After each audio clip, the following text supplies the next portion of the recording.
Have you ever wondered how societies of the past kept law and order? What were their methods of punishment? Well, let's dive into the annals of history and explore some of the most bizarre and chilling punitive measures used across different epochs and cultures. Throughout history, maintaining peace and order has been a paramount concern for societies, and they've come up with an intriguing array of punishments to deter would-be wrongdoers. These punishments range from the moderately uncomfortable to the downright terrifying, showcasing not only the severity of past laws but a certain level of inventiveness as well. Today we're going to embark on a journey through time, exploring 15 of these unusual and at times gruesome forms of punishment. We'll start from the least extreme, slowly making our way to the most chillingly inventive punishments that human history has to offer. So buckle up, folks. Starting off our countdown at number 15, we have the pillory. A public spectacle, the pillory was a device used for public humiliation and scorn. Often found in the heart of the town square, it held the offender by their head and hands in a wooden framework. Employed mainly in Europe, its use spanned from the late medieval period to the early modern period. A sentence to the pillory was less about physical pain and more about the shame and derision from the public. Next on our list, at number 14, we have the ducking stool. The ducking stool was not just a punishment, but a chilling spectacle. This device was primarily used in England, from the 15th to the 18th century. It was a form of punishment for disorderly women and fraudulent tradesmen. The accused would be strapped to a chair and then repeatedly dunked in a body of water. It was a terrifying ordeal, a public humiliation aimed to deter others from committing similar offenses. Moving on to number 13, we have branding. Branding was a punishment that left a permanent mark. A searing testament of guilt, branding was a common punishment across different cultures and periods. From ancient Rome to 18th century England, criminals were marked with hot irons, their crimes seared into their flesh for all to see. Thieves, deserters, or runaway slaves, the brand was a lifelong reminder of their transgressions. The practice gradually phased out in the 19th century, replaced by more humane forms of punishment. Next, at number 12, we have the scold's bridle. The scold's bridle was a particularly cruel punishment reserved for women. In Britain from the 16th to the 19th century, this device was used to quite literally muzzle women deemed as nags or gossips. The metal mask, often spiked on the inside, was locked onto the woman's head, with a bridle bit placed in her mouth to prevent speaking. This served as a public humiliation and a painful method of control. Coming up at number 11, we have the stocks. The stocks were a common sight in town squares. Originating in the late medieval period, stocks found widespread use across Europe and the American colonies up until the 19th century. This form of punishment was typically reserved for petty criminals who would have their ankles locked into the device, often for hours on end. The humiliation of public exposure was a key element of this punishment, making the offender an object of scorn. Next on our list at number 10, we have the whipping post. The whipping post was a punishment that left physical and emotional scars. This form of discipline was used globally across different cultures and time periods. From medieval Europe to colonial America, the whipping post was a grim sight, used for a range of crimes from theft to blasphemy. Its use was a public spectacle designed not just to physically punish, but to publicly humiliate the perpetrator. This brutal form of punishment gradually fell out of favor by the late 19th century. Moving on to number 9, we have the rack. The rack was a device designed for pure torture. A chilling hallmark of the Middle Ages, it was primarily used in Europe, a tool for extracting confessions. It involved the gruesome act of stretching a person's body to its limits, a process that could last hours or even days. The audacious cruelty of this method is a stark reminder of the lengths societies have gone to maintain control and extract information. As we delve deeper into our list of historical punishments, next up, at number 8, we have the Iron Maiden. The Iron Maiden was a terrifying tool of torture. Emerging in the late Middle Ages, this sinister device was prevalent throughout Europe. Imagine a life-size sarcophagus lined with spikes designed to impale but not kill instantly. Its victims were subject to prolonged suffering, a grim testament to humanity's darker side. By the early modern period, the Iron Maiden's use dwindled, but its chilling legacy endures. Coming up at number 7, we have the breaking wheel. The breaking wheel was a gruesome punishment involving unimaginable pain. This chilling device was primarily used during the Middle Ages in Europe for the execution of serious criminals. The condemned person was tied to a large wheel, their limbs stretched across the spokes. Then an executioner would methodically smash the victim's limbs with an iron hammer, causing excruciating pain and eventually death. This brutal form of punishment was not just about ending life, but creating a spectacle out of the suffering. Next on our list at number 6 we have crucifixion. Crucifixion was a method of execution that involved prolonged agony. Notorious within the Roman Empire, this form of punishment was primarily reserved for slaves and non-citizens. The condemned person was nailed or bound to a large wooden cross and left to hang until death, which could take days. It was a potent symbol of Roman authority, a clear warning to those who dared defy their rule. Now let's shift gears from the ancient Roman Empire to ancient Greece. Moving on to number 5, we have the brazen bull. The brazen bull was a cruel and unusual method of execution. Invented in ancient Greece by Perillos of Athens, this horrific device was shaped like a hollow bull, made entirely of bronze. The condemned would be placed inside and a fire would be lit beneath the bull. The screams of the victim would echo through the bull's mouth, resembling the bellowing of an enraged bull. This grim practice eventually fell out of favor, but not before leaving a chilling mark on human history. Next up at number 4 we have impalement. Impalement was a horrific method of execution. It's a brutal punishment that transcends cultures, from ancient Persia to the Ottoman Empire.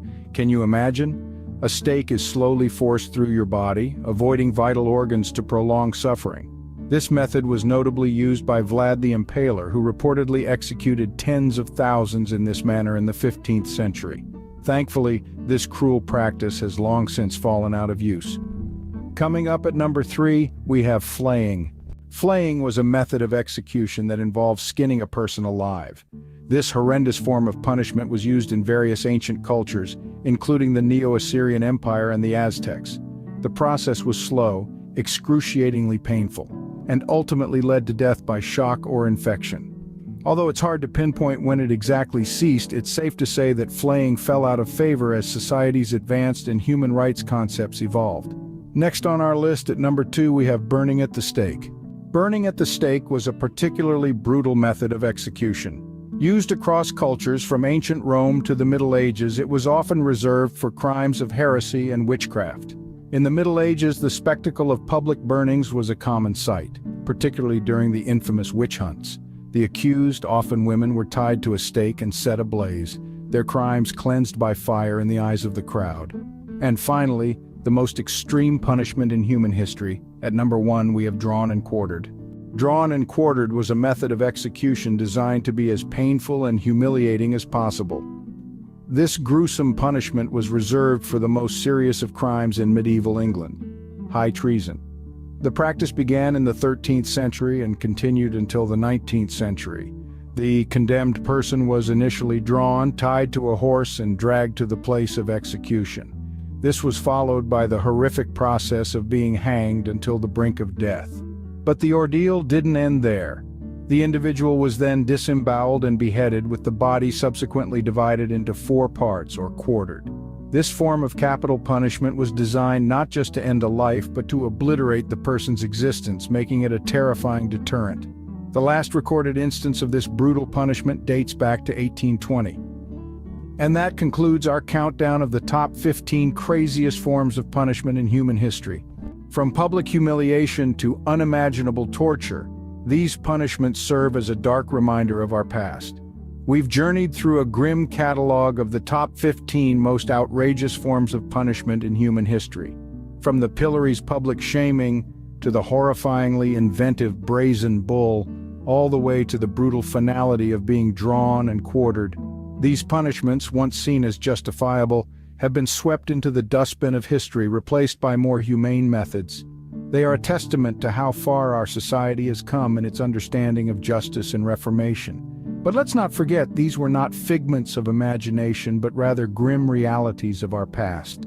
They serve as stark reminders of the potential for cruelty in the human heart, even in the pursuit of justice. Until next time, keep exploring the past to understand the present. Stay curious, history enthusiasts. During World War I, the term shell shock emerged to describe a specific condition known as the thousand-yard stare. This vacant and unfocused gaze is commonly observed in individuals who have witnessed the horrors of war and combat zones. It is closely associated with the victims of shell shock, which is now referred to as post-traumatic stress disorder, PTSD. The advancements in technology and weaponry during World War I resulted in deadlier and more varied ways of attacking and killing the enemy. Consequently, this led to a significant increase in psychological trauma among soldiers, unlike anything seen before. In February 1915, Dr. and Captain Charles S. Myers first used the term shell shock in a report for The Lancet, where he examined the cases of 3 young men. From his observations, a list of common yet diverse symptoms of shell shock was established, including sleeplessness, anxiety, fear, hallucinations, memory loss, and severe psychosis. Physical symptoms such as headaches, nausea, and dizziness, collectively known as neurasthenia, were also recorded. Dr. William Aldrin Turner further expanded on Myers' report, emphasizing the connection between physical and mental symptoms resulting from witnessing extreme war violence. He highlighted cases where mental shock led to physiological symptoms that persisted long after the initial trauma. By December 1914, it is estimated that 7 to 10% of all British officers and 3 to 4% of other ranks were suffering from shell shock. Turner recommended specific treatments for those with neurasthenia. Despite the varying degrees of severity in nervous shock and neurasthenia, rest and recovery at home influenced his recommendations. And see for yourself what I'm talking about. The observations made by Turner, who had the advantage of studying multiple participants over an extended period, allowed him to make further distinctions between different types of shell shock, which he referred to as nervous shock. Turner was possibly the first to realize that shell shock was not solely caused by acts of war, but also by general wear and tear over time. He noted that specific war conditions, such as intense fighting on the front lines, were more likely to result in shell shock. Turner observed that battles with heavy artillery fire, like those in Flanders and around Ypres, saw more cases of shell shock. Despite early optimism from Myers and Turner about recovery, by 1916 very few shell shock cases had returned to fighting. Return rates varied between different hospitals, with the UK experiencing lower rates compared to France. The understanding of shell shock seemed to regress as the number of cases increased, possibly due to the panic caused by the realization of the widespread impact on soldiers. Initially, hypnotherapy was advocated by physicians like Myers and Turner. Over the course of the next few years, the effectiveness of psychotherapy in treating shell shock came under scrutiny. Lieutenant Colonel Gordon Holmes took over from Myers, aligning his methods more closely with the British Army's preferences. However, his approach unfortunately contradicted recent findings on the impact of shell shock on its victims. Holmes's reported relapse rates were significantly lower than reality, failing to acknowledge the many men treated for shell shock who never returned to active duty. This led to a widespread belief in Britain that shell shock was a sign of mental and spiritual weakness. This mindset likely contributed to the prevalence of shell shock in the British military, as the public adhered to the ideals of the stiff upper lip and resilience. Unfortunately, the situation deteriorated further when Holmes closed Myers's treatment centers for shell shock, redirecting resources to soldiers with more visible illnesses. This decision perpetuated the misconception that shell shock was a form of cowardice or mental frailty. Holmes's actions directly influenced the harsh treatment of shell shock patients, with the most severe cases being sent to asylums and hospitals, where treatment varied from humane to cruel. Dr. Louis Yane's controversial use of electrotherapy in treating shell shock patients is a notable example of the extreme measures taken during this time. In his 1918 work on the historical disorders of warfare, the author documented various treatment methods he used on shell shock sufferers, likening them to the electroshock therapy commonly employed until the 1980s. Despite their barbarism, he described these treatments as successful. One of the main techniques he favored involved administering electric shocks to the throat, neck, and limbs for prolonged and horrifying periods. In some cases, he even resorted to using hot plates on the skin and extinguishing lit cigarettes on the patient's tongue. The effectiveness of these methods in curing shell shock remains uncertain, but the author firmly believed in their efficacy. The understanding and treatment of shell shock varied significantly throughout World War I, and by the war's end, there was still no consensus among medical professionals. Consequently, soldiers suffering from shell shock silently endured their affliction, unable or unwilling to discuss it. This, coupled with the prevailing belief that it indicated cowardice, hindered progress in comprehending the condition and its consequences in the decade following the war. The most notable investigation into shell shock was the Southborough Report in 1922. However, even this report failed to reach a consensus on the causes of shell shock, as the experts consulted held divergent opinions. Instead of addressing this challenge and defining the primary causes of shell shock, the report primarily focused on recommendations for future affairs and largely attributed the illness to factors such as inadequate training of troops in specific battles. Despite justifications and investigations, the fact remains that, at least in the eyes of the British military, shell shock sufferers during World War I were largely viewed as cowards. In many instances, they were even sent to the front lines as a form of punishment. This perspective disregards the reality that many individuals would naturally hesitate in the face of war and certain death. These individuals were not cowards, but rather victims of an illness that was triggered by the horrifying reality they had to confront on a daily basis. They deserve acknowledgement and an apology for the tarnished reputation they acquired as a result. However, astonishingly, it wasn't until 2006 that an official pardon was finally issued to those who were executed under the pretext of cowardice during World War I. It took decades for society to start taking individuals with mental illnesses seriously. It is important to remember the significance of this. I'm eager to hear about your own learning journey and the knowledge you acquire. Leave a comment below and share what you have learned about the 1,000-yard stare and shell shock. If you enjoyed the video and want to see behind the scenes and get access to special perks, like seeing videos before they are posted to the channel, as well as a members-only Discord, the option to join the Roundtable is here. The Roundtable is my channel's membership group. I think it is fitting with the history content, and it is only 99 cents per month.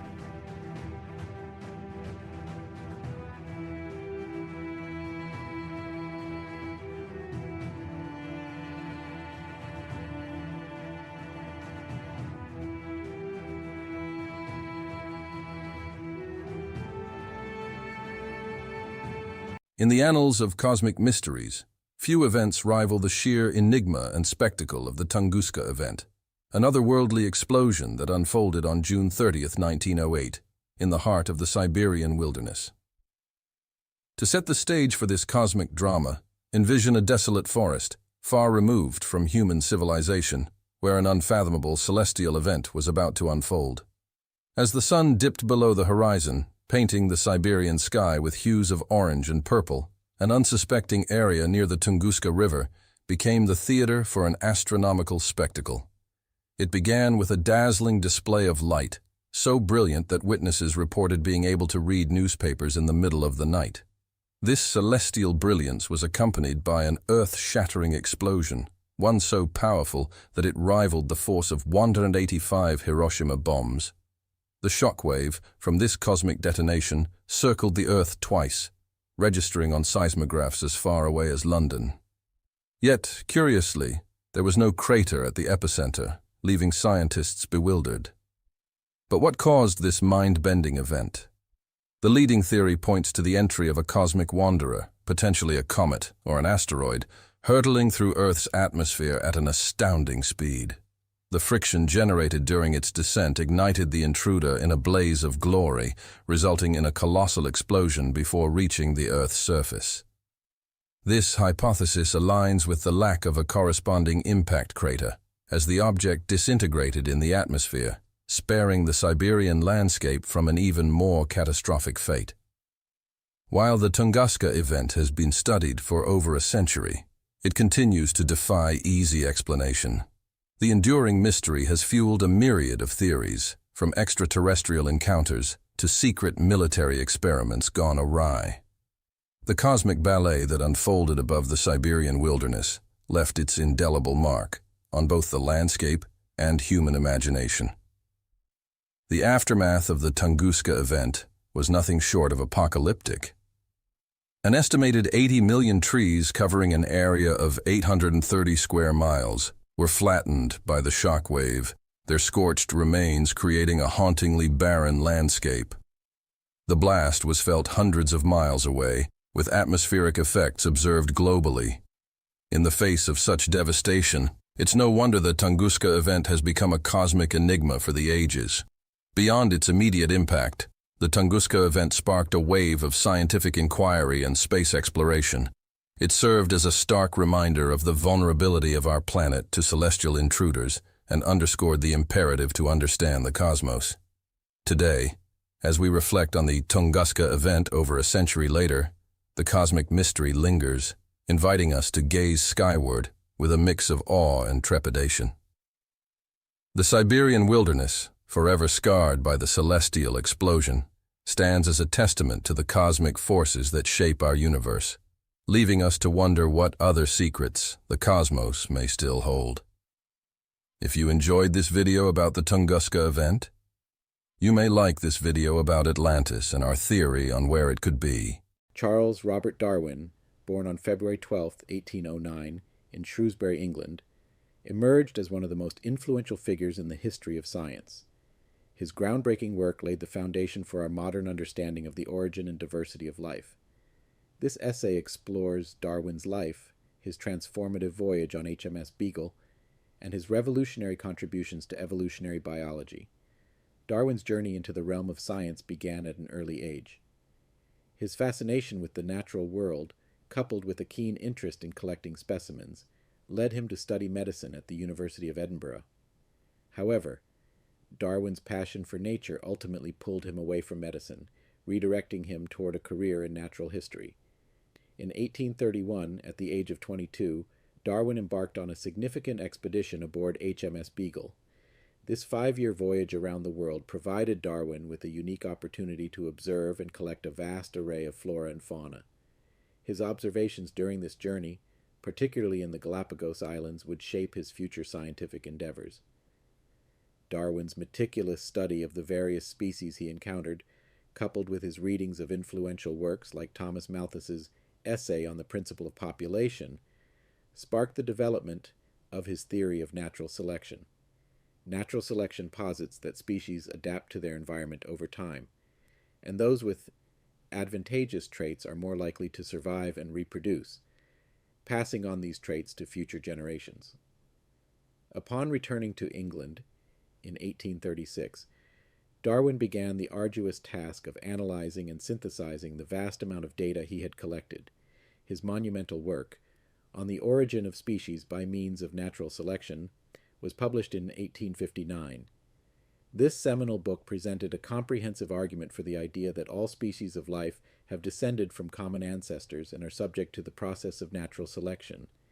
Darwin's theory challenged prevailing views on the fixity of species and the divine creation of life. It ignited intense debates within the scientific and religious communities. The concept of evolution by natural selection fundamentally altered humanity's understanding of its place in the natural world. Darwin's later works, such as The Descent of Man and The Expression of the Emotions in Man and Animals, extended his evolutionary theory to the human species, exploring the common ancestry and behavioral connections among living organisms. In his lifetime, Charles Darwin's work revolutionized biology, laying the groundwork for the field of evolutionary biology.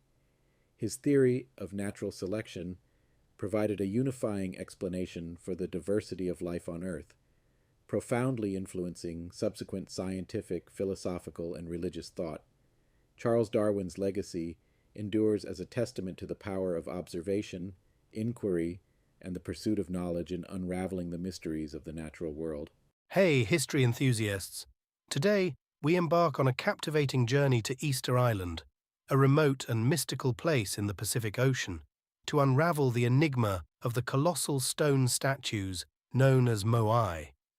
These mysterious figures have fascinated explorers, researchers, and curious minds for centuries. What secrets do they hold, and what can they teach us about the ancient civilization that created them? The Ancient Wonder. Easter Island, also known as Rapa Nui, is home to one of the most incredible archaeological wonders, the moai. These towering stone statues, carved from volcanic rock, stand sentinel along the island's coastline. Dating back to the 13th to 16th centuries, the moai are a testament to the advanced craftsmanship and artistic skill of the island's inhabitants. The moai construction. Delving into the construction of the moai, we uncover the meticulous process undertaken by the Rapa Nui people. Quarried from the island's volcanic craters, these massive statues were intricately carved using stone tools, showcasing a remarkable blend of artistic expression and engineering prowess. The moai, some weighing up to 80 tons, were transported across the island to their designated platforms, a feat that continues to baffle archaeologists. The mystery of purpose. One of the enduring mysteries surrounding the moai is the purpose behind their creation. Were these colossal statues representations of ancestors, leaders, or deities? Various theories abound, and we'll explore the cultural and spiritual significance attributed to the moai by the Rapa Nui people. The enigmatic gaze of the statues adds to the mystique, inviting speculation about their role in ancient rituals and ceremonies. Environmental impact. As we unravel the mysteries, we'll also examine the environmental impact of the moai construction. The deforestation of Easter Island has been linked to the transport of these colossal statues, leading to questions about the sustainability practices of the ancient civilization.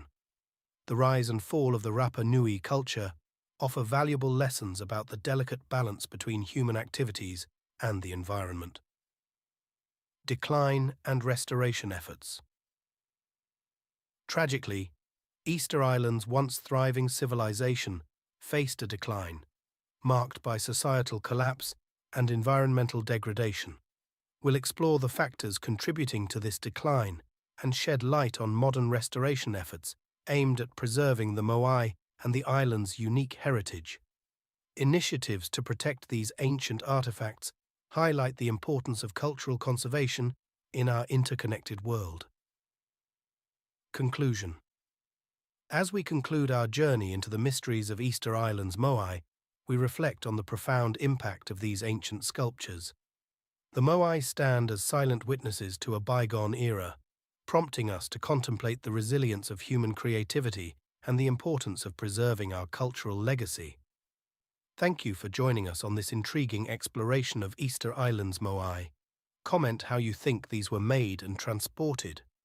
If you enjoyed this journey into history, don't forget to like, subscribe, and hit the notification bell for more captivating stories from the past. The Cuban Missile Crisis of October 1962 was a pivotal moment in the Cold War, characterized by a tense standoff between the United States and the Soviet Union. This critical event had its roots in the aftermath of the Cuban Revolution, which brought Fidel Castro to power in Cuba. As the U.S.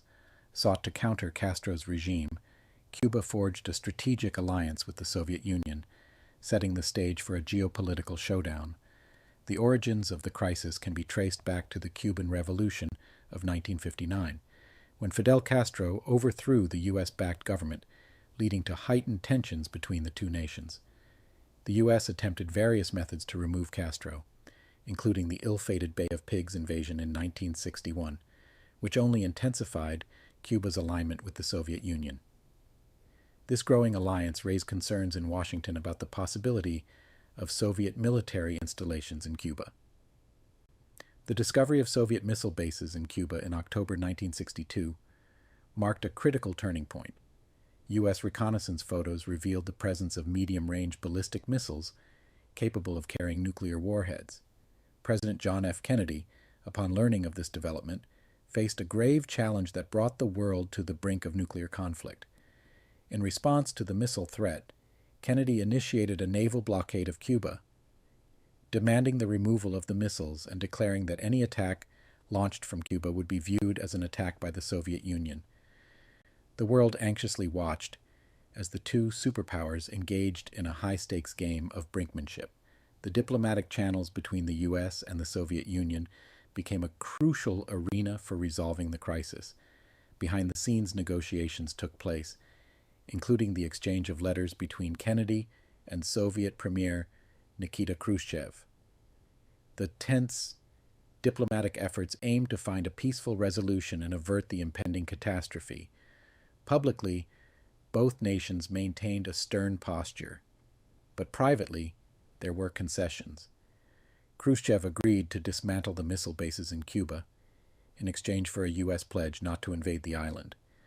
The crisis de-escalated as the superpowers stepped back from the brink of nuclear war. The Cuban Missile Crisis had profound implications for Cold War dynamics. The United States and the Soviet Union realized the need for improved communication to prevent such perilous situations. This realization led to the establishment of the Hotline, a direct communication link between the White House and the Kremlin. The crisis also left a lasting impact on U.S.-Cuba relations. The U.S. commitment not to invade Cuba remained in effect, and it set the stage for decades of a complex relationship between the two nations. In conclusion, the Cuban Missile Crisis remains a landmark event in modern history. The tense confrontation and the subsequent diplomatic resolutions reshaped the dynamics of the Cold War and influenced international relations for years to come. The crisis serves as a stark reminder of the perils of nuclear brinkmanship and the imperative of diplomatic solutions in times of global crises. If you stick around, I'll be giving tips specifically from Elon to run a more successful life later in the video. Elon Reeve Musk, born on June 28, 1971 in Pretoria, South Africa, is a multifaceted entrepreneur and business magnate whose ventures have significantly impacted multiple industries.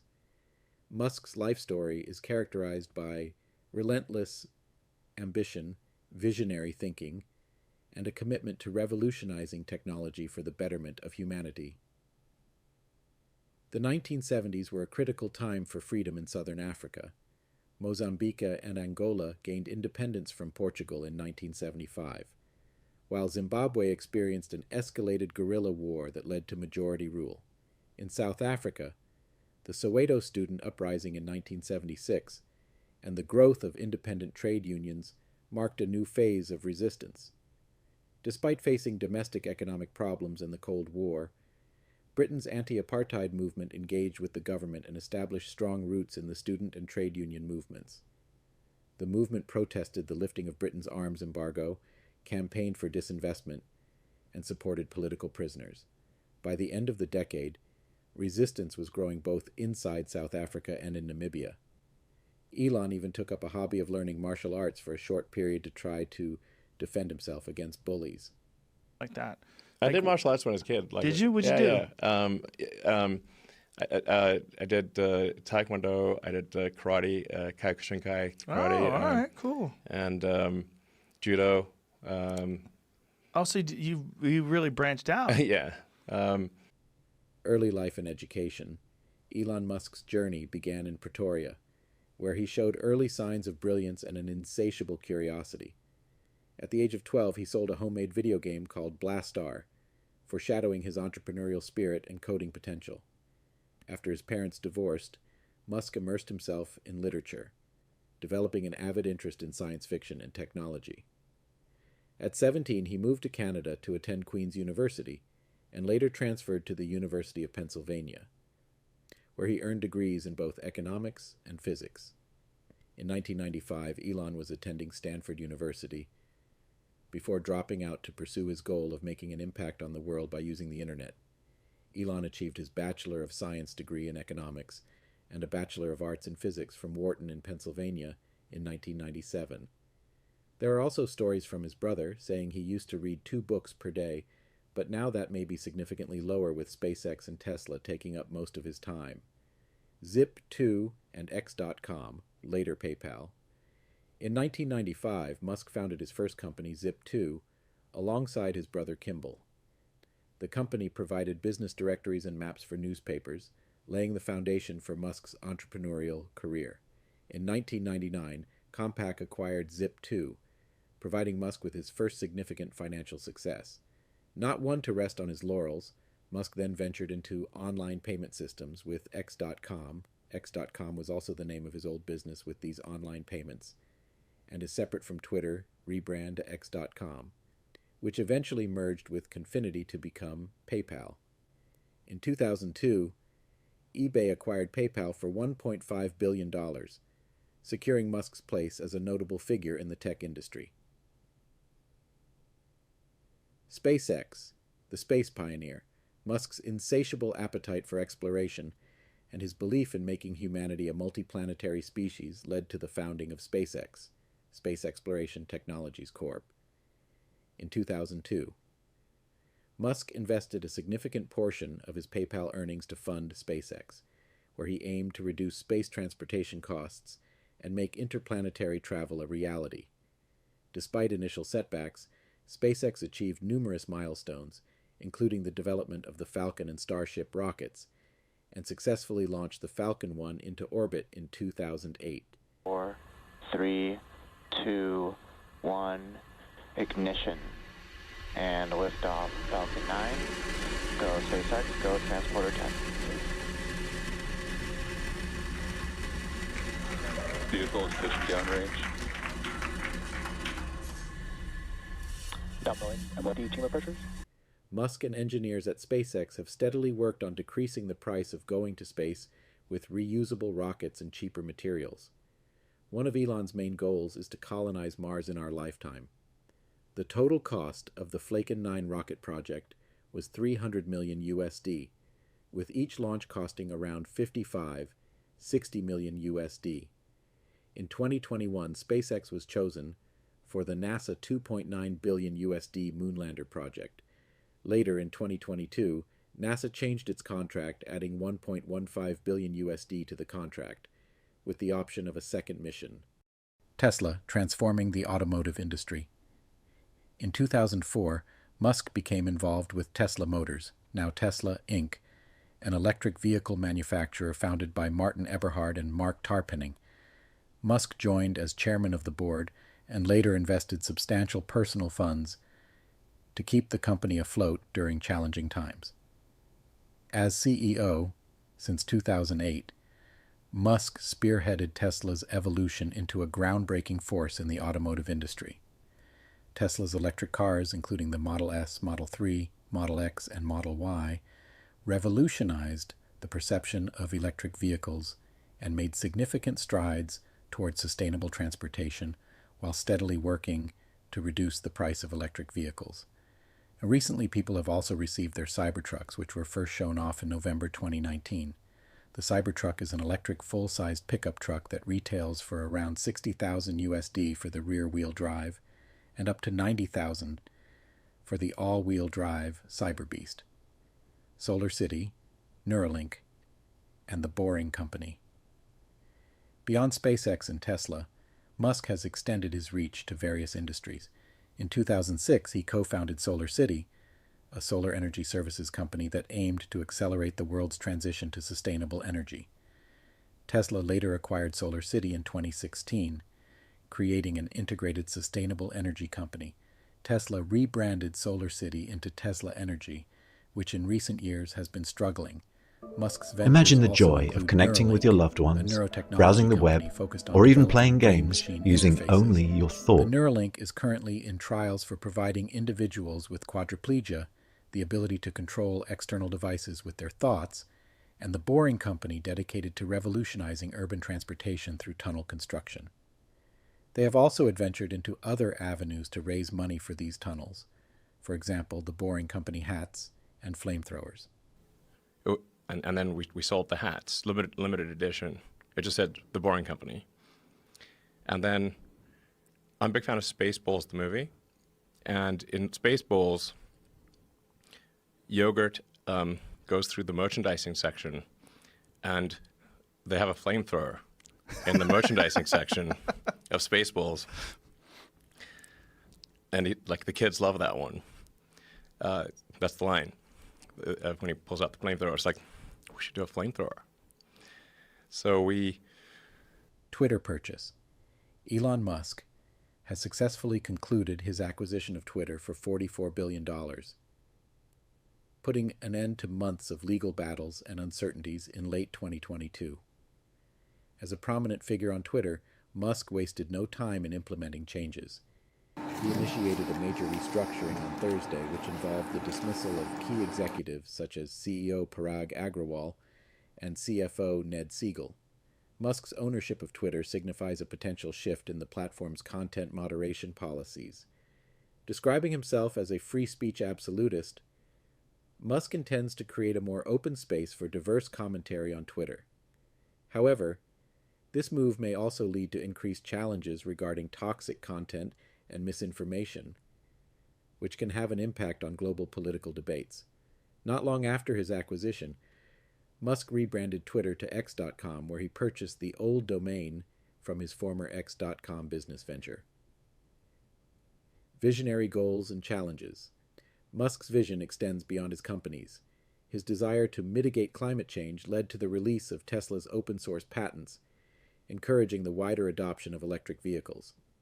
Musk's fascination with space exploration culminated in SpaceX's ambitious goals, including the colonization of Mars, with the ambition to explore a multiplanetary society. However, Musk's ambitious vision has not been without controversy, with public spats, legal battles, and challenges arising from his unfiltered communication style. Philanthropy and futuristic goals. Despite the challenges, Musk has consistently expressed a commitment to philanthropy. He pledged to donate the majority of his fortune to address global challenges, focusing on areas like renewable energy and the advancement of space exploration. Musk's vision for the future includes a high-speed transportation system called Hyperloop, and the development of artificial intelligence through his involvement with OpenAI. Mr. Musk has also started his school for his children to learn, which later became an online learning program named the Astronova School. Conclusion. Elon Musk's life is a testament to the power of ambition, innovation, and determination. His relentless pursuit of transformative technologies has not only disrupted industries, but has also challenged conventional thinking. Whether envisioning a future where humanity inhabits multiple planets or advocating for sustainable energy solutions, Musk's impact on the world is undeniably profound. As he continues to push boundaries and redefine what is possible, Elon Musk remains a driving force in shaping the technological landscape of the 21st century. I think Elon Musk is smarter than the average person because he simply tries harder than the others. He may pick things up easier than others, or even vice versa. And it could be hard for him to pick things up, but he puts almost all of his day, every single day, into improving himself and his companies, and that's why he has a significant edge over others. Tips from Elon, Time Magazine Person of the Year, starting off with tip 1. Manage your time effectively. You want to get most work or learning you can done in a shorter period of time so you can work on learning new things and not be held back by certain topics or problems. For tip 2, do good. If you're working to fix a problem others are having, or for the better of people, you can't do to wrong. You're just trying to be a better person, which helps overall. The third tip, don't fear failure. Everyone fails, it's a part of succeeding. You wouldn't know what to improve on each and every day if there weren't small failures on things in between. And for the last tip, tip 4. Feedback. Don't be afraid to ask others for feedback. That's how you can find out ways to grow and improve at your hobbies or interests. Some people may know more than you, and that is okay as long as you are trying to grow.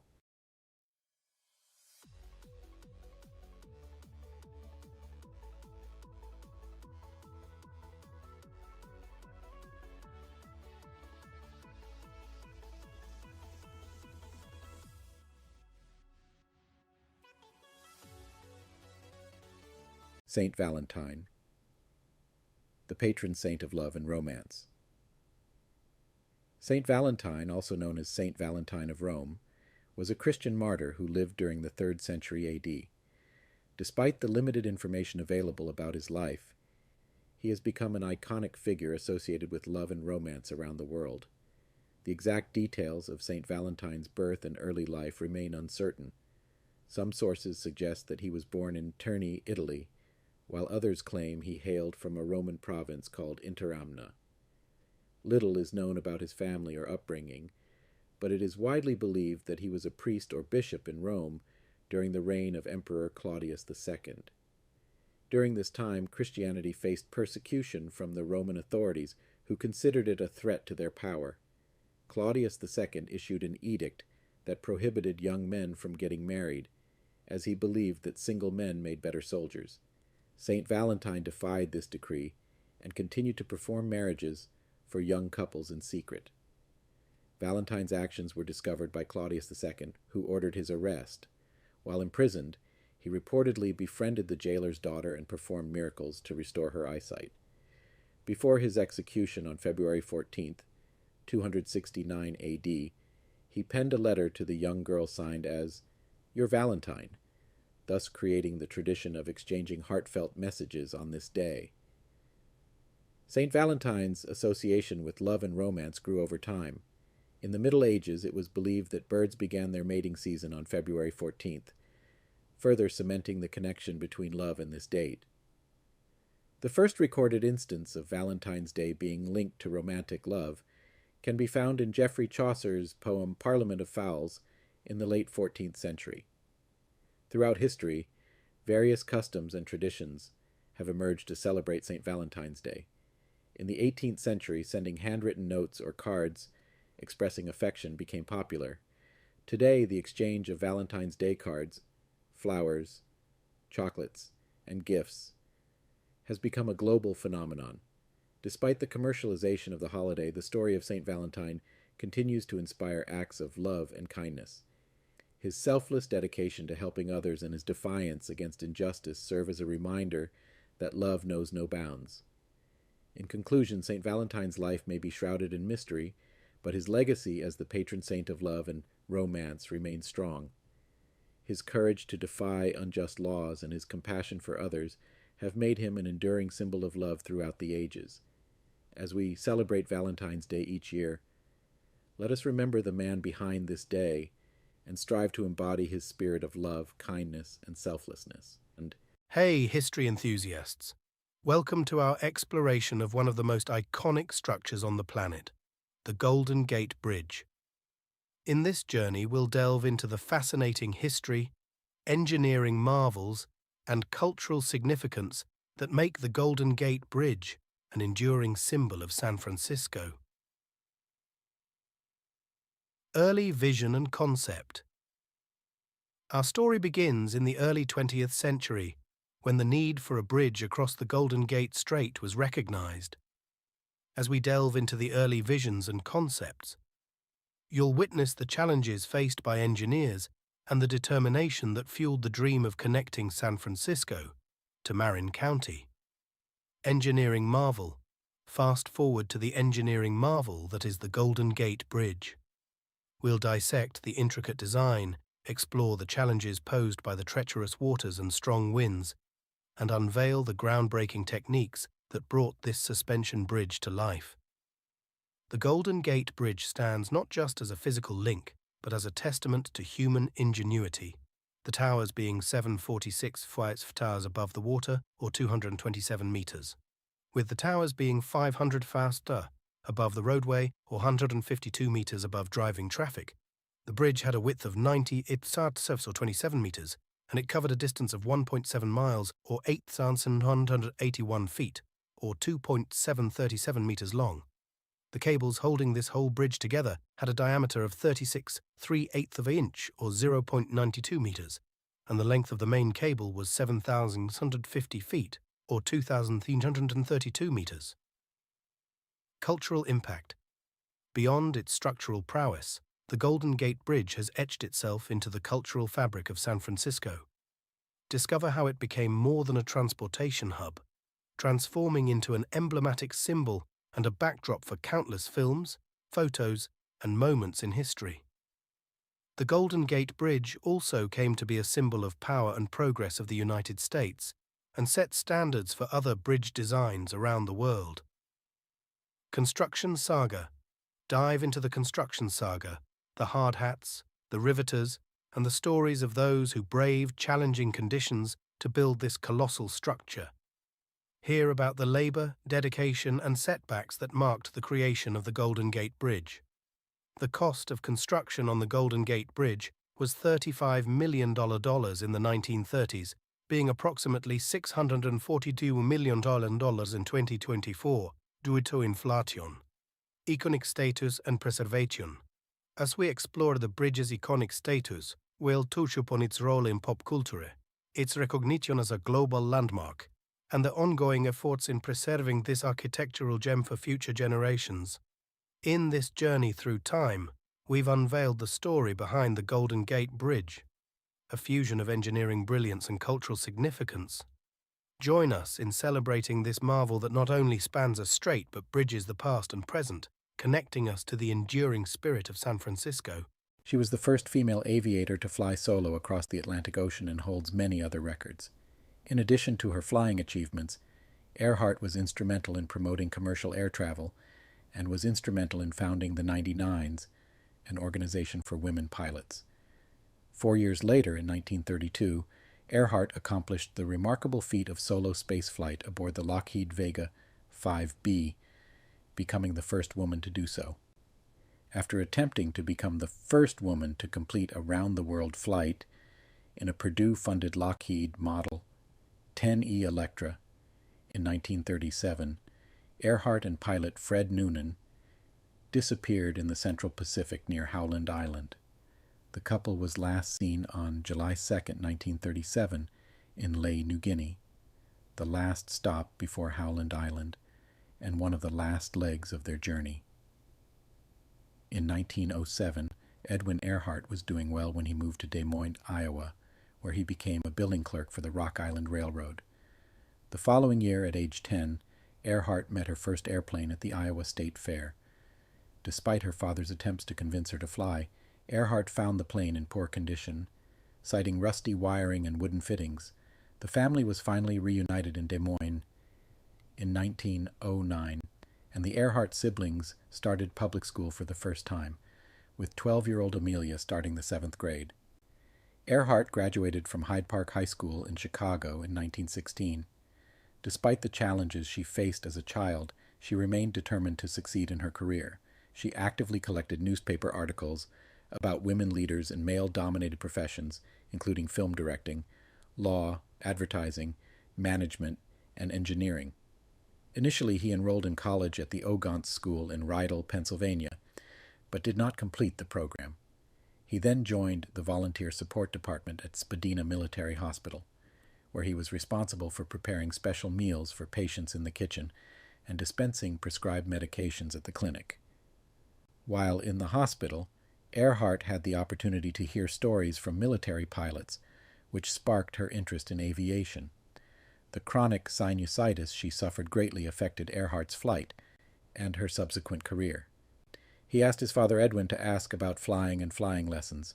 Earhart's first class was held on January 3, 1921, at Kinnerfield, west of Long Beach Boulevard and Tweedy Road, in what is now the center of the South Gate. After landing solo, he invested in a new leather jacket.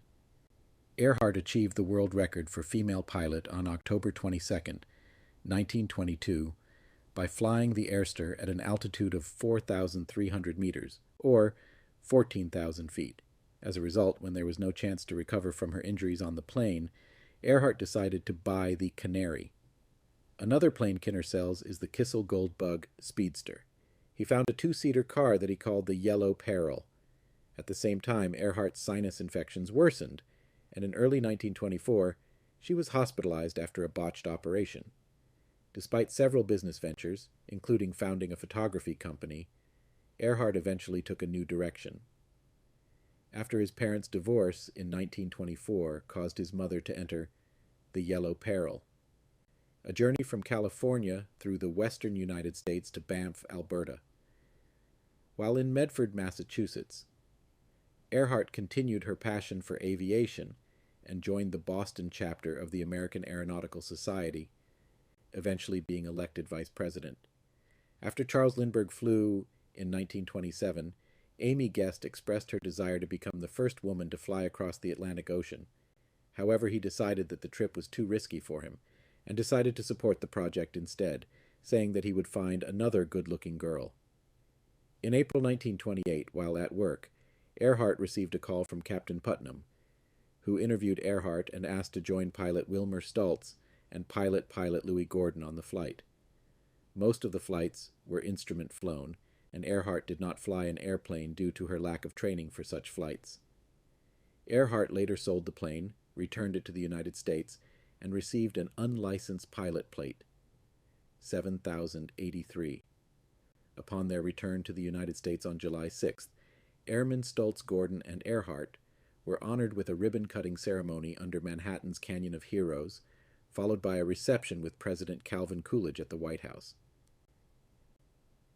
During that time, Putnam actively promoted himself in a number of ways, including publishing a book he had written, organizing new speaking tours, and launching a sponsored marketing campaign for products such as luggage, Lucky Strike cigarettes, and women's clothing. Active living. Her authorized clothing line reflects the modern style of Earhart, who used to sew her own clothes. He also invested time and money in establishing the Ludington Airline, the first airline between New York and Washington. D.C. Earhart also served as vice president of National Airways, where she managed Boston Maine Airways and other airlines. Eastern Airlines. Although Earhart became famous for her trans-Pacific flight, Earhart left her mark.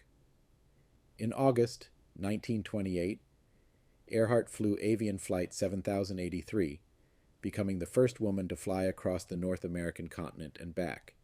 In 1930, Earhart became a member of the National Aeronautical Association and actively campaigned for national records and competitions for women. The Fédération Aéronautique Internationale, FAI, plays an important role in the adoption of international standards. During this time, Earhart became heavily involved with the 99s, a group of female pilots dedicated to encouraging and promoting the role of women in aviation. Earhart was a strong supporter of women aviators, and when the women failed to win the Bendix Trophy in 1934, she refused to fly movie star Mary Pickford to Cleveland to start the program's competition. Earhart had a progressive view of marriage, advocating equal responsibilities between spouses, and decided to keep her own name instead of Mrs. Putnam. Amelia said, The New York Times, "When I insisted on a traditional title, he just laughed." Thus, Putnam also accepted the title of Mr. Earhart. The couple did not honeymoon because Earhart was busy promoting Autogyros with a 9-day cross-country tour sponsored by Beech Nut Chewing Gum.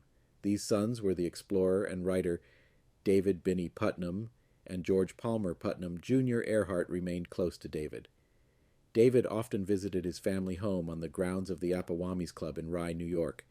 His goal was to fly to Paris in a Lockheed Vega 5B single-engine plane to repeat Charles Lindbergh's solo flight 5 years earlier. After a 14-hour, 56-minute flight filled with strong northerly winds, freezing weather, and mechanical problems, Earhart landed in a field in Culmore, north of Derry, Northern Ireland. On January 11, 1935, Earhart reached a major milestone when she became the first female astronaut to fly solo from Honolulu, Hawaii, to Oakland, California. Unlike previous attempts by others, including the ill-fated Dole air race of 1927, which flew in opposite directions, Earhart's first flight was natural and uneventful. Later that year, Earhart took to the skies again in a Lockheed Vega jet nicknamed Old Bessie, the Fire Horse. On April 19th, he boarded a solo flight from Los Angeles to Mexico City. After this successful feat, his next record-breaking attempt was to fly non-stop from Mexico City to New York. But in 1935, Earhart found herself constrained by the limitations of her long-distance Pretty Little Red Riding Hood. After the fire, the couple decided to move to the West Coast, where Putnam took a new job as chairman of the editorial board of Paramount Pictures in North Hollywood. California, in late 1934. In 1934, Earhart tried the Hollywood slowdown. Pilot Paul Mantz expressed a desire to approach him with the goal of improving his flying skills, especially in long-distance flights with Vega aircraft. The school, which Mantz operated through United Air Services, was located at Burbank Airport, about 5 miles from Earhart's Toluca Lake home. In 1935, Earhart became a visiting professor at Purdue University, guiding women in career choices and serving as a technical advisor to the Department of Aeronautics. In early 1936, Earhart began planning a round-the-world flight, the longest ever attempted at the time, a distance of 47,000 kilometers along the equator. Earhart called the twin-engine plane a flying laboratory. The aircraft was built at Lockheed's facility in Burbank, California, and then stored at United Air Services in Mantz, near the Lockheed plant. Although Electra was promoted as a flying laboratory, the primary purpose of the flight was to further Earhart's goal of circumnavigating the Earth and generating material for an upcoming book. Manning, who previously captained the ship that brought Earhart from Europe in 1928, was an expert in navigation and Morse code. Fred Noonan was selected as an associate because of his ties to the Los Angeles aviation community. Noonan is a licensed sea captain, specializing in ocean and air navigation, who previously worked for Pan Am. He was instrumental in establishing the China Clipper seaplane route and training sailors for the San Francisco-Manila route.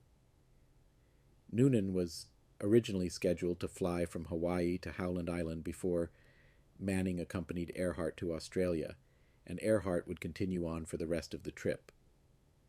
Along with Earhart and Noonan, Harry Manning and Mantz, who served as Earhart's technical advisor, were also on the plane.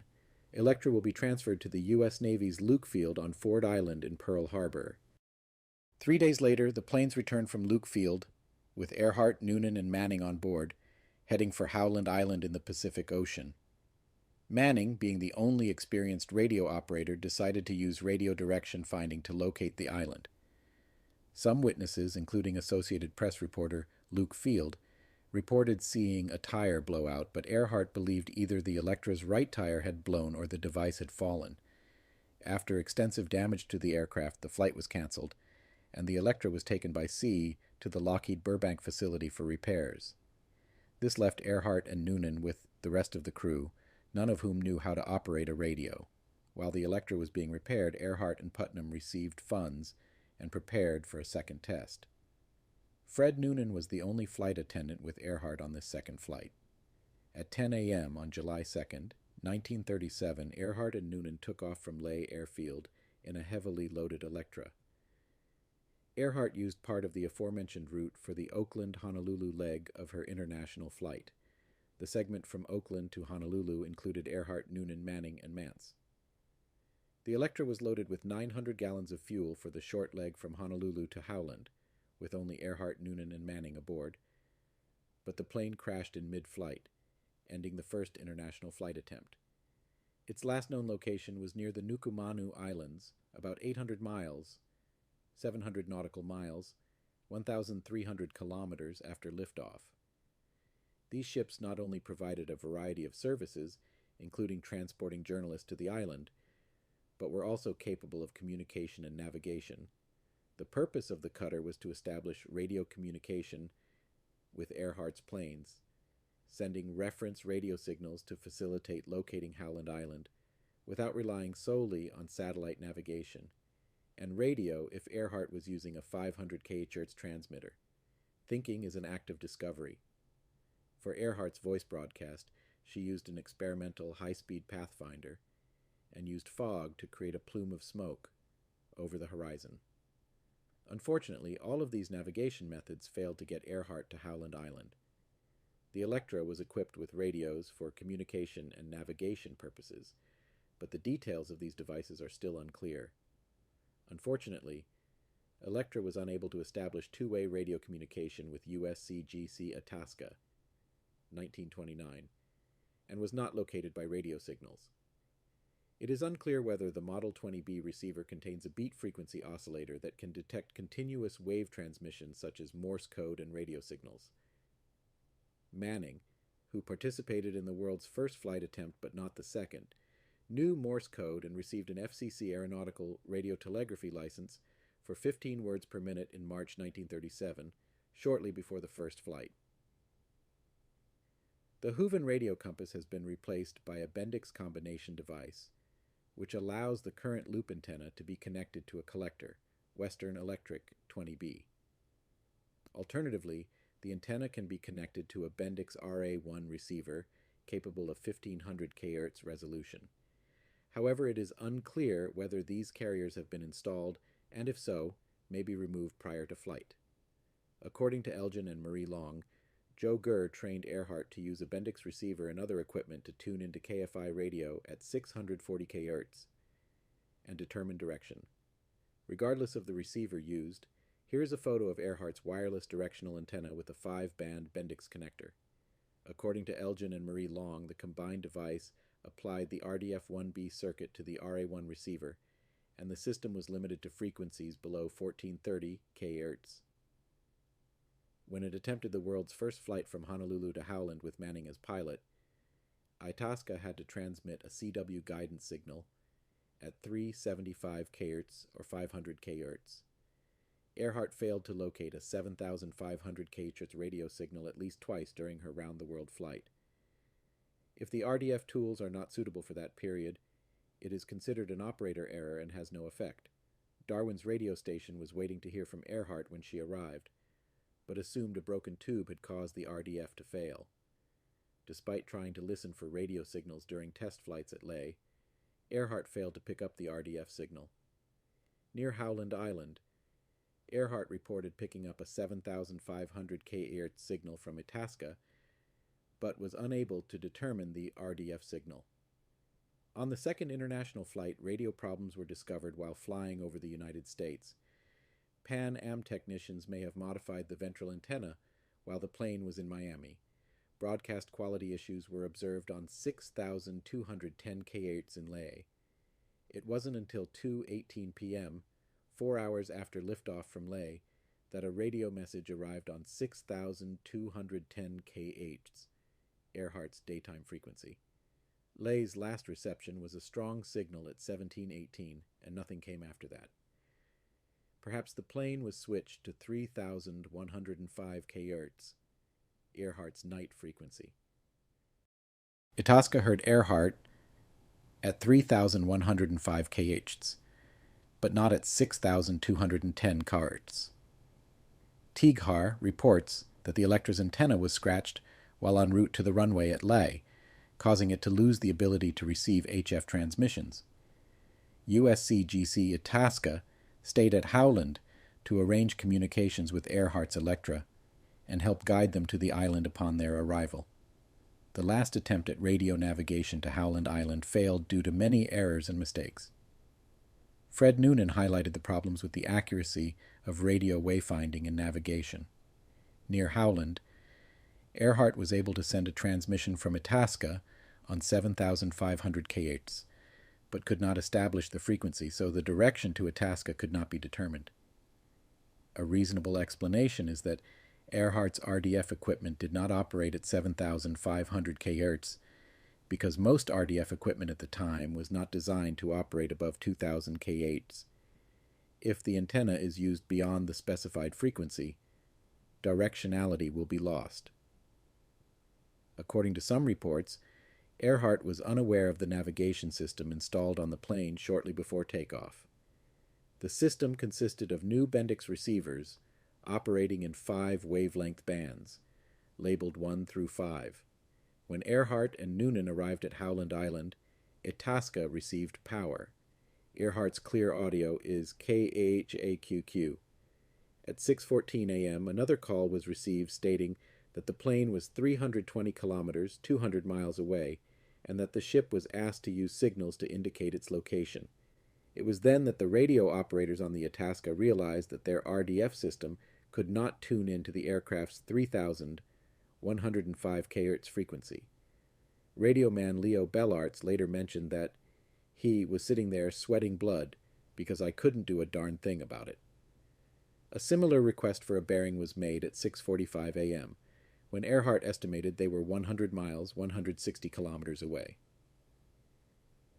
KHAQQ, Earhart's plane, CLNG Itasca. We must be on you but cannot see you, but gas is running low. Been unable to reach you by radio. We are flying at 1,000 feet. Earhart's transmission at 7:58 a.m. stated that she couldn't hear the Itasca and requested voice signals to attempt a radio bearing. The Itasca reported this transmission as the strongest possible signal, indicating that Earhart and Noonan were nearby. Earhart acknowledged receiving these signals but couldn't determine their direction. Wait.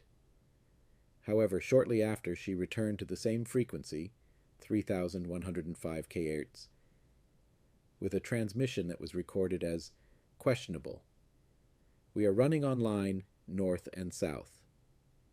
Earhart's transmission suggested that she and Noonan believed they had reached Howland's designated position, which was actually about 5 nautical miles, 10 kilometers off. It is unclear whether any radio signals were received from Earhart and Noonan after their deaths. Earhart and Howland's voice communications used a frequency of 3,105 kHz, which is prohibited by the FCC for aerial use in the United States. The last voice message received on Howland Island from Earhart indicated that she and Noonan were traveling through Howland on a special route calculated by Noonan. After communications with Howland Island were lost, efforts were made to establish communications using voice and Morse code transmissions. Pacific and American operators could see signs of the downed Electra, but the signals were weak and indistinct. Pan-American Airways stations detected signals from several locations, including Gardner Island, Nikumaroro, about 580 kilometers to the SSE. It turns out that if this signal was from Earhart and Noonan, they should have been on the ground with the plane, because the water would have caused electrical problems in the Electra. Clues came days after the disappearance, but nothing was clear. The captain of the USS Colorado later reported that several stations were trying to contact Earhart's plane on that frequency, using voice messages and signals. About an hour after Earhart's last message, the USCGC Itasca began a search operation north and west of Howland Island, with no results. The United States Navy USN quickly joined the search, deploying available resources to the search area near Howland Island for 3 days. The first search made by Itasca was to follow the 157-337 baseline from Howland Island to the NNW. Several radio transmissions from Earhart led to a separate search along the 281-degree near west line from Howland Island, but no trace of the navigator was found. On July 6, 1937, 4 days after Earhart's last radio transmission, the captain of the battleship Colorado received orders from the commander of the 14th Naval District to take over the organization of all Navy and Coast Guard units for the purpose of coordinating search operations. Subsequent searches focused on Phoenix Island, located south of Howland Island. A week after the disappearance, Colorado Navy planes conducted an aerial survey of several islands in the group, including Gardner Island, now known as Nikumaroro, which had been uninhabited for more than 40 years. A later report on Gardner Island stated that although signs of current occupation were found, no response was received from residents despite frequent rounds and visits to the area. It is believed that if Miss Earhart had her chance, Miss Earhart could have landed from the plane in the canyon and then swam and walked to land. In addition, the shape and size of Gardner Island recorded on the charts was found to be inaccurate. Additional Navy search efforts have been directed to the north, west, and southwest of Howland Island, assuming that the Electra had hit the sea and was still afloat, or that operators are using emergency rates. It was also influenced by those worried about the opportunity to find an American champion in the media. Despite the efforts of the U.S. Navy and Coast Guard, no physical evidence of Earhart, Noonan, or Electra 10E was found. After the official search, Putnam funded a special search by local authorities in the Pacific Islands and nearby waters, focusing on the Gilbert family. In the United States, Putnam acted as administrator of Earhart's estate to pay for the search and related expenses. Welcome, fellow history enthusiasts.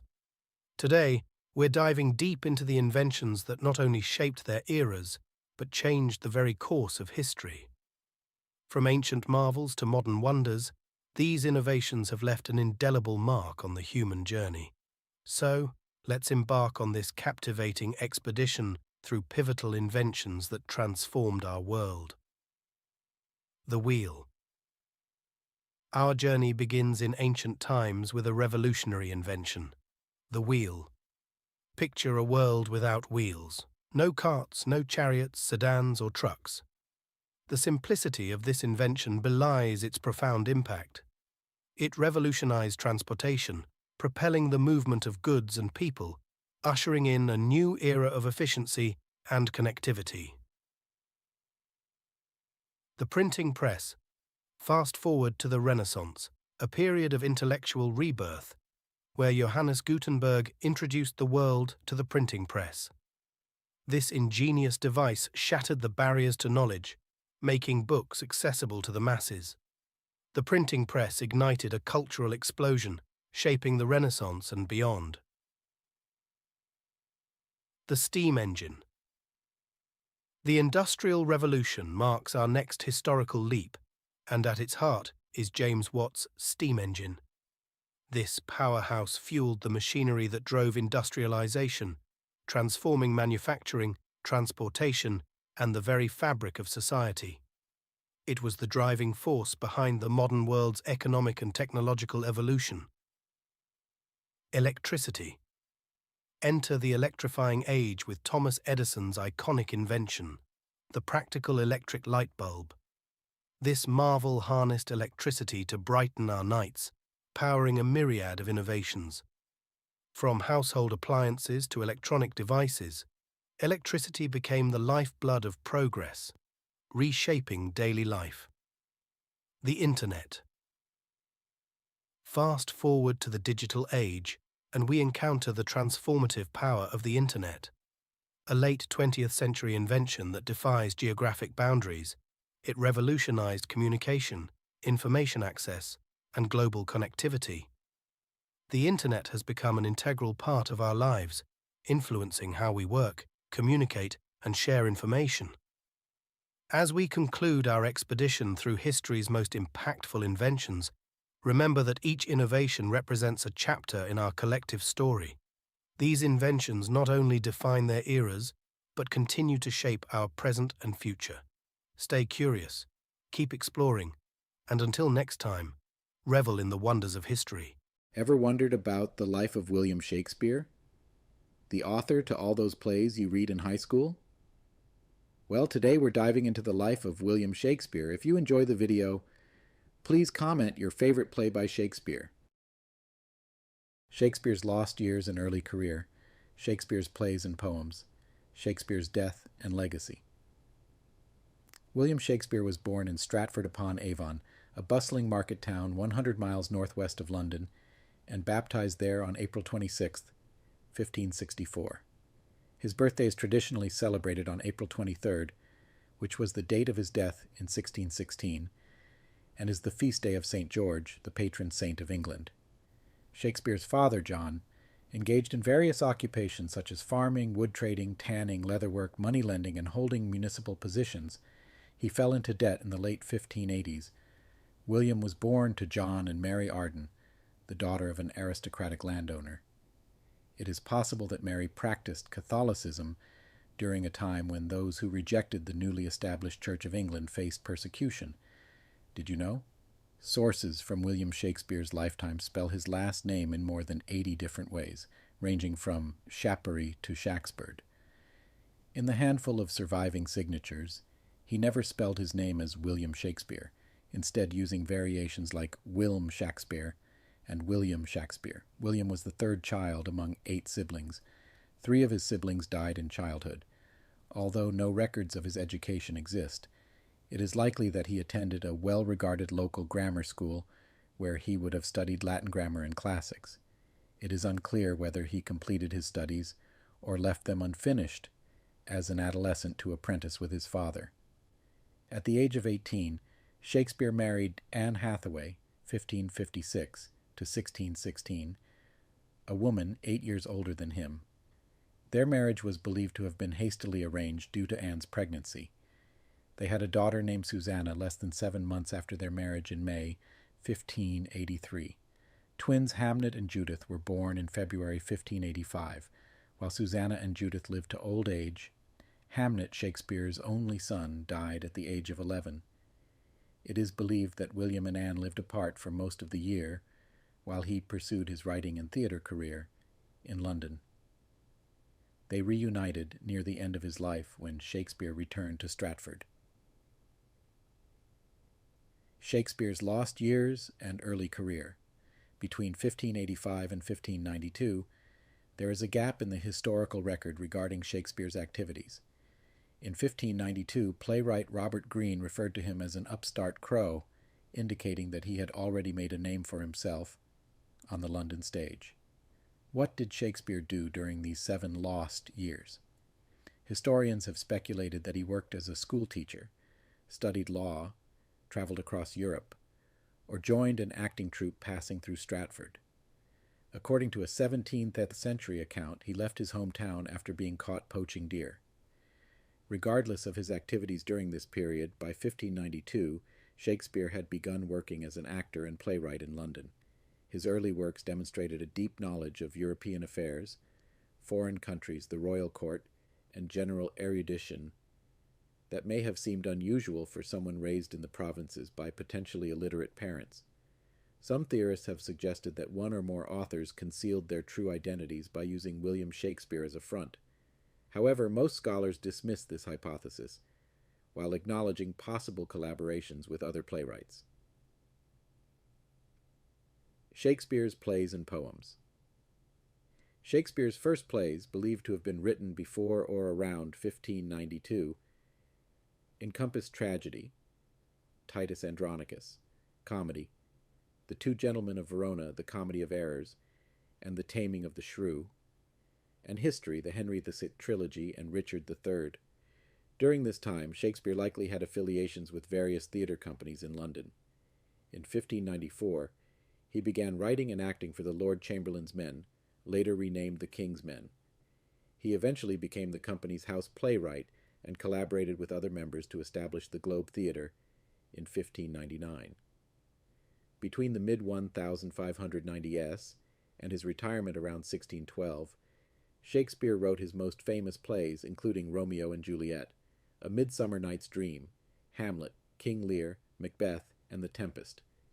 He was known for his use of iambic pentameter, meditative soliloquies, and clever wordplay. His works incorporated theatrical conventions from ancient Greece, featuring complex characters with intricate interpersonal conflicts. Some plays, such as All's Well That Ends Well, Measure for Measure, and Troilus and Cressida, defied easy classification as purely tragic or comic, due to their moral ambiguity and shifts in tone. In addition to his plays, Shakespeare published narrative poems like Venus and Adonis, dedicated to his friend Henry Wriothesley, and The Rape of Lucrece. During his lifetime, he was primarily renowned for his poetry. His collection of sonnets, touching on themes of love, sensuality, truth, and beauty, was printed in 1609.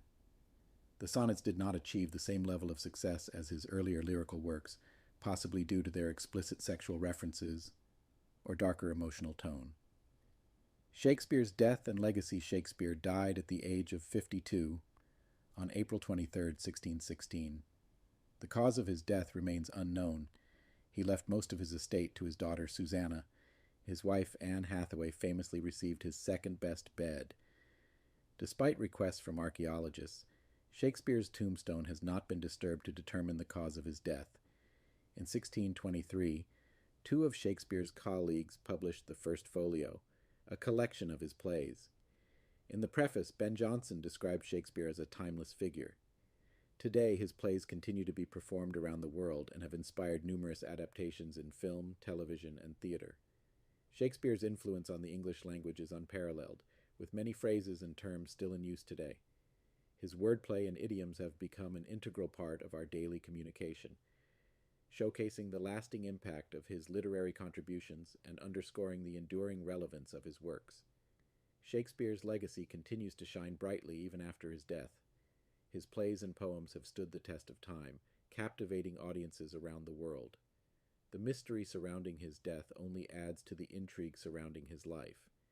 His works have not only influenced the English language, but have also inspired countless adaptations in various forms of media. Shakespeare's contribution to literature remains unparalleled, and his impact on our daily communication is undeniable. As we continue to celebrate his genius, we are reminded of the lasting significance of his works and the profound influence he continues to have on the world of art and culture. In the annals of cosmic mysteries, few events rival the sheer enigma and spectacle of the Tunguska event, an otherworldly explosion that unfolded on June 30th, 1908, in the heart of the Siberian wilderness. To set the stage for this cosmic drama, envision a desolate forest, far removed from human civilization, where an unfathomable celestial event was about to unfold. As the sun dipped below the horizon, painting the Siberian sky with hues of orange and purple, an unsuspecting area near the Tunguska River became the theater for an astronomical spectacle. It began with a dazzling display of light, so brilliant that witnesses reported being able to read newspapers in the middle of the night. This celestial brilliance was accompanied by an earth-shattering explosion, one so powerful that it rivaled the force of 185 Hiroshima bombs. The shockwave from this cosmic detonation circled the Earth twice, registering on seismographs as far away as London. Yet, curiously, there was no crater at the epicenter, leaving scientists bewildered.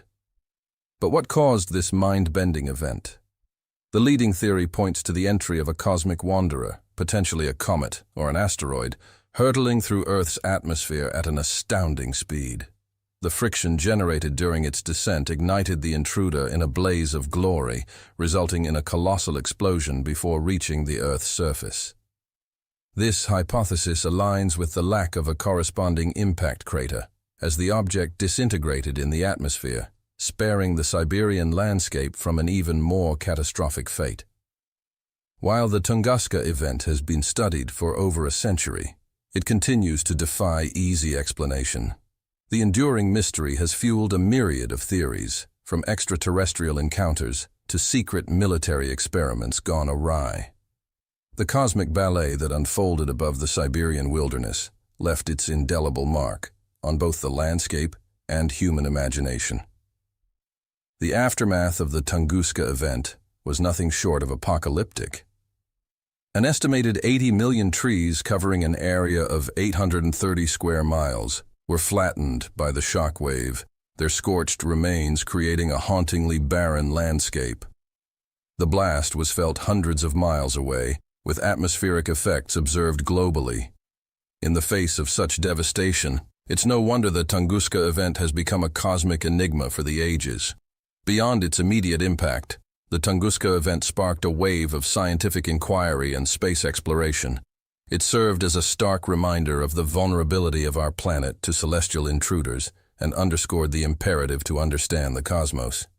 Today, as we reflect on the Tunguska event over a century later, the cosmic mystery lingers, inviting us to gaze skyward with a mix of awe and trepidation. The Siberian wilderness, forever scarred by the celestial explosion, stands as a testament to the cosmic forces that shape our universe, leaving us to wonder what other secrets the cosmos may still hold. If you enjoyed this video about the Tunguska event, you may like this video about Atlantis and our theory on where it could be. Have you ever wondered about the truth behind JFK's assassination? The world stopped on that fateful day in November 1963, when our charismatic and beloved president, John F. Kennedy, was mercilessly taken away from us. Since then, a myriad of theories have emerged, some intriguing, some outlandish, but all aimed at uncovering the truth. Was it a lone gunman, or was there a more sinister plot at play? Could it have been an inside job, a conspiracy orchestrated by the very government JFK was leading? As we unravel these questions, we'll journey into the heart of the enigma, stirring the pot of the unknown. Today, we delve into the intriguing world of conspiracy theories surrounding JFK's assassination. John F. Kennedy, a charismatic figure who captured the hearts of many. Let's take a moment to delve into the life of this remarkable man. Born in 1917, John Fitzgerald Kennedy, or JFK as he is popularly known, was a beacon of hope and inspiration to many. He was the second of 9 children born to Joseph P. Kennedy and Rose Fitzgerald Kennedy, a family deeply rooted in public service. Growing up in a family with a strong political background, Kennedy was destined for greatness. After serving in the Navy during World War II and being recognized as a war hero, he had his sights set on a political career. In 1946, he was elected to the U.S. House of Representatives, and by 1952, he had secured a seat in the U.S. Senate. But JFK's journey didn't stop there. In 1960, he made history by becoming the youngest elected president of the United States at the age of 43. His presidency was marked by numerous memorable moments, such as the establishment of the Peace Corps, navigating the treacherous waters of the Cuban Missile Crisis, and his famous call to action in his inaugural address: "Ask not what your country can do for you. Ask what you can do for your country." Kennedy was a leader who believed in the power of words and the potential of the American people. He was a symbol of progress, a man who sought to move the nation forward with his vision of a new frontier. He was not just a president, but a cultural icon, a man whose charm and eloquence transcended politics. However, his reign was cut short by a shocking event that shook the world. November 22nd, 1963, a day that remains etched in global memory. On this fateful day, the sun rose on Dallas, Texas, just like any other. President John F. Kennedy, the charismatic leader of the free world, was in town, bringing with him a sense of excitement and anticipation. The morning was filled with the usual bustle of a presidential visit. Kennedy, along with his wife Jacqueline, started their day with a breakfast at the Fort Worth Chamber of Commerce before flying to Love Field in Dallas. The weather was initially inclement, but as Air Force One touched down on Texas soil, the rain miraculously cleared. The presidential motorcade then embarked on a journey through downtown Dallas. The Kennedys, seated in an open-top limousine, were greeted by throngs of enthusiastic onlookers, their applause and cheers filling the air. Governor John Connally and his wife Nellie joined them in the limousine, adding to the atmosphere of camaraderie and celebration. But as the motorcade turned onto Elm Street, passing by the Texas School Book Depository, the atmosphere took a sinister turn. At approximately 12:30 in the afternoon, shots rang out. The crowd, initially confused, soon descended into panic as the reality of the situation settled in. The president had been shot. In the ensuing chaos, the limousine sped away, rushing towards Parkland Memorial Hospital. Doctors scrambled, doing everything in their power to save the president. But it was too late. At 1 o'clock in the afternoon, just half an hour after the fatal shooting, President John F. Kennedy was pronounced dead. The news spread like wildfire. A nation was plunged into mourning, the world stunned by the shocking events of the day. A charismatic leader, a beacon of hope, had been extinguished in the blink of an eye. And just like that, the world lost a leader. The official version of events tells us that Lee Harvey Oswald acted alone. A former U.S. Marine and self-proclaimed Marxist, Oswald was said to have fired 3 shots from the 6th floor of the Texas School Book Depository in Dallas. The 3rd shot, they claim, struck President Kennedy in the head, leading to his untimely death. The investigation that followed was carried out by the Warren Commission, established by President Lyndon B. Johnson, who had taken the oath of office just hours after Kennedy's assassination. The commission's report, released in September 1964, concluded that Oswald had indeed acted alone, with no evidence of conspiracy or collaboration. Oswald himself, however, was never able to stand trial. Just 2 days after his arrest, Oswald was shot and killed in the basement of the Dallas Police Department by Jack Ruby, a local nightclub owner. Ruby's motives were ascribed to his deep distress over Kennedy's death and his desire to spare the late president's family the ordeal of a trial. But, as it often happens with such high-profile cases, many questioned this official story. The air of mystery surrounding JFK's assassination gave birth to numerous conspiracy theories. The enigma of Kennedy's death has, over the decades, become the proverbial breeding ground for a myriad of speculations, conjectures, and outright tales of intrigue. Let's delve into some of these theories. The most prominent, perhaps, is the idea of a government cover-up. This theory suggests that the highest echelons of power orchestrated Kennedy's assassination to further their own nefarious agendas. It's a chilling thought, isn't it, that those entrusted with the welfare of a nation could be behind such a heinous act. This theory often points to Vice President Lyndon B. Johnson as a key conspirator. The argument is that Johnson, along with others who stood to profit from the Vietnam War, orchestrated Kennedy's demise. It's a hypothesis that film director Oliver Stone seems to favor in his documentary, JFK Revisited, Through the Looking Glass. But it's important to remember, this is just a theory, and one that has been vehemently disputed by many historians. Then we have the QAnon conspiracy theory, a more recent entrant into the JFK assassination narrative. This right-wing conspiracy theory alleges that John F. Kennedy Jr., who tragically died in a plane crash in 1999, is actually alive and secretly battling a deep state cabal of human traffickers. It's a theory that has gathered a cult-like following, despite the lack of any substantive evidence. And we mustn't forget the countless other theories out there, each with its own unique twist on the circumstances surrounding JFK's assassination. From the involvement of the mafia to the CIA to shadowy international figures, the list seems endless and at times borders on the fantastical. The question remains, how much truth lies in these theories? The JFK assassination continues to be a topic of great debate and speculation. As we've explored throughout this video, the numerous theories that have emerged over the years are as varied as they are intriguing. We've re-examined the man himself, John F. Kennedy, his presidency, and the profound impact he had on the nation.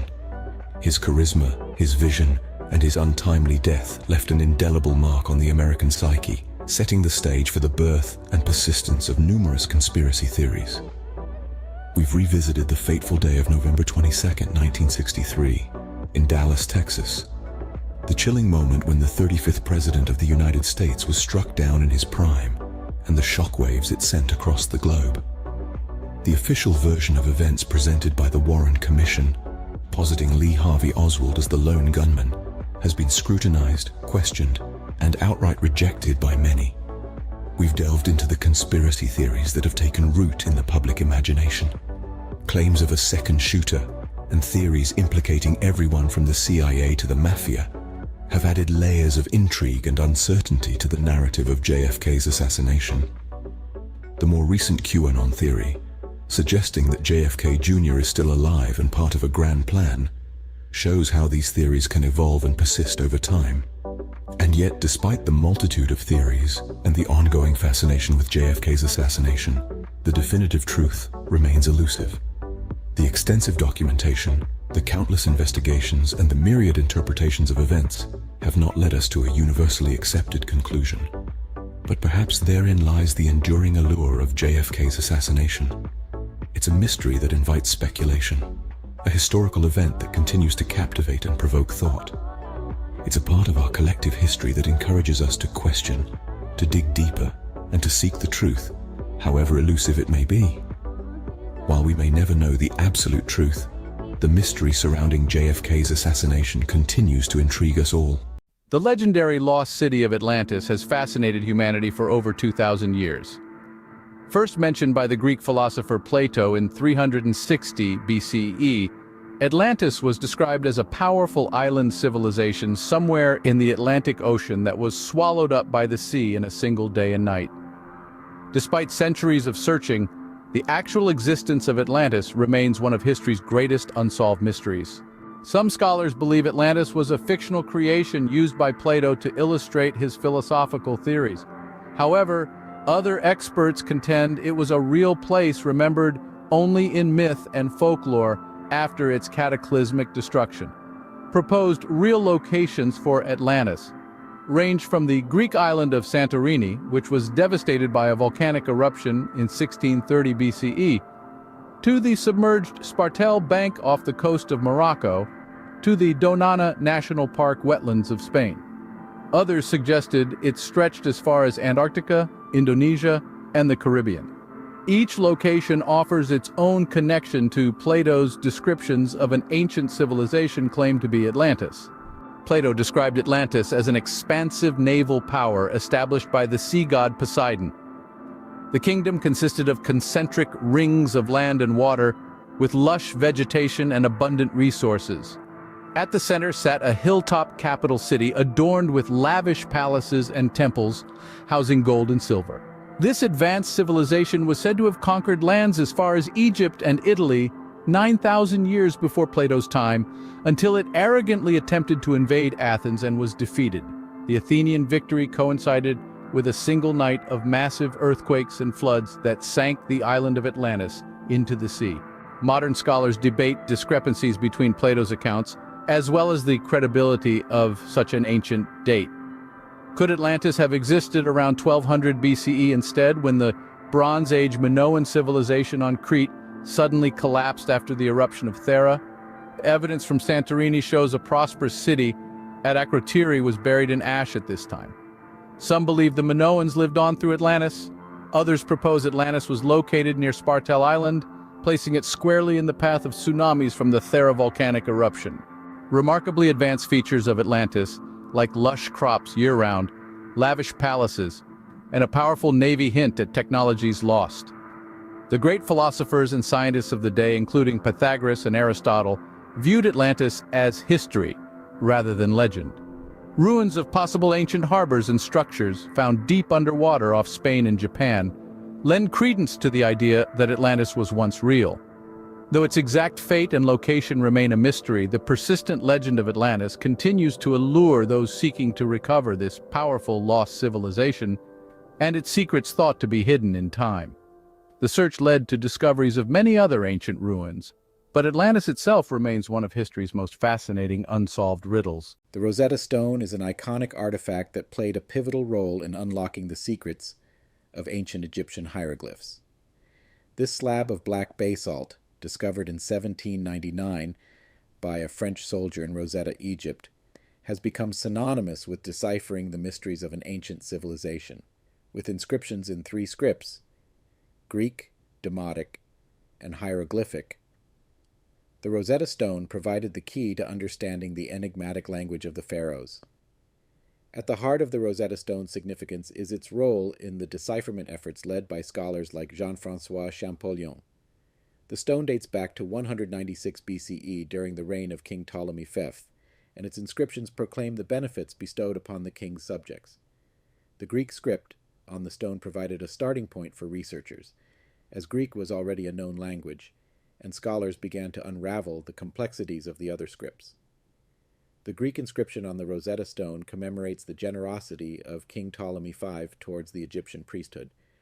However, it is the hieroglyphic and demotic scripts that have captured the imagination of historians and linguists.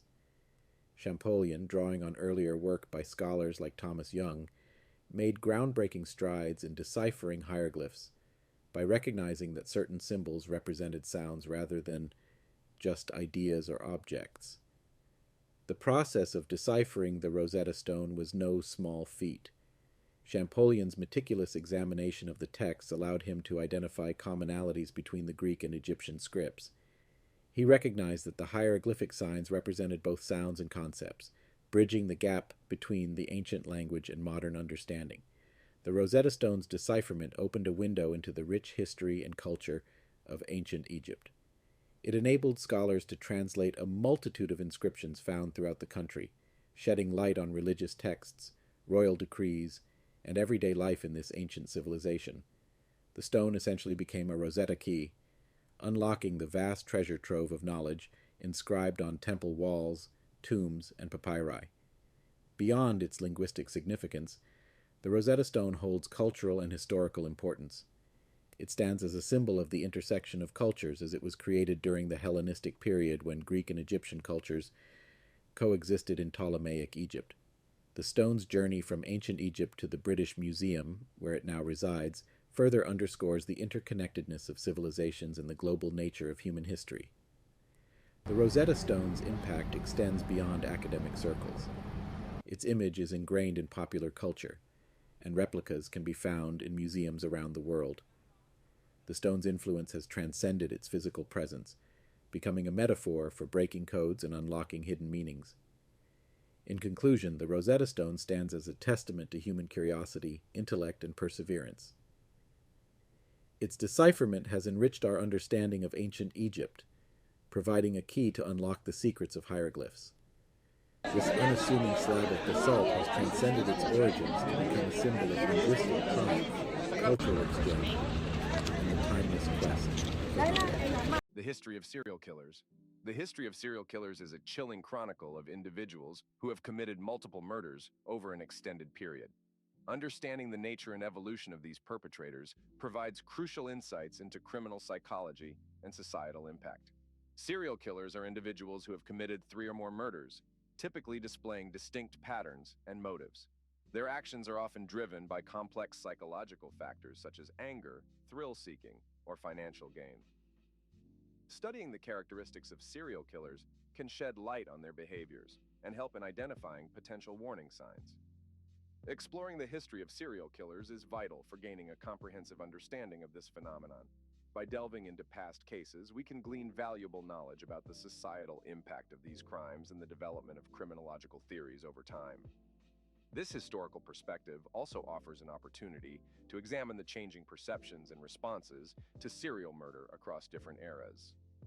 In this video, we will explore ancient cases of serial killings, discuss pivotal periods in the 19th and 20th centuries, examine modern classifications, infamous cases, and psychological factors associated with serial killers and ancient cases of serial killings. Serial killers have existed throughout history, with some notable cases dating back to ancient times. These compelling instances of serial murder from long ago have had a significant impact on society and criminology. Let's explore the historical context, infamous ancient serial killers, their motives and methods, and the influence of these cases on societal fears surrounding serial murder. 1. Overview of ancient serial killings and their historical context. In ancient times, serial killings were often attributed to supernatural forces or mythical creatures. The concept of a serial killer as we understand it today was not yet recognized. However, there are documented cases that exhibit patterns of multiple murders committed by individuals. These cases provide valuable insights into the early manifestations of this disturbing phenomenon. Some historical accounts shed light on these occurrences. 2. Examples of infamous ancient serial killers. Despite limited historical records, there are a few notorious ancient serial killers whose names echo through time. One such example is Gilles de Rais, a French nobleman in the 15th century, who is believed to have murdered hundreds of children. Another case is that of Locusta, a Roman woman who lived during Emperor Nero's reign and was known for her expertise in poisonings. These ancient serial killers showcased a range of motivations and methods, shedding light on the diverse nature of this criminal behavior. 3. Understanding the motives and methods employed by these early serial killers. Motives for ancient serial killings varied greatly from personal gain to sadistic pleasure or even religious rituals. Some perpetrators were driven by power and control, while others were driven by perverse desires or a need for revenge. The methods employed ranged from poisonings and strangulations to more brutal forms of violence like dismemberment or torture. 4. Influence of ancient cases on the development of societal fears. The ancient cases of serial killings played a crucial role in shaping societal fears and perceptions surrounding murder. These incidents contributed to the creation of legends and myths, further fueling anxieties about unseen threats lurking in the shadows. The fear of serial killers became deeply ingrained in the collective consciousness, leading to increased caution and vigilance in communities. The study of ancient cases of serial killings provides valuable insights into the origins and evolution of this dark phenomenon. By examining these early instances, we can better understand the historical context, motives, and methods employed by serial killers throughout history. Furthermore, these cases have significantly influenced societal fears and perceptions surrounding serial murder, leaving a lasting impact on criminology and our understanding of human psychology. Serial killings in the 19th century. The 19th century was a crucial time in studying serial killers, with several well-known cases shaping public opinion on the matter. This significant period in the history of serial murder reveals various aspects, including famous serial killers, how society reacted, and the media frenzy that followed. and the early development of investigative techniques and forensic science. Noteworthy serial killers, H.H. Holmes. One of the most infamous serial killers of the 19th century was H.H. Holmes, whose real name was Herman Webster Mudgett. During the 1893 World's Fair in Chicago, he constructed a hotel that would later be called the Murder Castle. This elaborate building had secret rooms, hidden passages, and chambers where he tortured and murdered his victims. It is believed that Holmes killed at least 9 people, but some estimates suggest that the actual number could be much higher. Jack the Ripper. In 1888, an unidentified serial killer known as Jack the Ripper instilled fear in London's Whitechapel district. He brutally murdered female prostitutes in a manner that shocked the public. The killer's taunting letters to the police and media only added to the notoriety of the case. Despite numerous theories and suspects throughout history, Jack the Ripper's true identity remains unknown. Belle Gunness. Belle Gunness operated in Indiana during the late 19th century and was one of America's few female serial killers. She targeted her suitors and husbands for financial gain. Gunness would entice men to her farm under false pretenses of love or employment before killing them for their money and possessions. It is estimated that she may have murdered over 40 people. Societal response and media frenzy. These sensational crimes captured public attention and created widespread fear within society. Newspapers extensively covered these cases, often sensationalizing the details to boost sales and satisfy public curiosity. The crimes evoked a mix of fascination and horror, as people struggled to understand the motives and methods used by these serial killers. Influence on investigative techniques and forensic science. The serial killings of the 19th century played a crucial role in shaping early investigative techniques and forensic science. These cases highlighted the need for more advanced methods of investigating crime scenes, collecting evidence, and analyzing it. As law enforcement agencies grappled with these complex crimes, they began to realize the importance of preserving crime scenes, documenting evidence, and seeking assistance from experts in fields such as pathology and psychology.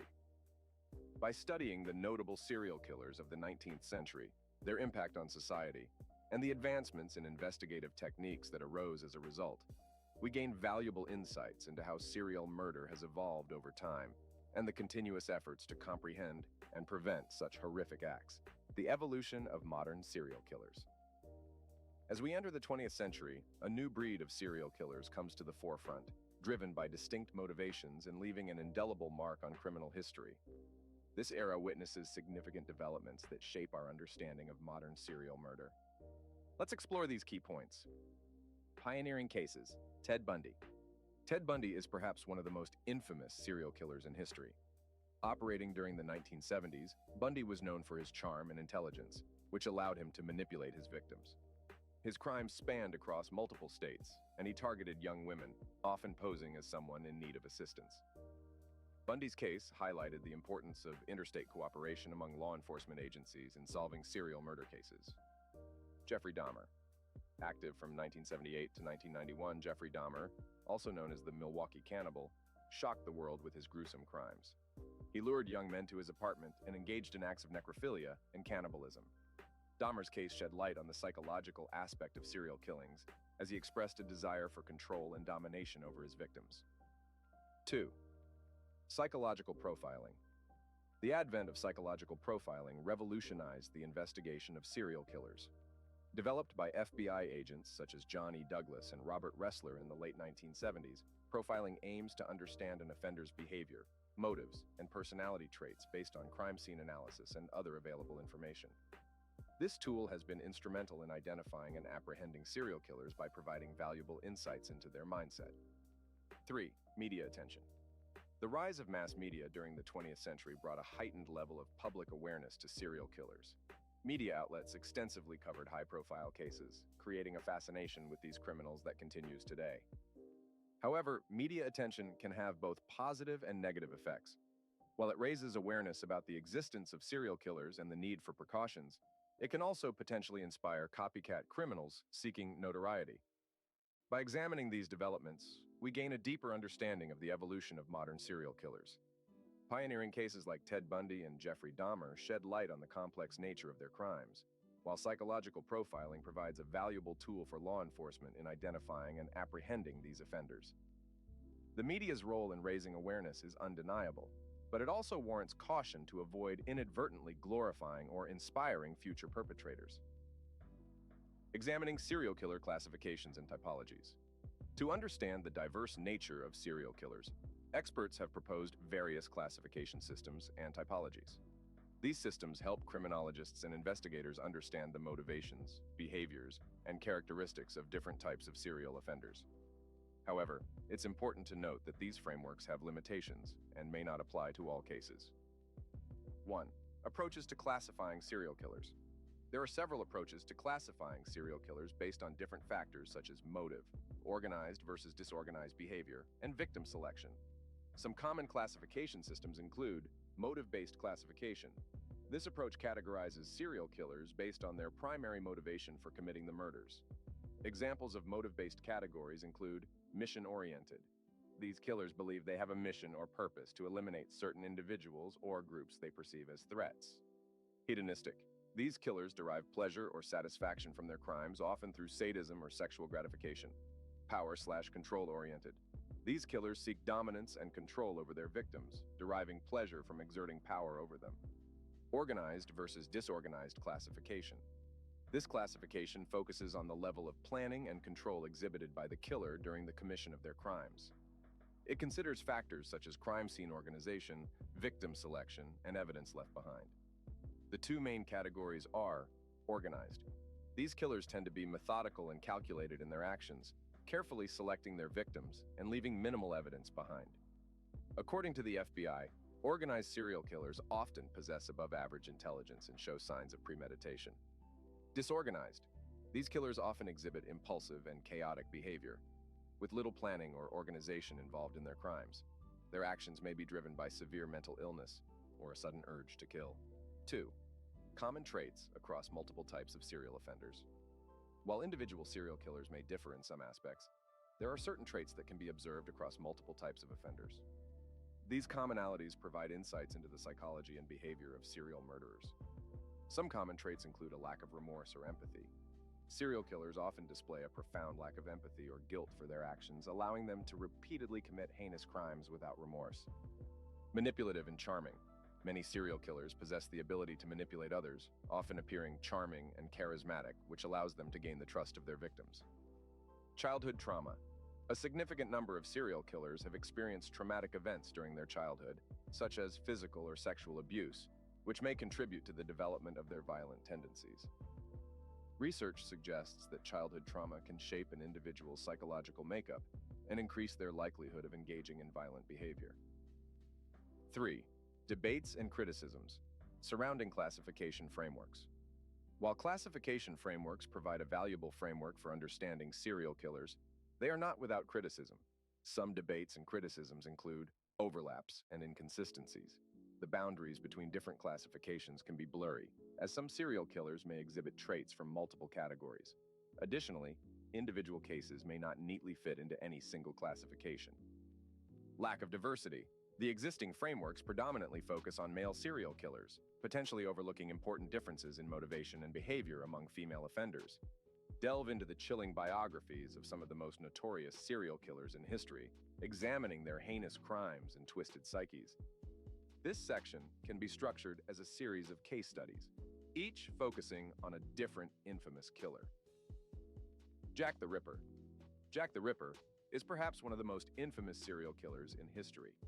Operating in London's Whitechapel district in 1888, Jack the Ripper's true identity remains a mystery to this day. The killer brutally murdered at least 5 women, causing widespread fear and fascination due to the lack of definitive clues. Born out of poverty and a dysfunctional family life experiences and potential psychological triggers remain speculative. Continues to captivate historians, criminologists, and amateur sleuths contributed to the development of criminal profiling and investigative techniques. 2. Ted Bundy. Ted Bundy's charm and intelligence hid his depraved nature as he went on a killing spree across several states in the 1970s. He would lure young women before brutally assaulting and murdering them. Bundy's ability to blend seamlessly into society while harboring sinister intentions puzzled law enforcement for years. Upbringing in a seemingly normal family environment into a remorseless killer fascinates psychologists and criminologists. Case highlighted challenges in coordinating efforts across state lines for law enforcement agencies. 3. Aileen Wuornos. Aileen Wuornos gained notoriety as America's first female serial killer. She targeted men whom she claimed had assaulted or attempted to assault her during her work as a sex worker. Wuornos's troubled past, characterized by abandonment and abuse, provides insight into the complex relationship between environmental factors and the development of a serial killer's mindset. Troubled past marked by abandonment and abuse sheds light on the complex interplay of environmental factors and raises important questions about gender biases in criminal justice proceedings. These 3 cases offer a glimpse into the diverse backgrounds and motivations of infamous serial killers, shedding light on the complex interplay of psychological, environmental, and societal factors that shape their disturbing paths. Psychological factors in serial killings. The phenomenon of serial killings is a complex subject that involves many psychological, environmental, and biological factors. Understanding how these factors interact is crucial in understanding how a serial killer's mind develops. In this section, we will explore some important points about the psychological factors behind serial killings. 1. Role of childhood trauma, abuse, or research has shown that many serial killers have experienced traumatic events during their childhood, physical and sexual abuse and abandonment. These events can have a profound effect on their mental development and often lead to deviant behavior later in life. Disrupt healthy attachment bonds. Impair emotional control, contribute to antisocial traits. 2. Prevalence of psychopathic or sociopathic traits. Psychopathy and sociopathy are 2 personality disorders commonly found among serial killers. While not all individuals with these disorders become serial killers, having these traits increases the likelihood of engaging in violent criminal behavior. Lack of empathy. Shallow emotional behavior towards violence. 3. Potential neurological abnormalities studies suggest that certain neurological abnormalities may play a role in an individual's inclination towards violence. Structural and functional differences in the brains of some serial killers compared to non-violent individuals impact impulse control, emotional processing, and decision-making. These psychological factors can provide valuable insights into the motivations and behaviors of serial killers. However, it's important to note that not all individuals who experience childhood trauma or exhibit psychopathic traits become serial killers. The majority of people with similar experiences and characteristics do not engage in violent criminal behavior. By examining the complex relationship between psychological, environmental, and biological factors, we can better understand what contributes to the development of a serial killer's mindset. This knowledge can help in identifying, preventing, and intervening in cases of serial killings. Criminology perspectives and investigative techniques. The study of serial killers has significantly influenced the field of criminology, leading to advancements in investigative strategies and offender profiling methods. 1. Contributions of psychological profiling. Psychological profiling, also known as offender profiling, has played a crucial role in narrowing down suspect pools and generating leads in cold cases. By analyzing behavioral patterns, crime scene evidence, and victim profiles, law enforcement agencies have been able to create detailed offender profiles that aid in identifying potential suspects. This approach has been instrumental in solving many notorious serial killer cases, such as the capture of Ted Bundy, Gary Ridgway, and Dennis Rader. 2. Role of forensic science. The advent of forensic science, particularly DNA analysis, has revolutionized the investigation of serial crimes. DNA evidence has been pivotal in linking serial offenses and establishing patterns of behavior across different crime scenes. This scientific advancement has led to the successful prosecution and conviction of numerous serial killers who might have otherwise evaded justice. 3. Investigative challenges. Serial killers who operate across multiple jurisdictions pose unique challenges for investigators. The transient nature of these offenders and geographically dispersed crime scenes make it difficult to establish connections between individual crimes. However, advancements in data analysis and information sharing among law enforcement agencies from different organizations have improved the ability to identify cross-jurisdictional links and patterns of behavior exhibited by transient killers.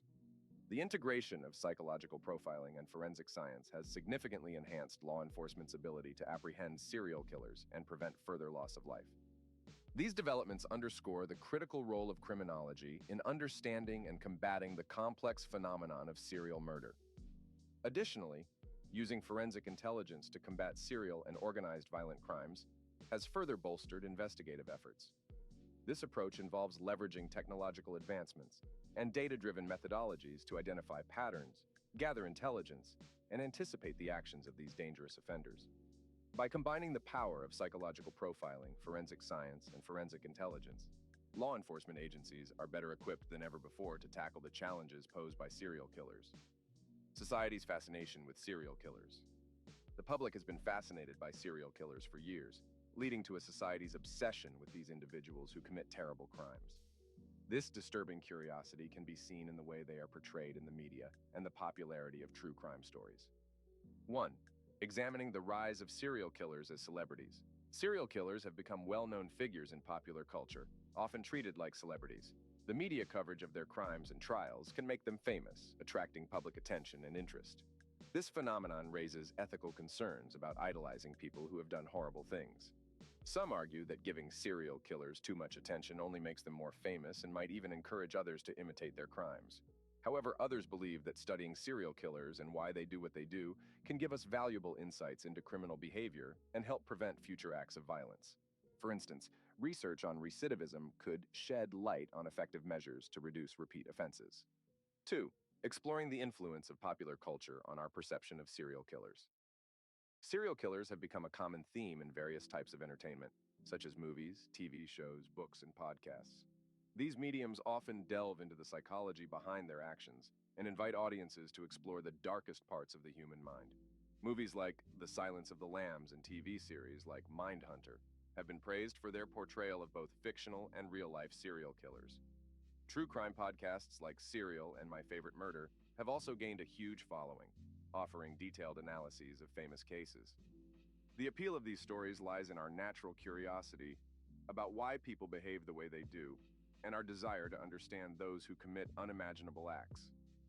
In fact, psychological explanations suggest that our interest in true crime may stem from our need to comprehend the motivations behind such extreme acts of violence. 3. The importance of responsible engagement.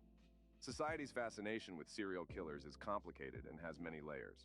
It stems from a mix of fear, intrigue, and a need to comprehend the darkest aspects of human behavior. While this fascination may appear morbid, it also demonstrates our collective attempt to grasp the motivations behind such extreme acts of violence. Through media portrayals and true crime obsessions, society continues to struggle with the complex allure of serial killers. It is crucial that we approach this fascination with care, making sure not to dehumanize them through language or sensationalize their actions, but rather strive to understand the psychological and societal factors that contribute to their existence. Such an understanding could potentially help us prevent future acts of violence by addressing underlying issues effectively while ensuring the safety and well-being of all individuals involved. The ongoing battle against serial killers. The fight against serial killers is an ongoing battle that requires a multidisciplinary approach, involving various stakeholders and strategies. Preventing serial killings is a complex task that requires early intervention, community support, and improved mental health care services. Here are some key points to consider. 1. Importance of a multidisciplinary approach. Tackling the issue of serial murder requires collaboration between law enforcement agencies, mental health professionals, social workers, and other relevant parties. By working together, these experts can identify potential warning signs and intervene before individuals escalate to becoming serial killers. 2. Ongoing research efforts. Researchers are constantly striving to identify early warning signs and risk factors associated with potential serial killers. By understanding the psychological, environmental, and biological factors that contribute to the development of a serial killer's psyche, experts hope to develop effective prevention strategies. 3. Balanced media coverage. Media plays a significant role in shaping public perception and understanding of serial killers. It is crucial for journalists and media outlets to report on these cases responsibly, avoiding glorification or sensationalism.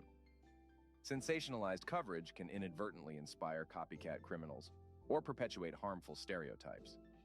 As society continues to grapple with the disturbing phenomenon of serial killings, it is important to recognize that prevention is key. By addressing the underlying causes and implementing comprehensive strategies, we can strive towards a future where the occurrence of such heinous crimes is significantly reduced.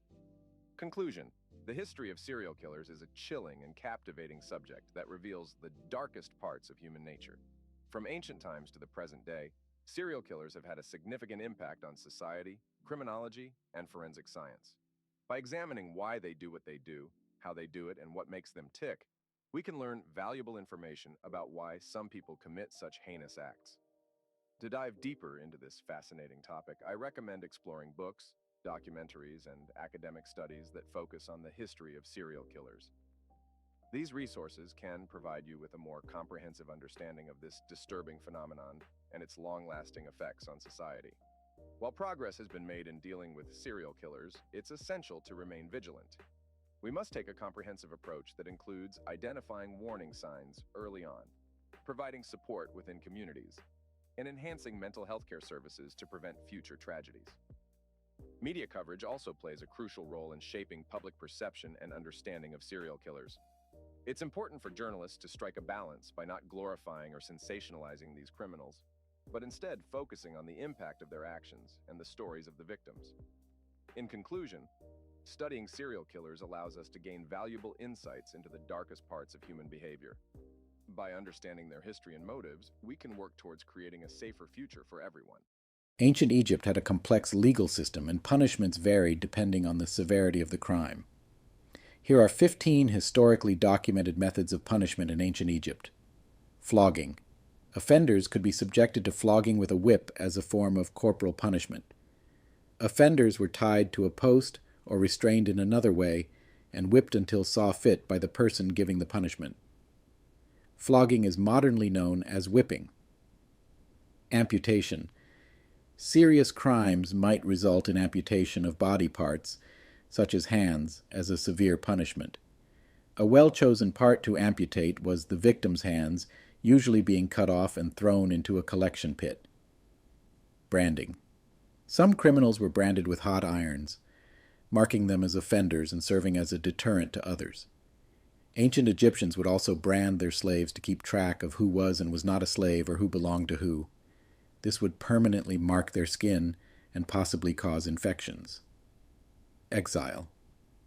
Banishment from the community or forced relocation to remote areas was a form of punishment for certain crimes. This would often be hard on the person not knowing anything from outside of their general area. Lost without food or water would often lead to heat, exhaustion, and/or death. Execution. Capital punishment was administered for crimes like murder, treason, and grave offenses, often through methods such as beheading or hanging. This was often for severe crimes like treason or maybe even disrespecting the gods or pharaohs in private. Forced labor. Criminals could be sentenced to forced labor, often involving hard physical work on construction projects or in mines. This could be anything from helping make buildings or pyramids to being a farmer and growing crops. Mutilation. Mutilation, such as cutting off the nose or ears, was a punishment for specific crimes and served as a visible mark of disgrace. Mutilation served multiple purposes, including acting as a deterrent to others, marking individuals as criminals, and inflicting a visible and lasting punishment. Deprivation of rations. In some cases, criminals might be denied food rations as a form of punishment. This form of punishment aimed to inflict physical hardship, emphasizing the severity of the crime. It could also serve as a deterrent to others, showcasing the consequences of criminal behavior. Imprisonment, although not as common as in modern times, imprisonment was a form of punishment for certain offenses. Imprisonment served to physically isolate offenders from society, preventing them from engaging in further criminal activities. It also allowed authorities to exert control over the individual during their sentence. Confiscation of property and possessions of the convicted could be confiscated as a punishment for certain crimes. Confiscation served both as a punitive measure and a means of restitution. By taking away possessions, authorities sought to directly impact the financial well-being of the offender while potentially compensating victims or the state. Public humiliation. Offenders might be subjected to public humiliation, such as being paraded through the streets or placed in stocks. Public humiliation served as a deterrent, aiming to discourage others from committing similar offenses.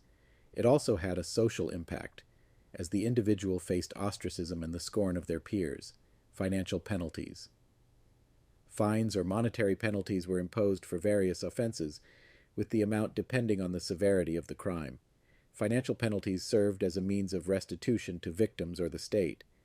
They also provided an alternative to more severe physical punishments, allowing for a degree of flexibility in the legal system. Eye gouging. In extreme cases, eye gouging was used as a punishment, particularly for offenses perceived as threatening to the state. This severe punishment was likely reserved for the most heinous crimes and served as a visceral and lasting consequence. It could also symbolize the loss of perception and, in some cases, be associated with crimes against the state or religious offenses. Tattooing. Criminals might be forcibly tattooed with symbols indicating their crime, serving as a permanent mark of shame. Tattooing served as a permanent visible mark of shame, branding individuals as offenders. The specific symbols might convey the nature of the crime committed, and the practice aimed to discourage repeat offenses. Death by crocodile. In rare cases, particularly for serious crimes, offenders could be thrown into the Nile to be devoured by crocodiles. This form of execution was likely reserved for the most serious crimes and served as a brutal and public spectacle. It could be both a method of punishment and a form of symbolic justice, aligning with the religious significance of the Nile and its associated deities. It's important to note that the severity of punishment often depended on factors such as social status, the nature of the crime, and the discretion of the ruling authorities. Additionally, some punishments evolved over time, and the application of justice varied across different regions and periods in ancient Egyptian history. Elevate your viewing experience and become a valued member of our exclusive community with our channel membership for just 99 cents a month. As a VIP, you'll enjoy the thrill of being the first to access our latest videos before they go live for everyone else. But that's not all. Take a peek behind the curtain with exclusive behind-the-scenes footage, witnessing the creative process, editing magic and early concepts of upcoming videos. Get ready to stay ahead of the curve with sneak peeks into future projects, ensuring you're always in the know. Your subscription not only grants you access to premium content, but also supports us in creating more of the videos you love. Don't miss out on this opportunity to be a part of our inner circle and enhance your entertainment journey. Join our channel membership today and let the exclusive experience unfold. As the sun rose on June 4th, 1942, I found myself standing on the deck of the USS Yorktown, a sense of anticipation mingling with the salty sea breeze. Little did I know that the events about to unfold would change the course of World War II in the Pacific.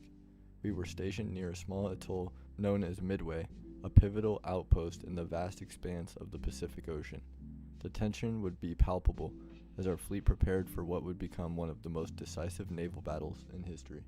The Battle of Midway, fought from June 4th to June 7th, 1942, marked a crucial turning point in the Pacific theater of World War II.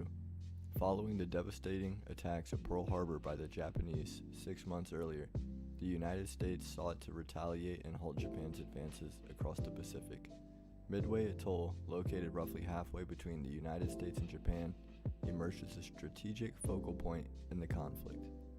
Under the command of Admiral Isoroku Yamamoto, the Japanese Imperial Navy meticulously planned daring offense aimed at expanding the territorial conquest in the Pacific. Yamamoto, a strategic mastermind, recognized the importance of Midway Atoll as a vital outpost that could serve as a springboard for further Japanese advances towards the Hawaii and American West Coast. To achieve this objective, Yamamoto devised an audacious plan known as Operation MI, intending to lure the Pacific Fleet into a decisive confrontation near Midway. Central to Yamamoto's strategy was the element of surprise. The Japanese intended to launch a diversionary attack on the Aleutian Islands in Alaska, drawing American attention away from their true target, Midway Atoll. Meanwhile, a powerful strike force, including 4 aircraft carriers, Akagi, Kaga, Soryu, and Hiru, along with numerous supporting vessels, would coverage a Midway to secure a decisive victory. Yamamoto's plan hinged on the assumption that the American carriers, recently weakened by the surprise attack on Pearl Harbor, would be lured into a trap and annihilated, this allowing Japan to establish dominance in the Pacific unchallenged. However, unbeknownst to the Japanese high command, American codebreakers led by cryptanalyst Joseph Rochefort had successfully cracked the Japanese naval code, providing Admiral Chester W. Nimitz with invaluable intelligence regarding their plans. Through interception communications, Nimitz learned of the Japanese intentions to attack Midway, enabling him to formulate a bold counter-strategy that would ultimately turn the tide of the battle in favor of the United States. American response. Armed with the critical intelligence obtained through code-breaking efforts, Admiral Nimitz swiftly devised a daring plan to intercept and engage the Japanese fleet near Midway. Despite the significant numerical advantage enjoyed by the Japanese, Nimitz recognized the strategic importance in defending Midway Atoll and preventing the Japanese from establishing a foothold in the Central Pacific. With time of the essence, Nimitz marshaled his available forces, including the aircraft carriers USS Enterprise, USS Hornet, and USS Yorktown, to confront the Japanese fleet. The American response was characterized by meticulous planning, innovative tactics, and unwavering determination in the face of overwhelming odds. Nimitz understood the pivotal role that aircraft carriers would play in the upcoming battle and positioned his characters strategically to maximize their effectiveness. Moreover, he coordinated closely with his subordinate commanders, Admiral Raymond A. Sprunitz and Admiral Frank J. Fletcher, to ensure a unified, coordinated approach to impending engagement. On the morning of June 4, 1942, as the Japanese launched their initial airstrikes against Midway, American forces stood ready to execute their counterattack. Despite the formidable challenge posed by the Japanese carrier strike force, American pilots displayed remarkable courage and skill as they launched wave after wave of aircraft against the enemy. In a series of daring and audacious attacks, American dive bombers and torpedo planes targeted the Japanese carriers with devastating effects, ultimately sinking 4 of 6 Japanese carriers within the span of a few hours.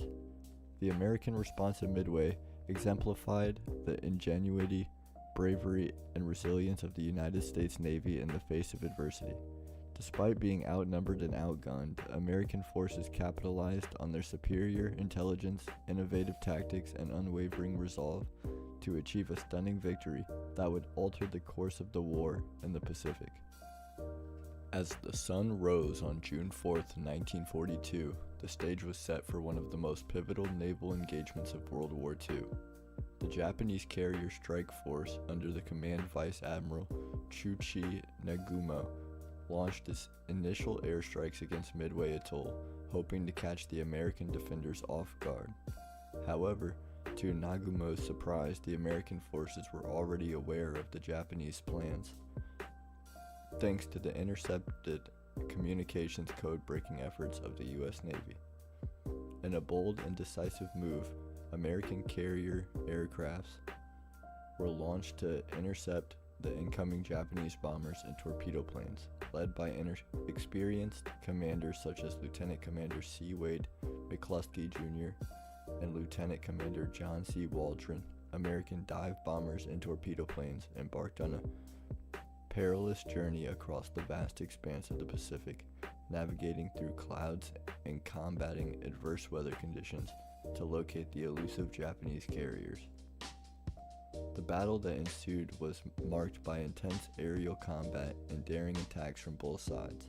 American dive bombers from the USS Enterprise and USS Yorktown, armed with bombs and torpedoes, descended upon the Japanese carriers with precision and determination. In a series of devastating airstrikes, they targeted the vulnerable decks of the Japanese ships, inflicting critical damage and setting several ablaze.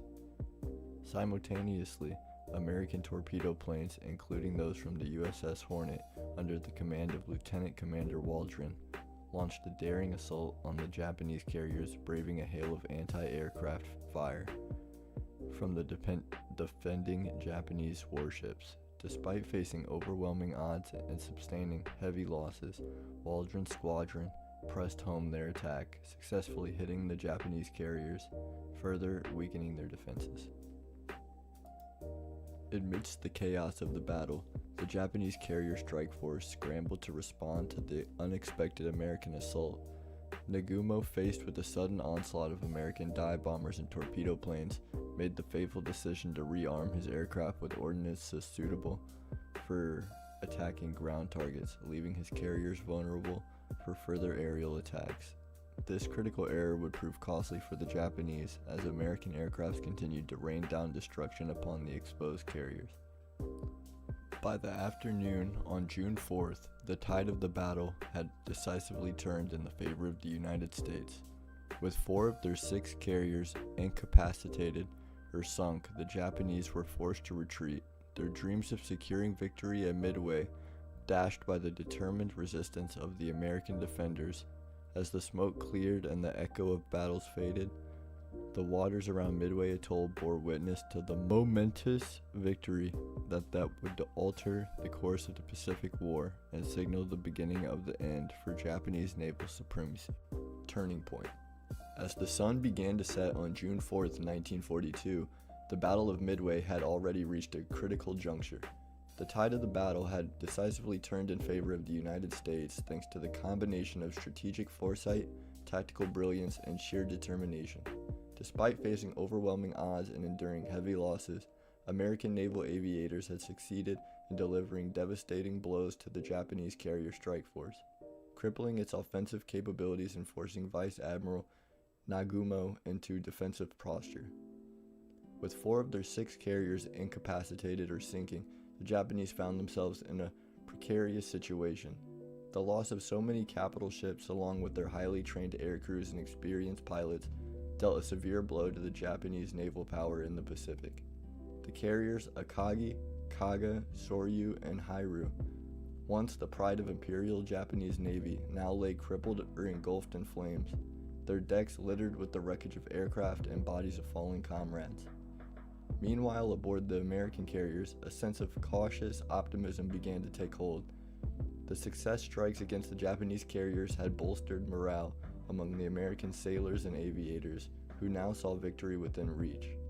Yet, amidst the jubilation, there remained a palpable sense of tension and apprehension. The battle was far from over, and the Japanese still possessed a formidable fleet, including 2 undamaged carriers, the Hairu and Junyu, which could potentially turn the tide once again. In the early hours of June 5, 1942, the American carriers launched a series of coordinated attacks against the remaining Japanese carriers, intent of delivering the final blow. Dive bombers from the USS Enterprise and USS Yorktown, along with torpedo planes from the USS Hornet, descended upon the Hairu and Junyu, determined to finish what they had started. The ensuing aerial engagements were fierce and unforgiving as Japanese fighters and anti-aircraft gunners put up a desperate defense against the relentless American assault. Yet, despite their best efforts, the Japanese carriers could not escape the wrath of the American aviators. In a series of coordinated strikes, the Hairu and Junyo were relentlessly pounded by bombs and torpedoes, their decks engulfed in flames and their crews decimated by the relentless onslaught. By the morning on June 5, 1942, the Battle of Midway had reached its climax with the destruction of the Haiyu and Junyo. The last remaining vestiges of Japanese naval power in the Pacific were extinguished. The United States have emerged victorious, dealing a crippling blow to the Japanese ambitions of expansion and securing a crucial turning point in the Pacific War. In the aftermath of the battle, the strategic significance of Midway Atoll became apparent. Not only had the American victory halted Japanese expansion in the Pacific, but it also provided a vital forward operating base for future Allied offensives. Moreover, the success of Midway served as a morale boost for the American people and military, proving that the courage, determination, and a bit of luck, even the mightiest adversaries, could be overcome. The aftermath of the Battle of Midway reverberated across the Pacific theater and beyond, leaving a lasting impact on the course of the World War II for the United States. The victory at Midway was a watershed moment, shifting the momentum of the war in the Pacific and laying the groundwork for eventual Allied victory. In the days following the battle, both sides took stock of their losses and assessed the strategic implications of the engagement. For the United States, the cost of victory had been high, with the loss of USS Yorktown and a significant number of aircraft and personnel, yet the sacrifices made by American sailors and aviators had not been in vain, as the destruction of 4 Japanese carriers dealt a severe blow to Japanese naval power and morale. In Japan, the defeat at Midway came as a devastating blow to the country's military and leadership. The loss of 4 carriers alongside hundreds of aircraft and skilled aviators represented a significant setback for Japanese ambitions in the Pacific. Moreover, the defeat shattered the myth of Japanese invincibility and exposed vulnerabilities in the Imperial Navy's command structure and operational doctrine. In the months that followed, the United States capitalized on its victory at Midway, launching a series of offensives that pushed Japanese forces back across the Pacific. Midway Atoll itself was transformed into a vital forward operating base for Allied operations, serving as a launch pad for air raids against Japanese-held territories and a crucial outpost for reconnaissance and intelligence gathering. The strategic significance of Midway extended beyond the military realm, shaping the course of the war and influencing diplomatic relations between the United States and its allies. The decisive victory at Midway bolstered American confidence and resolve, paving the way for increased cooperation with Allied powers and laying the groundwork for the eventual defeat of the Axis powers. In the years that followed World War II, the Battle of Midway took on legendary status as one of the most pivotal engagements in naval history. The courage and sacrifice of those who fought in battle became emblematic in Allied effort to defeat tyranny and secure freedom and democracy for future generations. Today, the memory of the Battle of Midway serves as a testament to the indomitable spirit of the American people and the enduring legacy of those who fought and died in defense of liberty. The Battle of Midway stands as a testament to the courage, sacrifice, and strategic acumen of those who fought on both sides of the conflict. For the United States, the victory at Midway was a turning point in the Pacific War, marking the beginning of the end for Japanese expansionism and paving the way for eventual Allied victory. The battle demonstrated the importance of intelligence, preparation, and decisive action in warfare, as well as the critical role of leadership and individual bravery in the face of adversity. Yet, the Battle of Midway was more than a military engagement. It was a clash of ideologies and a struggle for the future of the Pacific region. The defeat of the Imperial Japanese Navy at Midway dealt a severe blow to Japan's imperial ambitions and hastened the decline of its empire. Meanwhile, for the United States and its allies, the victory at Midway represented a triumph of democracy over tyranny and reaffirmation of the values of freedom, justice, and equality. In the years since World War II, the Battle of Midway remained as a symbol of courage, sacrifice, and perseverance, inspiring subsequent generations to strive for peace, justice, and a world often marked by conflict and strife. As we reflect on the legacy of the Battle of Midway, let us honor the memory of those who fought and died in defense of liberty, and remember the lessons learned from this pivotal moment in history.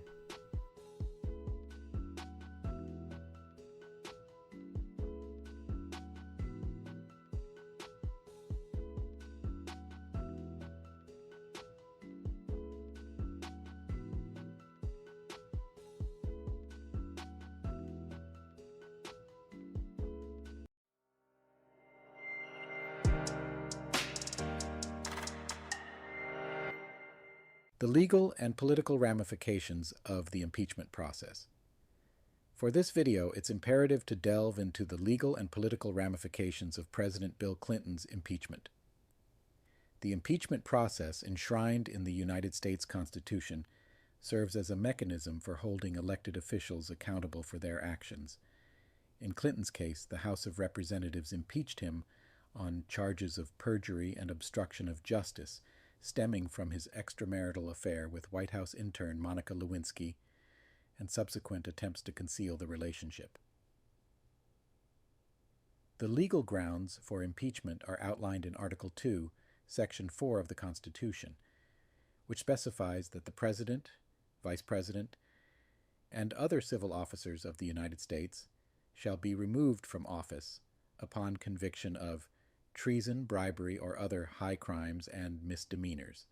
However, the interpretation of what constitutes high crimes and misdemeanors is subject to debate and often influenced by political considerations. In Clinton's case, the House of Representatives, controlled by Republicans at the time, impeached him along party lines, with the majority of Republicans voting in favor of impeachment and the majority of Democrats opposing it. The House Judiciary Committee conducted an extensive investigation into the allegations against Clinton, hearing testimony from witnesses and reviewing evidence before drafting articles of impeachment. The two articles of impeachment against Clinton accused him of perjury and obstruction of justice in connection with his testimony in a sexual harassment lawsuit filed by former Arkansas State employee Paula Jones. Specifically, Clinton was accused of lying under oath about his relationship with Lewinsky and encouraging others to do the same. The impeachment trial then moved to the Senate, where a 2/3 majority vote is required to convict and remove a president from office. In Clinton's case, the Senate acquitted him on both articles of impeachment, with the majority of Democrats voting against conviction and the majority of Republicans voting in favor. The outcome of the trial underscored the deeply partisan nature of the impeachment process, with party affiliation often shaping senators' decisions. The impeachment of President Bill Clinton had significant legal and political ramifications. While Clinton remained in office, the impeachment tarnished his legacy and cast a shadow over his presidency. It also set a precedent for future impeachment proceedings, influencing how future presidents would be held accountable for their actions. Additionally, the impeachment of President Bill Clinton highlighted the role of the media in shaping public opinion and influencing the outcome of political events. The scandal dominated news coverage for months, with 24-hour cable news channels providing round-the-clock updates and analysis. The proliferation of the Internet also allowed for the rapid dissemination of information and the emergence of online communities discussing and debating the impeachment proceedings. Overall, the impeachment of President Bill Clinton was a watershed moment in American politics, demonstrating the power of Congress to hold the president accountable and the enduring impact of scandal on public perception.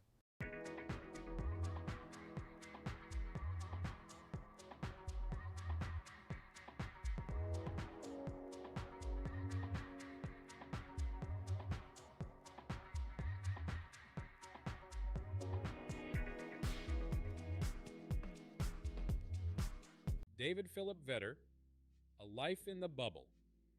David Philip Vedder, also known as the Boy in the Bubble, was born on September 21, 1971, in Houston, Texas, and became widely known as a symbol of resilience and medical advancement.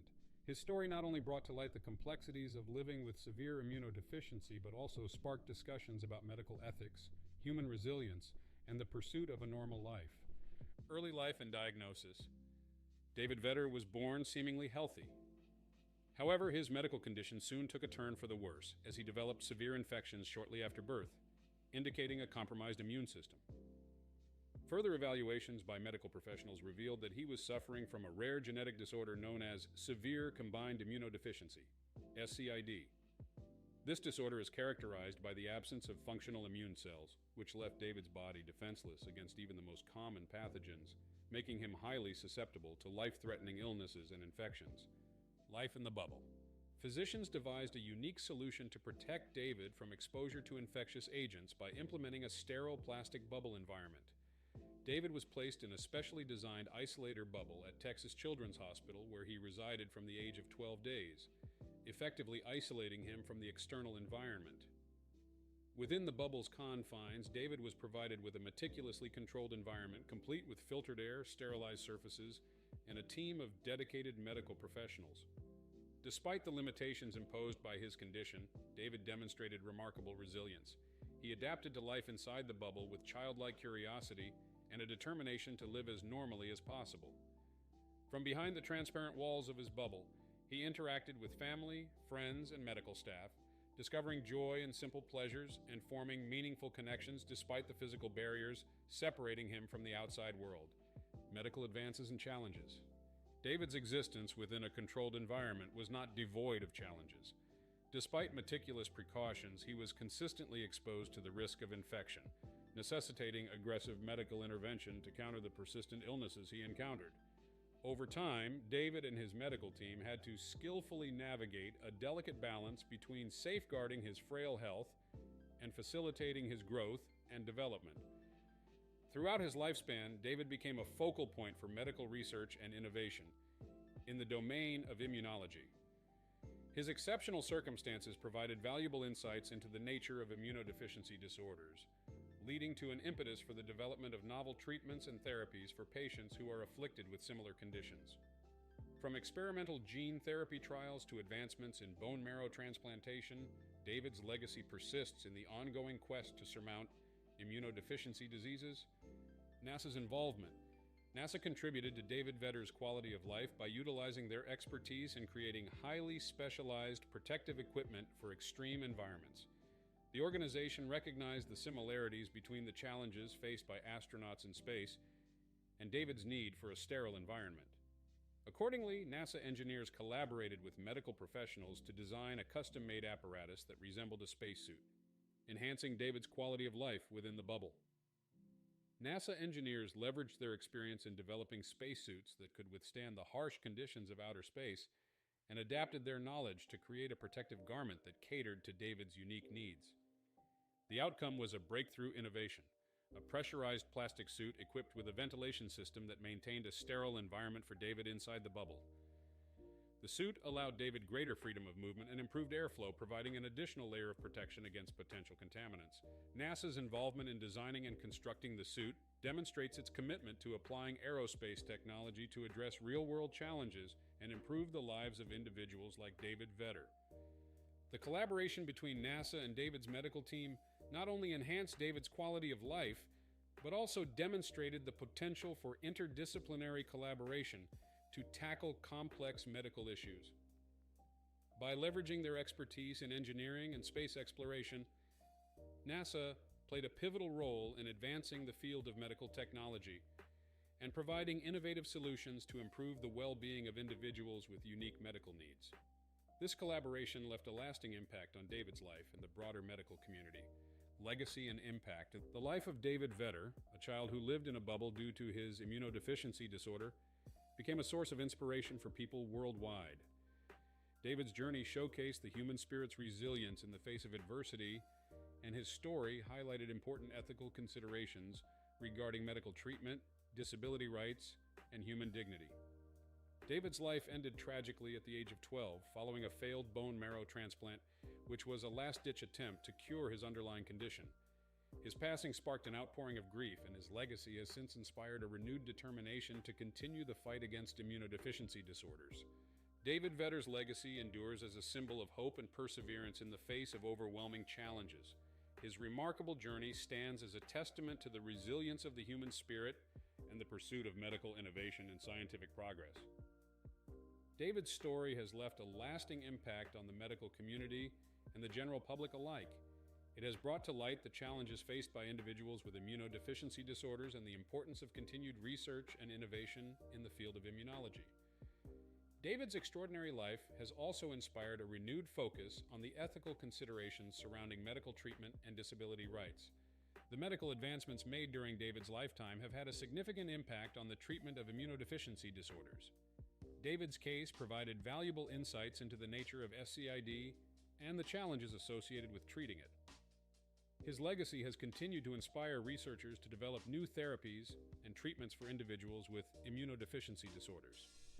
David's story has also raised awareness about the importance of empathy, compassion, and understanding for those living with disabilities. His journey highlighted the need to acknowledge and support individuals with disabilities and to recognize their contributions to society. In conclusion, David Philip Vetter's life serves as a testimony to the unwavering strength of the human spirit in the face of adversity and the ability to surpass expectations. From his early days in the bubble to his immense contribution to medical research and public awareness, David's legacy continues to inspire audiences across the globe. Despite his untimely demise, his indomitable spirit has become an emblem of hope and resilience for future generations. Join the roundtable today for just 99 cents a month and elevate your experience as a history enthusiast. Gain exclusive access to our newest videos before anyone else, diving into captivating historical narratives before they're released to the public. But that's not all. As a member, you'll also have the unique opportunity to shape the content of the channel by providing suggestions for future videos. Your voice matters, and we're dedicated to creating the historical content you want to see. If you want to support the channel, don't miss out on this incredible offer to become a part of our growing community of history buffs. Join the History Buffoon membership now and embark on an enriching journey through the annals of history, all for just 99 cents a month. Just click the link in the description or click join by the subscribe button today.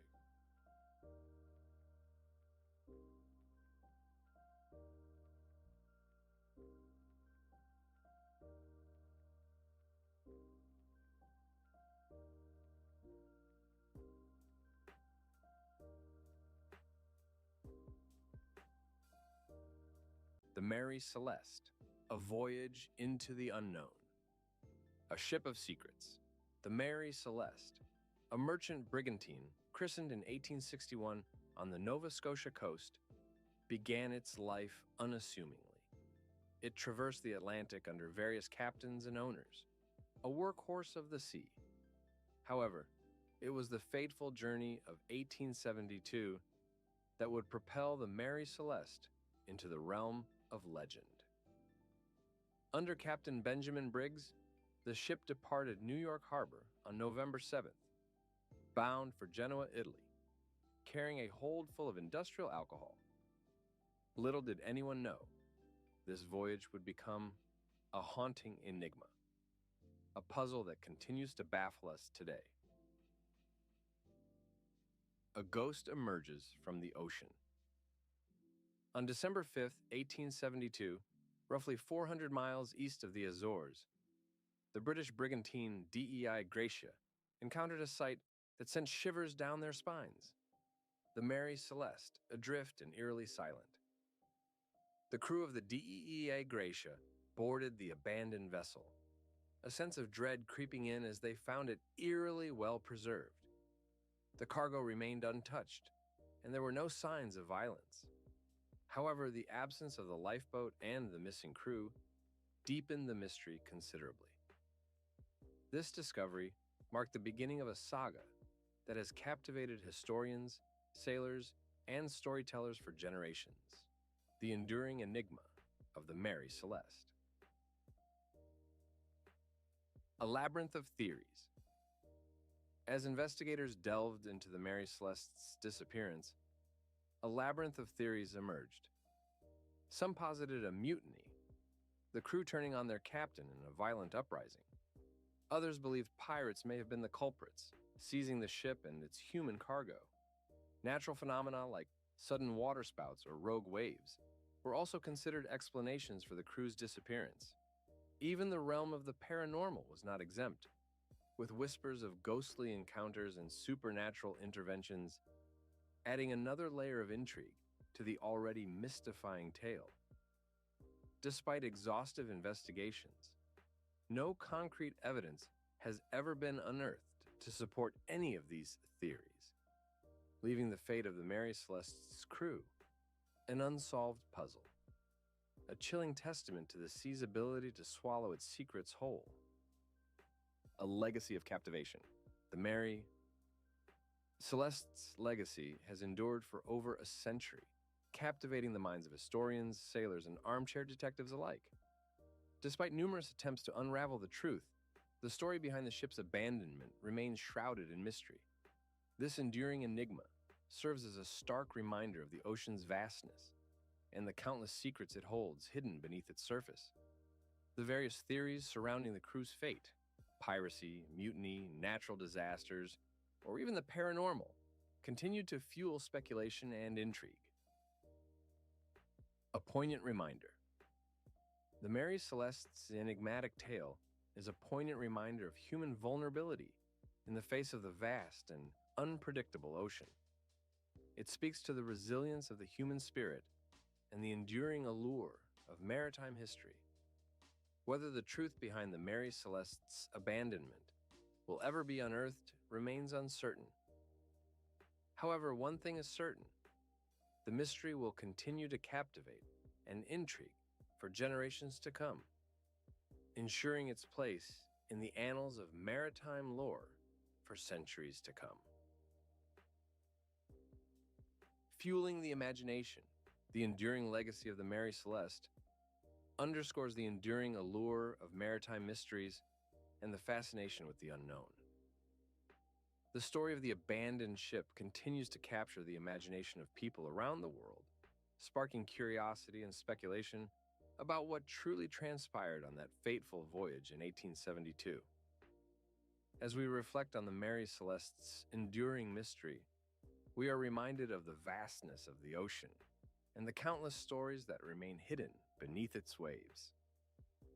A symbol of the unknown, the Mary Celeste stands as a symbol of the enigmatic and unpredictable nature of the sea, a haunting reminder of the mysteries that continue to elude us. The ship's legacy will undoubtedly live on, inspiring future generations to explore the depths of maritime history and the enduring allure of the unknown. As we continue to unravel the mysteries of the past, the story of the Mary Celeste will remain a testament to the enduring power of the sea and the enduring fascination with the unexplained. Join the roundtable today for just 99 cents a month and elevate your experience as a history enthusiast. Gain exclusive access to our newest videos before anyone else, diving into captivating historical narratives before they're released to the public. But that's not all. As a member, you'll also have the unique opportunity to shape the content of the channel by providing suggestions for future videos. Your voice matters, and we're dedicated to creating the historical content you want to see. If you want to support the channel, don't miss out on this incredible offer to become a part of our growing community of history buffs.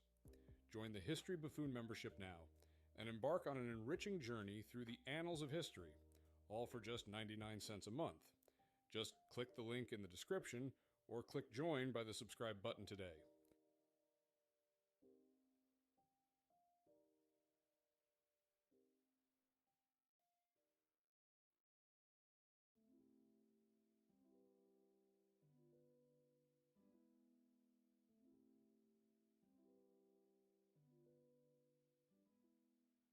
The multifaceted journey of Joe Rogan. Joe Rogan, a name that resonates through the corners of comedy clubs, echoes in the arenas of mixed martial arts, and frequents the lists of top podcast charts worldwide. From holding a mic stand on dimly lit comedy stages to commenting on high-stakes UFC fights and hosting conversations that millions tune into, Rogan's career is a kaleidoscope of varied yet interconnected pursuits.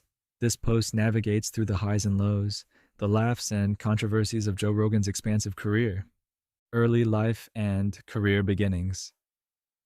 Born on August 11th, 1967, Joe Rogan's path to stardom is paved with relentless ambition and a penchant for pushing boundaries.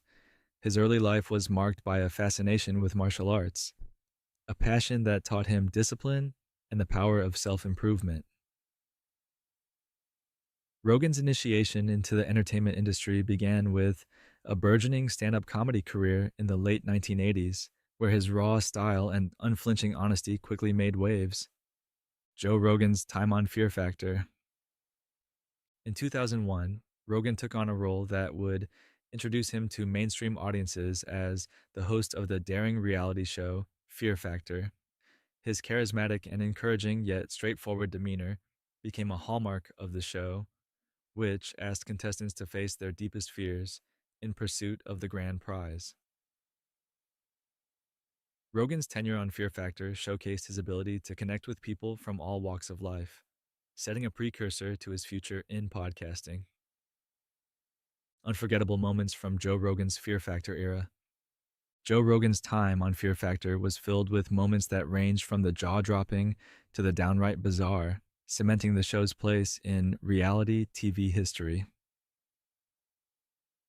One of the most talked about challenges involved contestants lying in a glass coffin filled with rats, a task that tested the limits of their phobias.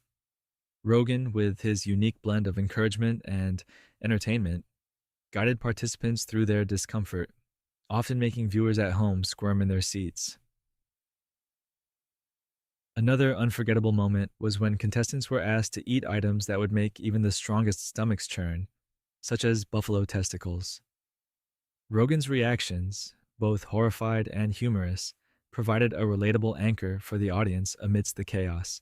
These daring stunts, along with Rogan's dynamic presence, created a series of crazy yet compelling television moments that are still discussed today. The birth of the Joe Rogan Experience. In December 2009, the Joe Rogan Experience was launched, setting the stage for what would become a new era in digital media. Beginning as casual conversations with friends and fellow comedians, the podcast quickly expanded, hosting a diverse list of guests from scientists and entrepreneurs to politicians and conspiracy theorists. Its format, long, free-form, and uncensored, was revolutionary, offering depth in an internet sea of shallowness. Despite the prominence of his career, details about Rogan's schooling and childhood are notably sparse, reflecting his own preference for privacy about his early life. What is known reveals a young Joe Rogan who was uprooted frequently, moving from city to city due to family circumstances. This nomadic lifestyle no doubt contributed to his adaptable and resilient nature. Rogan has mentioned attending Newton South High School in Massachusetts, where he graduated before briefly attending the University of Massachusetts, Boston. His time in academia was short-lived, however, as he quickly found that traditional education did not align with his personal and career aspirations, leading him to pursue a career in comedy and entertainment. This decision marked the beginning of his diverse and successful career path, proving that conventional schooling is not the only route to success. Impact on culture and media. Rogan's podcast didn't just find an audience, it became a cultural phenomenon. By giving a platform to a wide array of voices, Rogan has been credited with democratizing media, making complex ideas accessible, and reinstating the lost art of long conversation. Through his podcast, Rogan exercises an undeniable influence on public discourse, making it a focal point for discussions on everything from psychedelics and fitness to politics and philosophy, controversies and criticisms. However, Joe Rogan's broad platform has not been without its controversies. His willingness to engage with fringe ideas and figures has attracted criticism, with detractors arguing that it sometimes amplifies harmful ideologies. Rogan has faced backlash over his comments on issues ranging from COVID-19 vaccines to gender identities, prompting debates over the responsibilities of influential media figures in shaping public opinion. Regardless, the Joe Rogan Experience remains a central player in the media landscape and continues to draw millions of listeners each month. Evolution of podcasting. The success of the Joe Rogan Experience has also had a significant impact on the world of podcasting itself. The show's popularity has inspired others to follow in its footsteps, leading to an explosion in long-form conversational podcasts.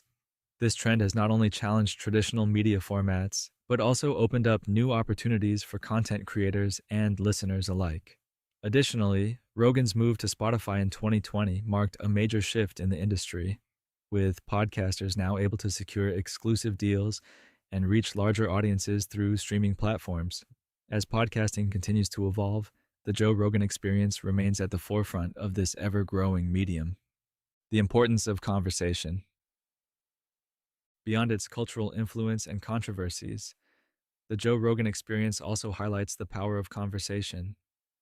In a society increasingly fragmented by polarizing beliefs and online echo chambers, the show's format of long-form dialogue allows for more nuanced discussions and exposure to different perspectives.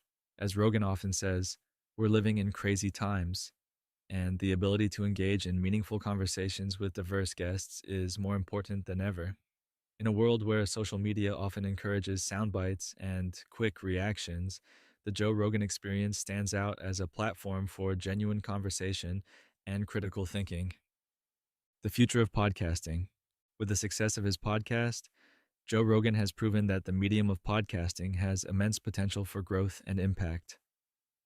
As technology advances and more people gain access to high-quality recording equipment, the barrier to entry for creating a podcast is becoming lower. This has led to an increase in diverse and niche content, providing listeners with a wide range of options to choose from. With the rise of streaming platforms like Spotify and exclusive deals being made, it's clear that podcasting is here to stay. And who knows what the future holds for the Joe Rogan Experience. The future of Joe Rogan. In 2020, Rogan signed an exclusive licensing deal with Spotify, reportedly worth $100 million, marking a significant moment in the podcasting industry. This deal not only underscored the immense value of podcast content, but also signaled a shift in how platforms and creators could interact in the digital age. Looking ahead, Rogan continues to shape the trajectory of media and entertainment, with the Joe Rogan Experience serving as a barometer for the interests and concerns of millions. As his audience continues to grow and diversify, it remains to be seen how Rogan's unique brand of long-form conversation will continue to influence culture and media in the years to come. Whether praised or criticized, there is no denying that Joe Rogan has made a significant impact on the world of podcasting and beyond. So, wherever his journey may lead, one thing is for sure: the Joe Rogan Experience is far from over. So, buckle up and get ready for more thought-provoking conversations, controversial discussions, and surprises from this podcasting trailblazer. As long as listeners are willing to tune in, Joe Rogan will continue to push the boundaries of what is possible in the world of podcasting and beyond. So, love him or hate him, Joe Rogan is here to stay and will continue to shape the future of media in ways we may not even imagine. Conclusion. Joe Rogan's career reflects a relentless quest for exploration, be it in the domains of comedy, martial arts, or podcasting. His ability to converse, challenge, and entertain has cemented his place as a pivotal figure in modern culture. Despite the controversies, Rogan's impact on podcasting and his contributions to media cannot be understated, offering a blueprint for success in digital content creation. What are your thoughts on Joe Rogan's influence on podcasting and popular culture? Do his contributions outweigh the controversies? Engage with us in the comments section below and share this post if you found it insightful. Your perspectives enrich our discussions, and we're excited to hear from you. The history of the stretch. Armstrong doll stretch.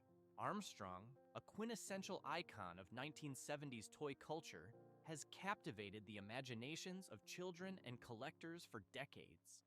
Known for its unique, stretchable quality, this toy has transcended its initial purpose, becoming a symbol of nostalgia and creativity. The history of Stretch Armstrong is a fascinating journey through innovation, marketing, and cultural impact. Origins and development. The idea for Stretch Armstrong was conceived in the mid-1970s by Jesse D. Horowitz, an inventor and chemical engineer. Working for Kenner Products, Horowitz aimed to create a toy that would be both durable and flexible. The development process involved significant experimentation with various materials to achieve the desired stretchability without compromising the toy's integrity. After numerous trials, the team settled on a unique composition, a latex rubber skin filled with a gelled corn syrup mixture. This combination allowed the doll to stretch up to 4 times its original size and then return to its original shape, a novelty that set it apart from other toys on the market. Market introduction and popularity stretch. Armstrong was officially launched in 1976 by Kenner Products. The initial reception was overwhelmingly positive, driven by the toy's innovative design and the effective marketing strategies employed by Kenner. Commercials highlighted the doll's ability to stretch and return to form, capturing the attention of children and parents alike. The character of Stretch Armstrong, portrayed as a blonde, muscular figure in trunks, became an instant hit. The toy's appeal was further amplified by its durability. Unlike many toys of the era that could break or wear out quickly, Stretch Armstrong's robust design allowed for extensive play without significant damage. This durability made it a favorite among children, leading to strong sales throughout the late 1970s. Challenges and resurgence. Despite its initial success, Stretch Armstrong faced challenges in the 1980s. Changing toy trends and the introduction of new, more technologically advanced toys led to a decline in its popularity. Additionally, the complex and costly manufacturing process, particularly the unique gel filling, made production less economically viable as demand waned. However, the 1990s saw a resurgence in interest, driven by a wave of nostalgia among adults who had grown up with the toy. Kenner, recognizing the potential of this renewed interest, reintroduced Stretch Armstrong in 1993.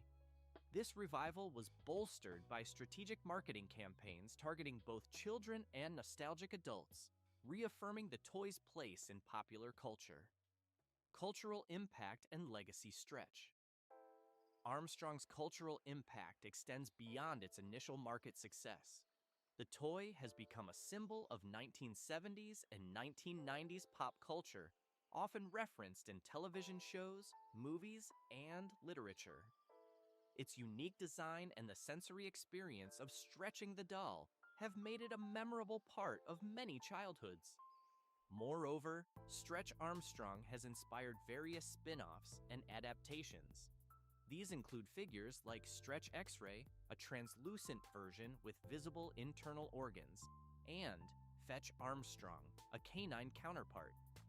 In recent years, the character has even been adapted into an animated series on Netflix, introducing the iconic toy to a new generation. Collectible value and market trends. As with many vintage toys, the value of original Stretch Armstrong dolls has significantly increased over the years. Collectors, driven by nostalgia and the rarity of well-preserved examples, are willing to pay a premium for these items. The original 1976 Stretch Armstrong dolls, especially those in mint condition or still in their original packaging, can fetch thousands of dollars at auctions and online marketplaces. This surge in value is a testament to the toy's enduring appeal and its status as a collectible item. The increase in price is also influenced by the toy's unique material composition, which makes pristine examples rare due to the degradation of the latex over time. Conclusion: the history of Stretch.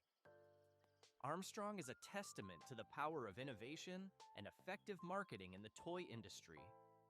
From its groundbreaking design in the 1970s to its nostalgic resurgence in the 1990s and beyond, Stretch Armstrong has remained a beloved figure in the world of toys. Its legacy continues to inspire and entertain, proving that a simple yet ingenious concept can leave a lasting impact on popular culture.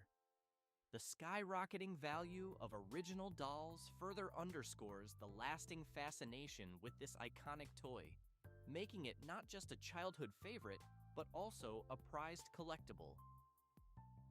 To no surprise, with the popularity of the Stretch Armstrong doll, it was remade, and if you would like to get your hands on one, I'll have a link to them in the description. If you like this video and want to see other videos like this, there is a playlist on the left. If you want to watch videos on me ranting about current topics and playing video games, there will be my second channel here on the right.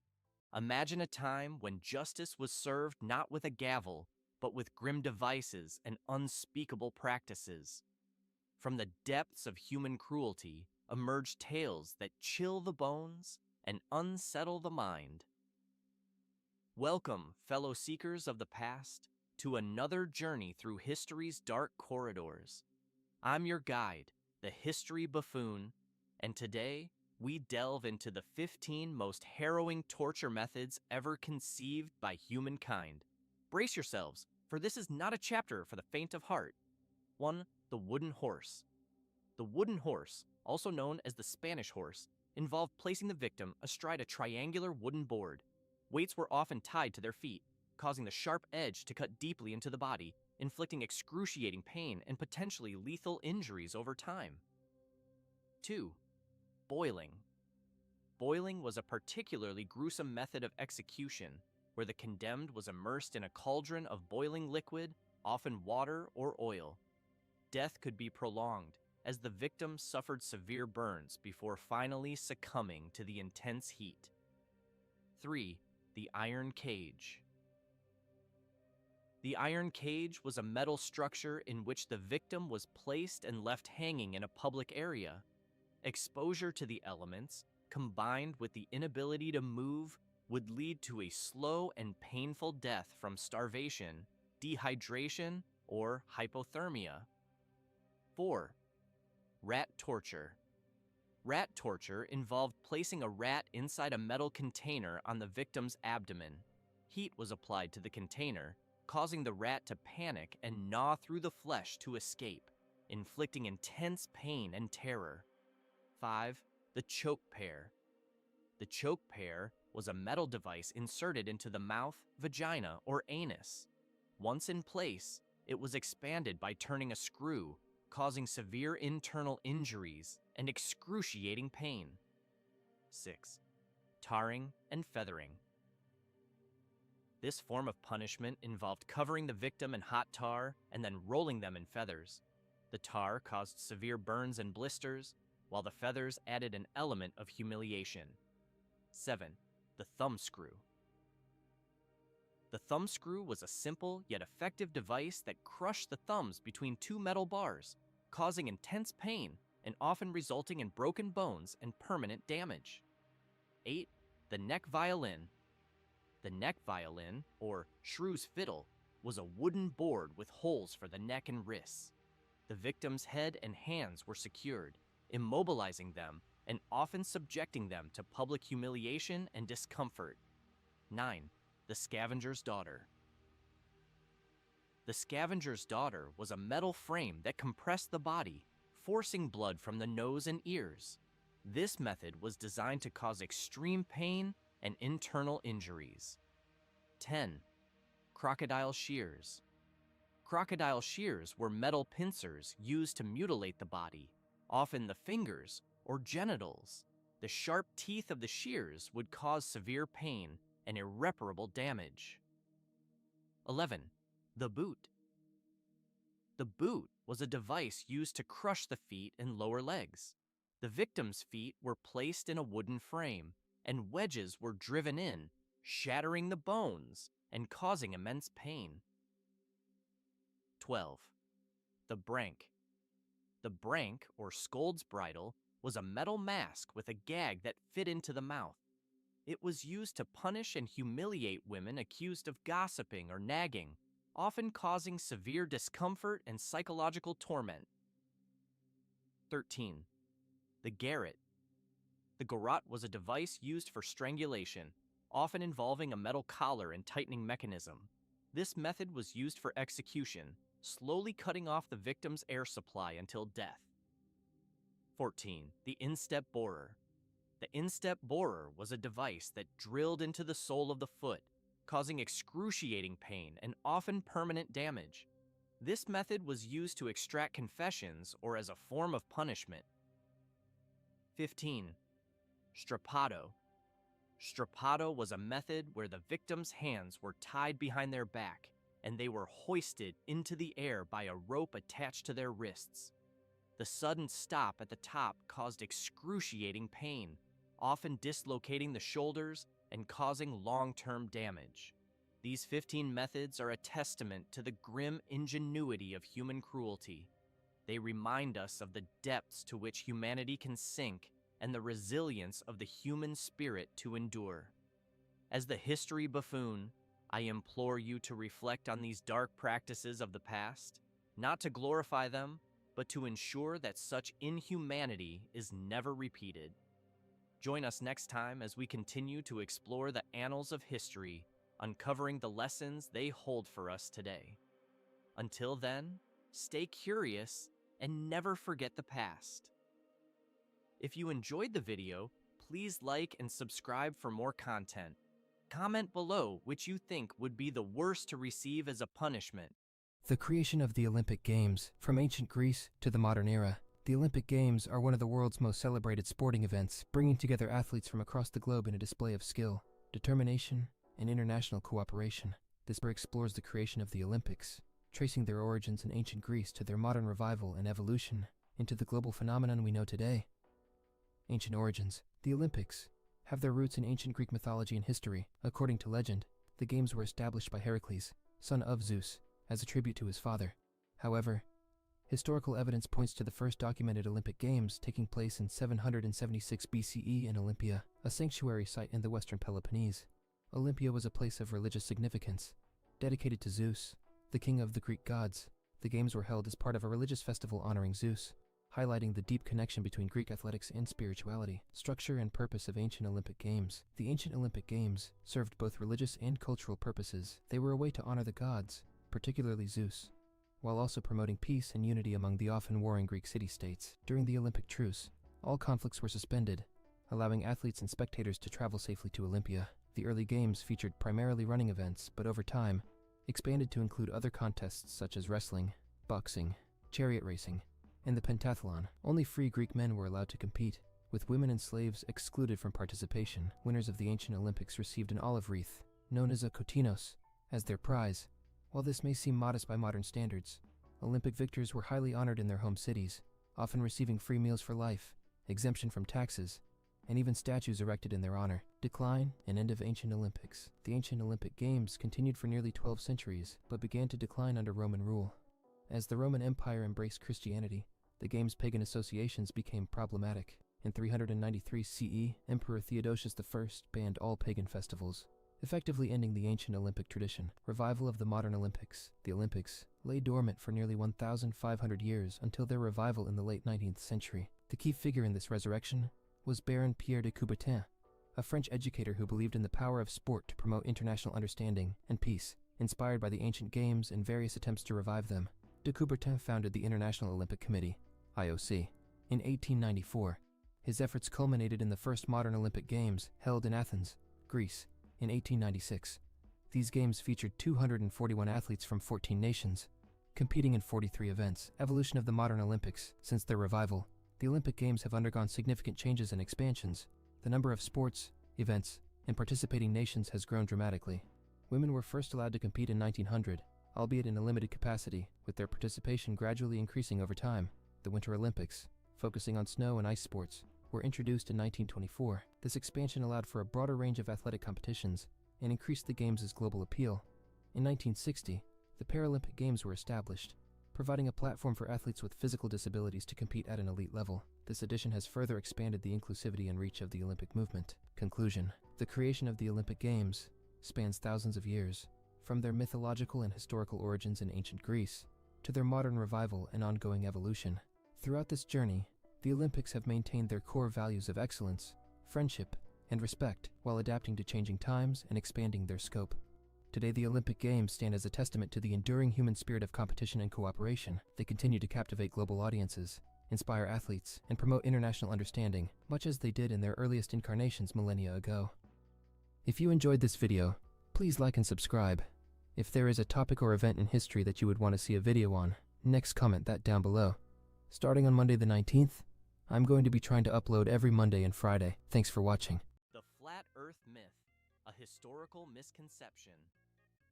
For centuries, the belief that the Earth is flat has been dismissed as an outdated and unscientific idea.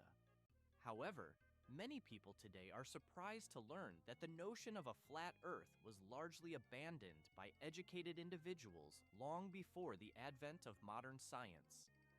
The persistent myth that medieval Europeans believed in a flat Earth is itself a relatively modern invention, popularized by a combination of historical misunderstandings, ideological battles, and cultural misrepresentations. We will explore the origins of the flat Earth myth, examine how and why it became associated with the Middle Ages, and discuss the resurgence of flat Earth beliefs in contemporary society. Ancient beliefs about the shape of the Earth. Early conceptions of the Earth. The idea of a flat Earth is not unique to any one culture or time period. Many ancient civilizations, including the Egyptians, Mesopotamians, and early Greeks, held a flat Earth view. These early conceptions were largely based on everyday observations. After all, the ground beneath our feet appears flat, and in a world without global travel or satellite imagery, the idea of a flat Earth was a logical assumption. In Mesopotamian cosmology, for example, the Earth was often depicted as a flat disk floating on a primordial ocean with a solid sky above. Similar ideas can be found in ancient Egyptian beliefs, where the Earth was envisioned as a flat plain supported by mountains, with the sky held up by a giant, godlike figure. Greek contributions to spherical Earth theory. However, as early as the 6th century BCE, Greek philosophers began to propose that the Earth might be spherical. Pythagoras, one of the first to suggest this idea, reasoned that the sphere was the most perfect shape and that celestial bodies, including the Earth, must therefore be spherical. His ideas were further developed by later Greek thinkers, most notably Aristotle and Eratosthenes. Aristotle, 384-322 BCE in particular, provided several arguments for a spherical Earth. He noted that during a lunar eclipse, the Earth's shadow on the moon is always round, which would only be possible if the Earth were spherical. Additionally, Aristotle observed that travelers moving southward would see stars that were not visible in the northern regions, suggesting that the Earth's surface curves as one moves away from the equator. Perhaps the most remarkable contribution came from Eratosthenes, 276-194 BCE, who not only supported the idea of a spherical Earth, but also calculated its circumference with astonishing accuracy. By measuring the angles of shadows cast at different locations, Eratosthenes estimated the Earth's circumference to be about 40,000 kilometers, remarkably close to the actual value. The Middle Ages. Misconceptions and reality. Medieval understanding of the Earth's shape. Contrary to popular belief, educated people in the Middle Ages did not generally believe that the Earth was flat. By the time of the Roman Empire, the idea of a spherical Earth was widely accepted among scholars. This knowledge was preserved and transmitted through the medieval period by Christian, Islamic, and Jewish scholars. One of the most influential medieval works on cosmology was the Etymologiae by Isidore of Seville, c. 500 and 6636 CE. While Isidore's work contains a mixture of accurate information and outdated ideas, he describes the Earth as being round, using the term orbis terrarum, circle of lands, to describe it. Similarly, the De Natura Rerum by the Venerable Bede, 672-735 CE, also affirms the Earth's sphericity. Additionally, the spherical Earth was depicted in medieval art and literature. Maps from this period, known as TO maps, often depicted the Earth as a circular disk, not because they reflected a belief in a flat Earth, but because they were symbolic representations of the known world, with Jerusalem at the center. These maps were not intended to be accurate depictions of the Earth's physical form, but rather theological illustrations. The role of the Church. A common misconception is that the medieval Christian Church promoted the idea of a flat Earth. In reality, most church scholars accepted the Earth's sphericity. The works of ancient Greek philosophers, including Aristotle, were incorporated into Christian thought, particularly through the writings of Thomas Aquinas, 1225-1274, who sought to harmonize Christian doctrine with Aristotelian philosophy. The notion that the Church suppressed spherical Earth theory likely stems from later conflicts between science and religion, particularly during the Renaissance and Enlightenment periods. These conflicts were often retroactively applied to the Middle Ages, creating the false impression that medieval society was dominated by flat Earth beliefs. The modern invention of the flat Earth myth, Washington Irving and the legend of Columbus. The flat Earth myth, as it relates to medieval Europe, gained significant traction in the 19th century. One of the key figures in popularizing this misconception was the American writer Washington Irving. In his 1828 biography, A History of the Life and Voyages of Christopher Columbus, Irving portrayed Columbus as a lone visionary struggling against the dogmatic belief of a flat Earth held by the Church and his contemporaries. According to Irving's narrative, Columbus's voyage was nearly halted by superstitious and fearful advisors who believed he would sail off the edge of the world. This dramatic story was compelling, but it was entirely fictional. In reality, the educated Europeans of Columbus's time knew the Earth was a sphere. The debate was not about the Earth's shape, but rather about the size of the Earth and the feasibility of reaching Asia by sailing westward. Irving's romanticized account of Columbus was widely read and had a profound influence on the popular imagination. It helped cement the idea that the medieval period was a time of ignorance and superstition, a dark age where flat Earth beliefs were widespread. The role of 19th century historians.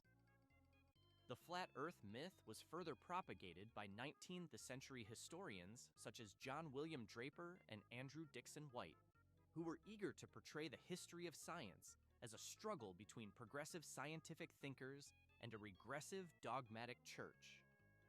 Draper's History of the Conflict Between Religion and Science, 1874, and White's A History of the Warfare of Science with Theology in Christendom, 1896, both depicted the Middle Ages as a period dominated by irrational beliefs, including the flat Earth theory. Draper and White's works were influential in shaping the narrative of a warfare between science and religion, a narrative that has since been challenged by more recent historians.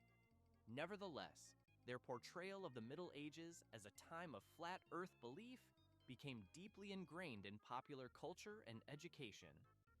The persistence of the flat Earth myth in modern times. The rise of the Flat Earth Society. While the Flat Earth myth was largely debunked by the early 20th century, it experienced a curious resurgence in the mid-20th century with the formation of the Flat Earth Society. Founded by Samuel Shenton in 1956, the society argued against the overwhelming scientific evidence for a spherical Earth, promoting the idea that the Earth is flat and that global institutions were perpetuating a round-Earth conspiracy. Shenton's Flat Earth Society attracted a small but dedicated following, and although it was often dismissed as a fringe group, it managed to keep the flat Earth idea in the public consciousness. The society gained new life in the internet age, where misinformation can spread quickly and widely. Flat Earth beliefs in the digital age. In the 21st century, flat Earth beliefs have found a new platform on social media, where they have been amplified by conspiracy theorists and online communities. Flat Earth videos on platforms like YouTube have garnered millions of views, and online forums dedicated to flat Earth discussions have attracted thousands of members. This resurgence can be seen as part of a broader trend of skepticism towards scientific consensus and authoritative knowledge. Flat Earth believers often claim that evidence of a spherical Earth, including photographs from space and satellite data, is fabricated by a global conspiracy involving governments, scientists, and the media.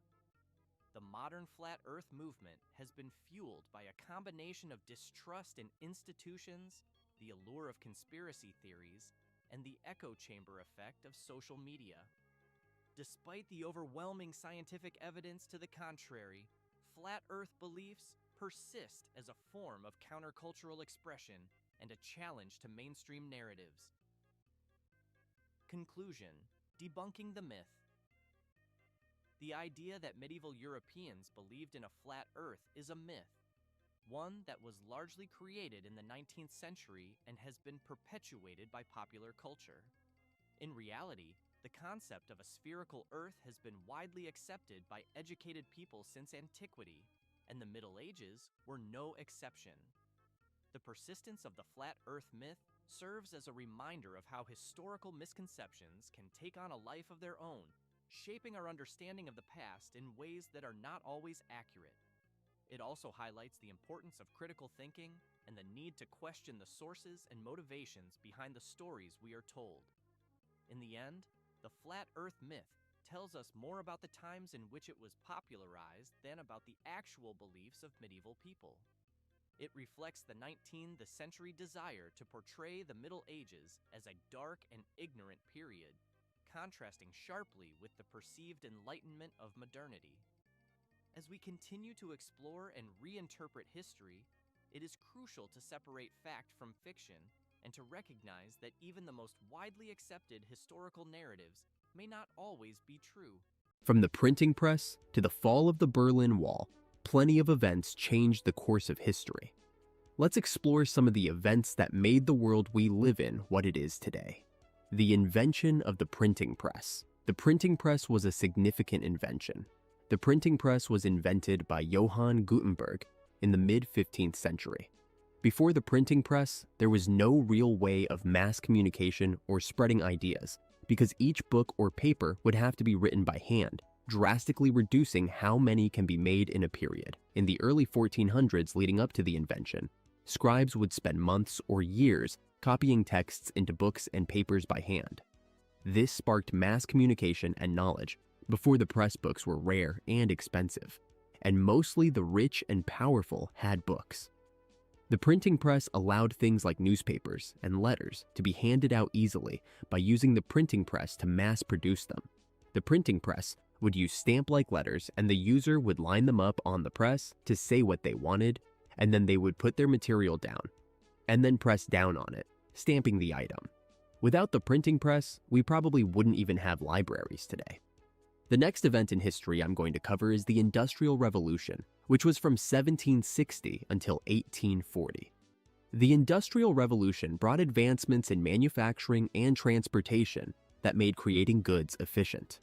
During this time, people migrated to bigger cities with factories and gave up their homestead life by working long hours. This was mostly because of the assembly line, mass-producing items, and even vehicles, which made cities like Detroit top-rated cities and grew insanely fast because of these factories. Brands like Ford and GM mass-produced cars that made them more affordable for the average citizen. These factories did come with downsides, like pollution that caused cities to be filled with fog or pollution, and also rivers with toxic chemicals in them that came from the factories. After this died down though, cities like Detroit found ruin, and a lot of the city was abandoned because the factories closed down, so people left. Next, we have the Berlin Wall. The Berlin Wall was constructed by the German Democratic Republic, GDR, in 1961 to prevent East Germans from fleeing to West Berlin, which was under the control of the Western Allies. The wall was a physical representation of the Iron Curtain, a symbol of the divide between the Communist Eastern Bloc and the capitalist Western Bloc during the Cold War. Its construction was a response to the significant brain drain and loss of skilled labor from East Germany to the West. The Berlin Wall changed the course of history by solidifying the division of Europe and symbolizing the ideological and political differences between the East and the West. Families were separated, and many East Germans risked their lives trying to escape to freedom. The wall became a powerful symbol of the oppression and restrictions imposed by communist regimes. The fall of the Berlin Wall on November 9, 1989, was a pivotal moment in history. It was a result of the widespread pro-democracy movements in Eastern Europe, as well as the policies of the Soviet Union under Mikhail Gorbachev, who had introduced reforms such as glasnost and perestroika. The fall of the wall symbolized the end of the Cold War and the reunification of Germany, marking a shift towards greater freedom and democracy in the region. If you liked the video, please give the video a thumbs up and subscribe. You may also like this video about history's torture methods, or even this short about the new YouTube update. Hello, history enthusiasts. Today we uncover the riveting story of Joan of Arc, from her clandestine beginnings to becoming a heroic figure in medieval France. As we unravel the mysteries surrounding her hidden identity, brace yourselves for a narrative that transforms a simple peasant girl into a symbol of courage and inspiration. Join us on this journey through time as we explore the incredible transformation of Joan of Arc, the Maid of Orleans. Joan of Arc, also known as the Maid of Orleans, is an extraordinary historical figure whose life is characterized by bravery and unwavering determination. Born in 1412 in the small village of Domremy, France, Joan's path was far from ordinary. Growing up during the tumultuous period of the 100 Years' War, her deep religious devotion shaped her early years. However, it was during her teenage years that her life took a transformative turn, as she began receiving divine visions believed to be messages from saints, urging her to support Charles VII, the Dauphin of France. Early life and visions.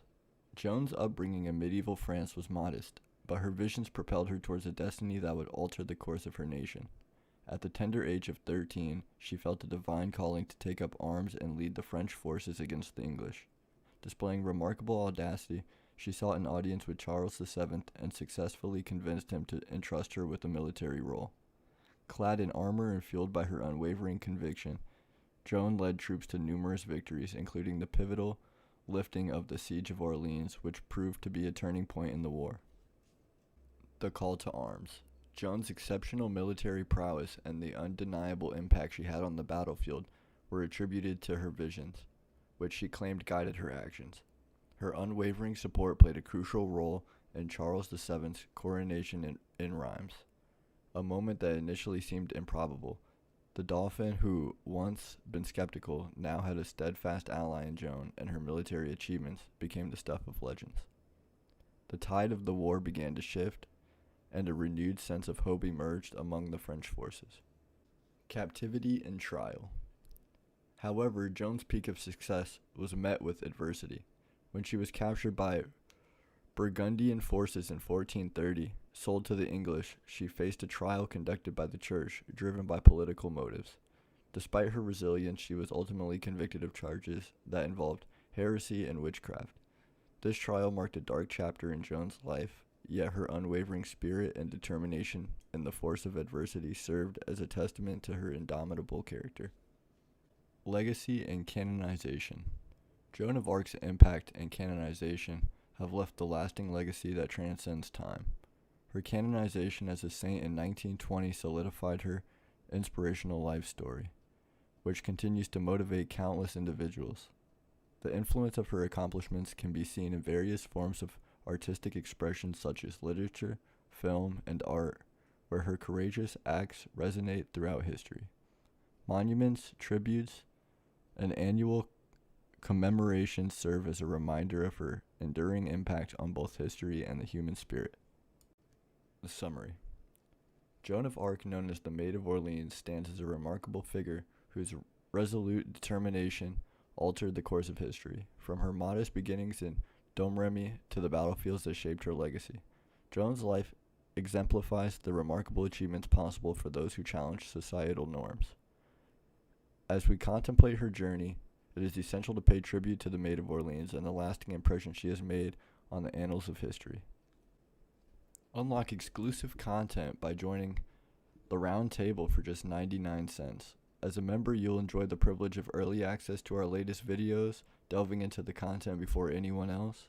But that's not all. Gain entry to our private members-only Discord community where you can receive sneak peeks, behind-the-scene insights of editing, and connect with fellow enthusiasts who also support the channel.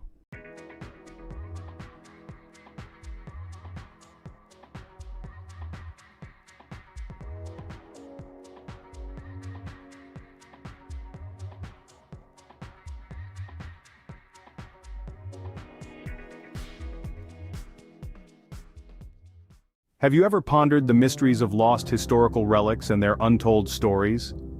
Picture a world where art and history intertwine, where each object holds a tale of human ingenuity, triumph, and sometimes tragedy.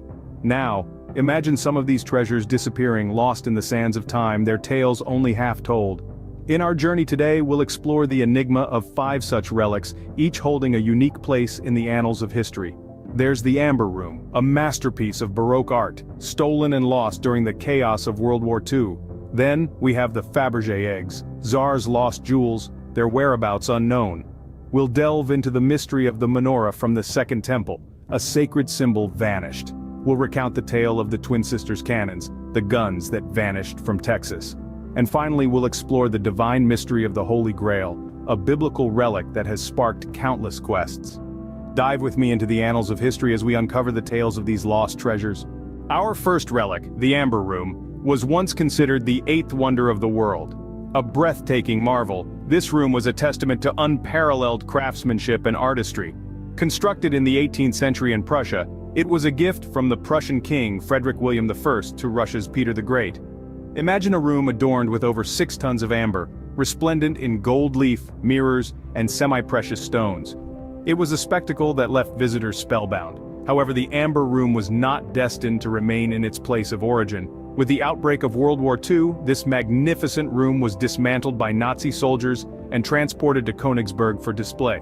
But as the war neared its end, the Amber Room vanished, swallowed up in the chaos. Some speculate it was destroyed during air raids. Others believe it was hidden away, its location known only to a select few. In the aftermath of the war, the search for the Amber Room began. Despite numerous efforts by historians, treasure hunters, and governments alike, the original Amber Room remains a mystery. There have been tantalizing leads, pieces of amber believed to be from the room found in Germany, but the bulk of this historical treasure remains elusive. In the early 21st century, a reconstruction of the Amber Room was undertaken in Russia. Using black and white photographs as their guide, craftsmen painstakingly recreated the room in the Catherine Palace in St. Petersburg. Today, visitors can marvel at this replica, a testament to the original room's lost splendor. Yet the question lingers. Where is the original Amber Room? Is it stashed away in a forgotten bunker or reduced to ashes in the ruins of Königsberg? Or perhaps it has been scattered across the globe, its pieces hidden in the homes of private collectors. The Amber Room, a marvel of artistry and craftsmanship, remains lost, its gleaming beauty a memory of the past. Next, we turn our attention to the lost Fabergé eggs, symbols of opulence and power.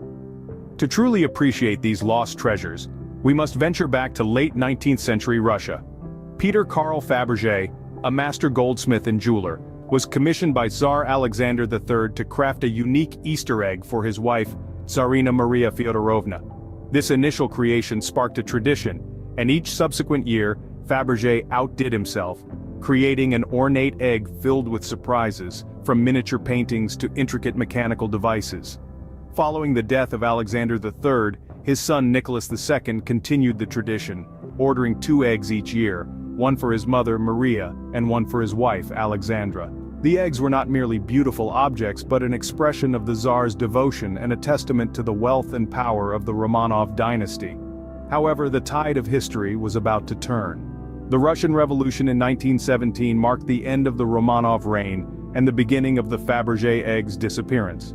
In the chaos that followed the revolution, many of the eggs were lost or stolen. Some were sold off by the Bolsheviks to raise funds for their new regime, others fell into the hands of private collectors, their whereabouts shrouded in secrecy. Today, of the 50 original Fabergé eggs, only 43 are accounted for. The remaining 7 are the subject of one of the art world's most tantalizing mysteries. Despite extensive searches, promising leads, and occasional false alarms, these elusive treasures continue to evade discovery.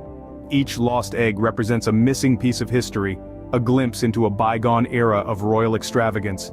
They hold the allure of the unknown, the thrill of the chase, and the promise of untold riches for whoever stumbles upon them. The lost Fabergé eggs, the epitome of luxury and grandeur, continue to elude us, their whereabouts a mystery yet to be unraveled. Our third relic, the menorah from the Second Temple, was a sacred symbol of Jewish faith. This symbol, deeply embedded in the Jewish culture, is more than just a piece of history.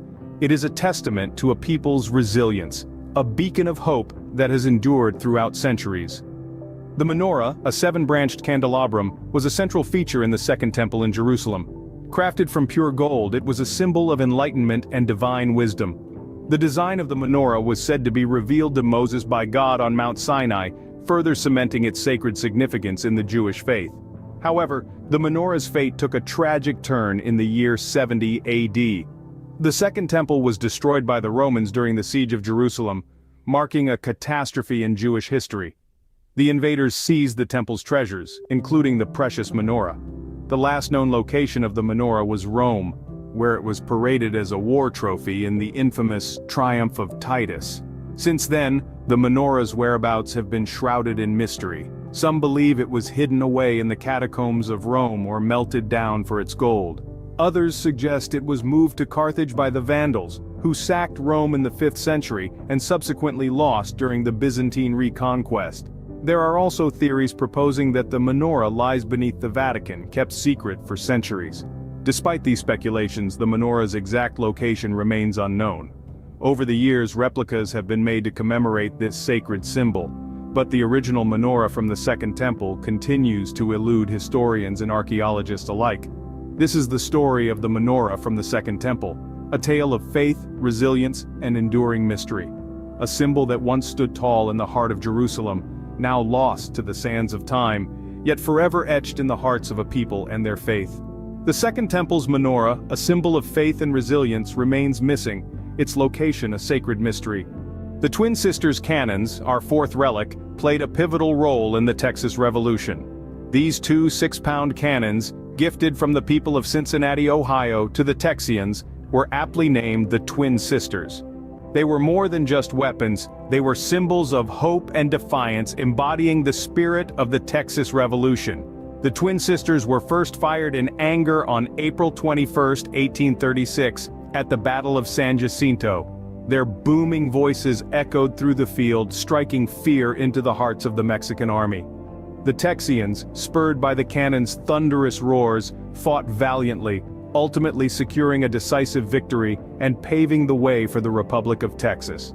But as the dust of the Texas Revolution settled, the Twin Sisters, these symbols of Texian defiance, started their own mysterious journey. After their service in the Revolution, the cannons were stationed at the Capitol in Houston. However, with the onset of the American Civil War, they were called to arms once again. Their last confirmed sighting was in 1863, during the Battle of Galveston. After this, they, like specters, seemingly disappeared into thin air. Over the years, there have been numerous theories and rumors about the Twin Sisters' whereabouts. Some say they were thrown into a bayou to prevent their capture, while others believe they were hidden away, waiting for the day Texas might need them again. Yet despite extensive searches and historical research, their exact location remains unknown. Many have tried and many have failed to solve the mystery of the Twin Sisters' disappearance. Today, replicas of the cannon stand in their place, a testament to their historical significance. But the original Twin Sisters remain lost, their fate intertwined with the fabric of Texas history. The Twin Sisters cannons, instrumental in the fight for Texas independence, have vanished, their location a riddle of the past. Our final relic, the Holy Grail, is perhaps the most elusive of all. This chalice, said to have been used by Christ at the Last Supper, holds a profound religious significance. Yet, despite its importance, the Grail seems to have vanished from historical records, adding layers of mystique to its story. Historians and theologians alike have grappled with this divine mystery, poring over ancient texts and archaeological evidence in an attempt to trace its whereabouts. Theories abound, from the Grail being hidden in secret vaults to it being spirited away to distant lands. Legends, too, have taken a life of their own. Stories of the Grail being the source of eternal life, or a symbol of divine wisdom, have captivated the imagination of millions.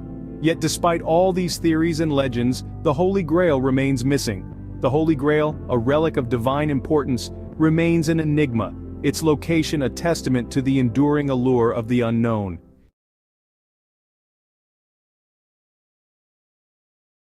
China has been increasing its military activities around Taiwan, pressuring Taipei into accepting its sovereignty claims. The Chinese military conducted a combat readiness patrol in the seas and airspace around Taiwan in response to what it perceives as collusion between the United States and Taiwan. But Taiwan asserts that only its people have the right to decide the island's future. And it appears the United States is backing Taiwan in this assertion. A US Navy warship sailed near islands claimed by China in the South China Sea as part of a freedom of navigation operation. The US Navy stated that the ship asserted navigational rights and freedoms in the Spratly Islands, which China claims sovereignty over. Furthermore, China has conducted deep-sea drilling in the South China Sea. Chinese scientists used the Seabull 2 drilling system to obtain a sediment core 231 meters long at a depth of 2,060 meters. The drilling is aimed at exploring natural gas hydrate resources in the seabed.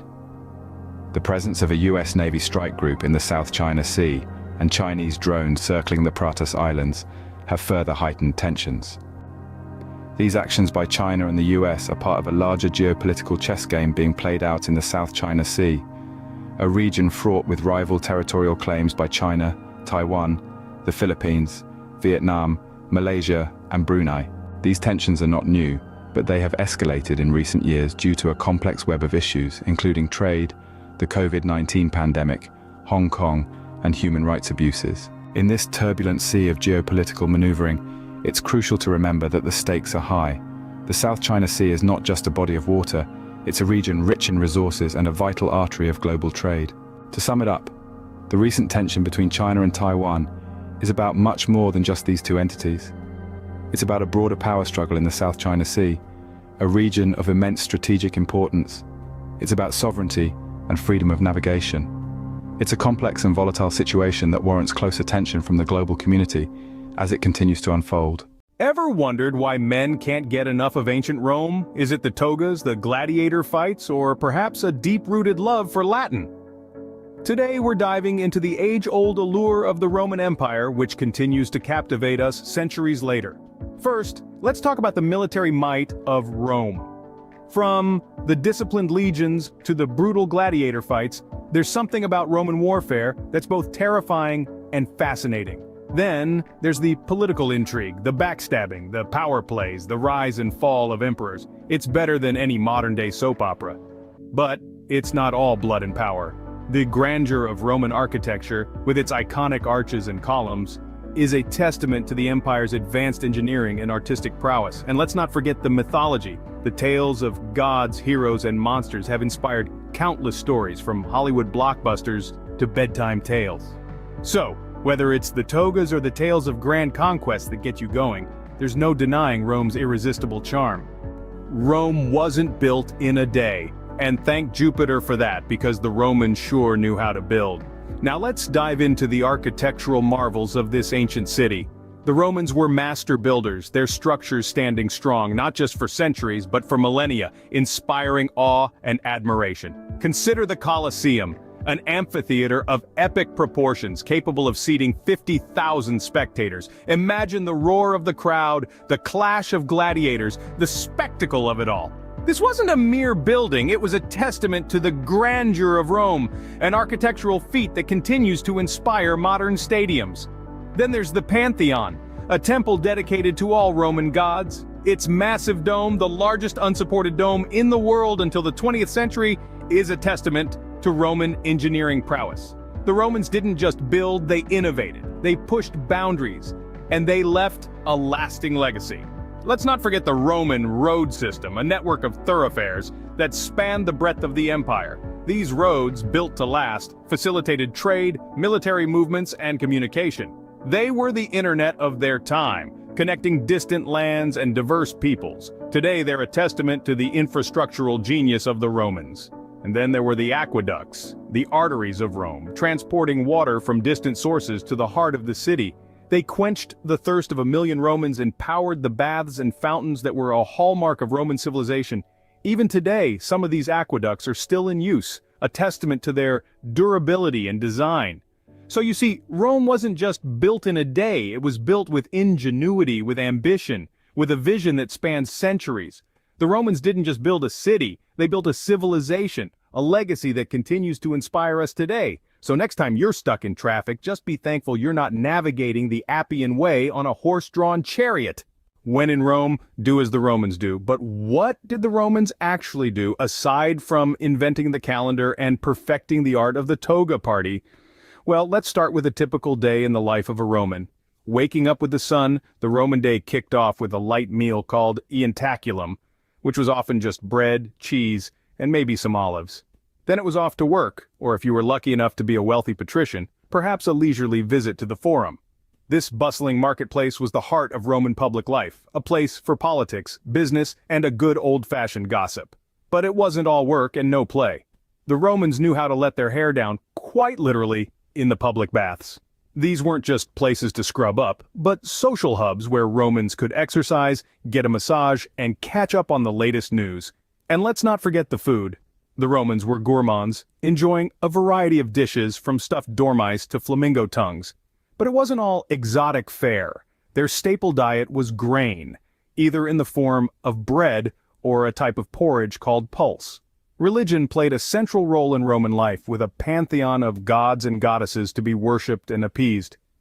Festivals and public rituals were common, and the average Roman home had a household shrine. Yet there was a darker side to Roman society.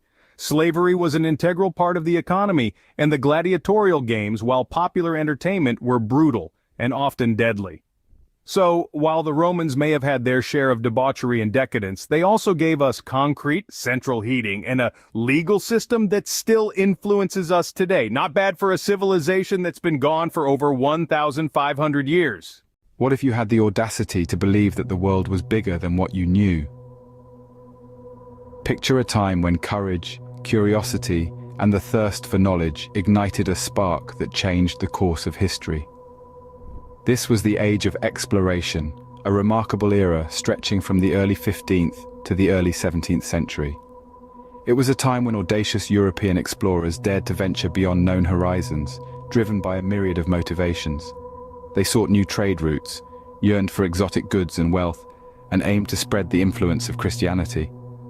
The quest for the East brought them to the farthest corners of the West, leading to the discovery of lands previously unknown to them. This was an age of wonder, an age of courage, an age of expanding boundaries. Brave explorers set sail into the unknown, shaping the world as we know it today. Imagine being Columbus, gazing at the vast ocean, not knowing what lies ahead. A sense of mystery, excitement, and trepidation must have filled the air as these early pioneers embarked on their journeys, leaving the familiar behind in search of the unknown. At the helm of this bold era was Christopher Columbus, an Italian explorer sponsored by the Spanish monarchs Ferdinand and Isabella. In the year 1492, Columbus embarked on his first voyage across the Atlantic, intending to find a western sea route to Asia. Instead, he stumbled upon a whole new world, the Americas. The sight of these untouched lands, with their lush landscapes and diverse life forms, must have been a sight to behold. Columbus's discovery marked a significant milestone in the age of exploration. However, he wasn't alone in this quest to chart the unknown. Other explorers were also making their mark, driven by curiosity, ambition, and the promise of fortune. Take, for instance, John Cabot, an Italian explorer like Columbus, but sailing under the English flag. In 1497, just 5 years after Columbus's voyage, Cabot discovered parts of North America, believing he had found a new route to Asia. His journey paved the way for further exploration and eventual colonization by the English. Then there was Vasco da Gama, the Portuguese explorer, who in 1498 successfully discovered a sea route to India by sailing around the Cape of Good Hope in Africa. His journey opened up the lucrative spice trade to Europe, transforming the continent's economy and culinary landscape. These early pioneers, with their audacity and resilience, reshaped our understanding of the world. They ventured into uncharted waters, braved harsh conditions, and weathered countless obstacles. Their discoveries not only broadened geographical knowledge, but also ignited a global exchange of cultures, ideas, and goods. With each voyage, the map of the world slowly began to fill in. These explorers, armed with their compasses and astrolabes, charted new territories, bridged distant lands, and in the process, forever changed the course of human history. Picture the awe of first laying eyes on an entirely new land, an entirely new culture. As the explorers pushed the boundaries of the known world, They found themselves on the shores of continents previously uncharted by their civilizations. Imagine the thrill of setting foot on unfamiliar land, the rush of excitement at each new discovery, the bewilderment and fascination of encountering diverse cultures so different from their own. This was the reality for explorers during the Age of Exploration. They discovered a world far more vast and diverse than anyone had previously imagined. From the Americas to the distant East, they encountered societies with their own complex structures, traditions, and ways of life. And with these encounters, an exchange began. Goods, previously unknown in Europe, were traded across oceans. Exotic spices, precious metals, and New World crops like potatoes, tomatoes, and maize sparked intrigue and fueled economies. But it wasn't just tangible goods that were shared. Ideas, technologies, and philosophies were exchanged, enriching both the explorers and the indigenous populations. Yet this exchange was not without its darker side. Along with goods and ideas, diseases were also transported across continents. The indigenous populations, having no previous exposure to these diseases, suffered devastating losses. Smallpox, measles, and influenza, unfamiliar to the native people, wreaked havoc in their communities. On the other hand, the explorers faced their own trials. They had to adapt to new climates, face unknown dangers, and sometimes cope with the hostility of the native populations. Despite these challenges, they continued their exploration, driven by the allure of the unknown, the promise of wealth, and the desire for new trade routes. These encounters marked the beginning of a global interconnection. The world, once divided into isolated pockets, slowly began to weave together into a tapestry of cultures, economies, and histories. The Age of Exploration, with all its triumphs and tragedies, paved the way for this global convergence. These encounters forever changed the course of history, sparking a global interconnection. What if you could say you've sailed around the entire world? Quite a feat, isn't it? Now imagine achieving this in the 16th century, when maps were incomplete and the seas were full of unknown dangers. This is the story of Ferdinand Magellan's expedition, the first to circumnavigate the globe. Magellan, a Portuguese explorer, set sail from Spain in the year 1519, leading a fleet of 5 ships with over 250 men. His mission was to find a westward route to the Spice Islands, but his voyage would ultimately achieve much more than that. The journey was fraught with challenges. The crew faced storms, starvation, and even mutiny, but Magellan's determination was unyielding. He led his fleet through the treacherous straits now known as the Strait of Magellan, at the southernmost tip of South America. This passage led the fleet to a vast, previously unknown body of water, which Magellan named the Pacific Ocean due to its calm nature. As they traversed the Pacific, the hardships continued. Food and water supplies dwindled, and many men succumbed to scurvy. Yet they pressed on, driven by the promise of discovery and the allure of the unknown. After sailing across the Pacific for 99 days, they finally reached land, the Mariana Islands, and later the Philippines. Unfortunately, it was here in the Philippines where Magellan met his end in a local conflict. However, the voyage did not end with Magellan. Under the command of Juan Sebastián Elcano, the expedition continued. After 3 long years, one ship, the Victoria, with just 18 surviving crew members, returned to Spain, completing the first circumnavigation of the globe. This epic journey not only discovered new lands and sea routes, but also confirmed what many had suspected. The world was indeed round. It was a colossal step toward understanding the true nature of our planet.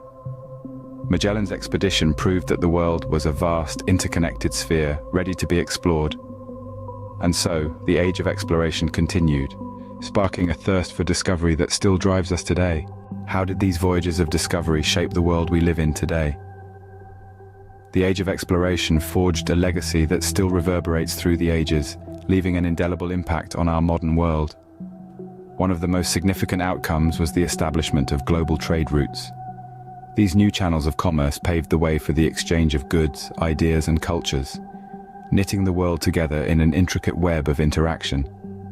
Exotic commodities like spices, silk, and gold flowed from east to west, while the West introduced the New World to goods like horses and wheat. This era marked the dawn of globalization, setting the stage for our interconnected world today. Alongside the spread of goods and ideas came the spread of Western civilization and Christianity. As explorers ventured into uncharted territories, they carried with them their customs, beliefs, and ways of life. Indigenous societies were often irrevocably altered as a result.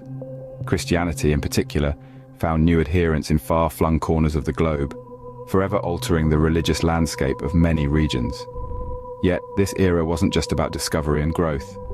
It also bore witness to some of humanity's darkest hours. The spread of diseases like smallpox to populations with no immunity led to devastating epidemics, decimating entire civilizations. The Age of Exploration also marked the beginning of the Atlantic slave trade, a horrific chapter in human history that saw millions of Africans forcibly taken from their homes and shipped across the ocean into a life of bondage. This exploration era also set in motion the creation of a global economy. The exchange of goods and resources across continents laid the foundation for international trade and economic interdependence. Today, our economies are so intertwined that a ripple in one part of the world can create waves in another. The Age of Exploration, a period of discovery and despair, of curiosity and conquest, forever changed our understanding of the world. This epoch, with its triumphs and tribulations, has shaped the contours of our world, influencing the course of history and the fabric of our present. As we navigate our own world today, what can we learn from the Age of Exploration? Let's take a moment to reflect on our journey. We've traveled through time, witnessing the audacious spirit of early pioneers, their determination to uncover new lands, and their encounters with diverse cultures. We've seen how curiosity fueled their voyages, pushing them beyond known boundaries. It was this same curiosity that led to the circumnavigation of the globe, a testament to human resilience and the relentless pursuit of knowledge. The Age of Exploration wasn't just about discovering new territories. It was about connecting the world, fostering cultural exchanges that have shaped our modern society. The lessons from this era are timeless. They remind us of the power of determination, the importance of embracing different cultures, and the impact of curiosity. As we continue to explore our world, let's remember the explorers who first dared to venture into the unknown and the uncharted waters they navigated. Imagine a city, bustling with life, suddenly silenced overnight, its clock forever frozen in time. The year was 1986, and the world was about to witness the most catastrophic nuclear disaster in history. Chernobyl. The Chernobyl nuclear power plant, located near the town of Pripyat in Soviet Ukraine, was constructed in the 1970s. It was seen as a testament to the USSR's technological prowess. By 1986, 4 reactors were operational, with 2 more under construction. The reactors were of the RBMK type, a design unique to the Soviet Union. At its core, a nuclear power plant converts the energy released by nuclear fission into electricity. In the reactor, atoms of heavy elements like uranium or plutonium are split, releasing a tremendous amount of thermal energy. This heat is used to produce steam from water. The steam then drives turbines connected to generators, producing electricity. The process is similar to fossil fuel power plants, but instead of burning coal or gas, nuclear plants use the heat from nuclear reactions. On April 26, 1986, during a late-night safety test, reactor number 4 suffered a sudden power increase. This led to an explosion and subsequent fires that released large amounts of radioactive particles into the atmosphere, which then spread over much of the Western USSR and Europe. The immediate response was chaotic, with plant workers and first responders, later known as liquidators, risking their lives to contain the fires and prevent further explosions. Many of them received lethal doses of radiation. In the weeks that followed, a massive concrete sarcophagus was constructed to encase the destroyed reactor and limit the release of radioactive materials. It was a race against time, done under extremely hazardous conditions. This mammoth structure, known as the Chernobyl shelter, would later be replaced by the new safe confinement in 2016, a larger mobile structure built to last for a century and allow for the eventual dismantling of the reactor. The aftermath of the Chernobyl disaster was felt on multiple fronts. Immediate efforts focused on containment, But soon, attention turned to the vast area around the plant, now referred to as the exclusion zone. Over 350,000 people were evacuated from their homes in the most contaminated areas, leading to ghost towns like Pripyat, which once housed plant workers and their families. Health implications became evident, with a noticeable increase in thyroid cancers among those exposed to the radiation, especially children. To address the medical and social needs of the affected populations, various international programs and research studies were initiated. The disaster also had a profound impact on nuclear policies worldwide. Many countries re-evaluated and tightened safety measures, invested in new technologies, or phased out older reactors. Furthermore, Chernobyl played a significant role in shaping the global conversation about nuclear energy's pros and cons, with its legacy serving as a cautionary tale about the potential risks of nuclear power. The region around Chernobyl became a haunting testament to the disaster's environmental impact. Forests turned red and withered, earning the name Red Forest. However, the absence of humans had an unforeseen side effect. Wildlife thrived. Today, the Chernobyl exclusion zone has become an unintentional wildlife sanctuary, housing populations of wolves, boars, and even endangered horses. It's a paradoxical outcome, with nature reclaiming a site of one of humanity's greatest technological disasters. The Chernobyl disaster serves as a stark reminder of the potential consequences when we don't fully respect the powers we harness. While it highlighted the perils of nuclear energy, it also underscored the importance of rigorous safety protocols and international cooperation. If you enjoyed this short educational video, please subscribe and comment with what you would like to see next. Picture this. The year is 1858, and an enormous part of the Asian continent is under British rule. The time was known as the Era of British India, a period that left an indelible mark on the history of the subcontinent. But how did it all happen? The British East India Company, a trade organization, set foot in India in the early 17th century. Initially, their primary interest was trade, but as time wore on, they started to take control of territories, gradually morphing into a colonial power. By the mid-18th century, they had taken over significant parts of the Indian subcontinent. The year 1858 was a turning point. The British Crown took control from the company, following the Indian Rebellion of 1857, marking the beginning of the British Raj. India was no longer a business venture, it was now a part of the vast British Empire. Queen Victoria was even proclaimed the Empress of India. The British introduced several modern developments during their rule. Western education started to take root, railways were built, the telegraph was introduced, and the English language began to permeate Indian society. These changes brought about a new era of communication and mobility. Yet, the socio-political landscape was not stagnant. The Indian National Congress was formed in 1885, aiming to seek a greater voice for Indians in the governance of their own land. This was a significant step towards self-rule. However, religious tensions between Hindus and Muslims began to simmer.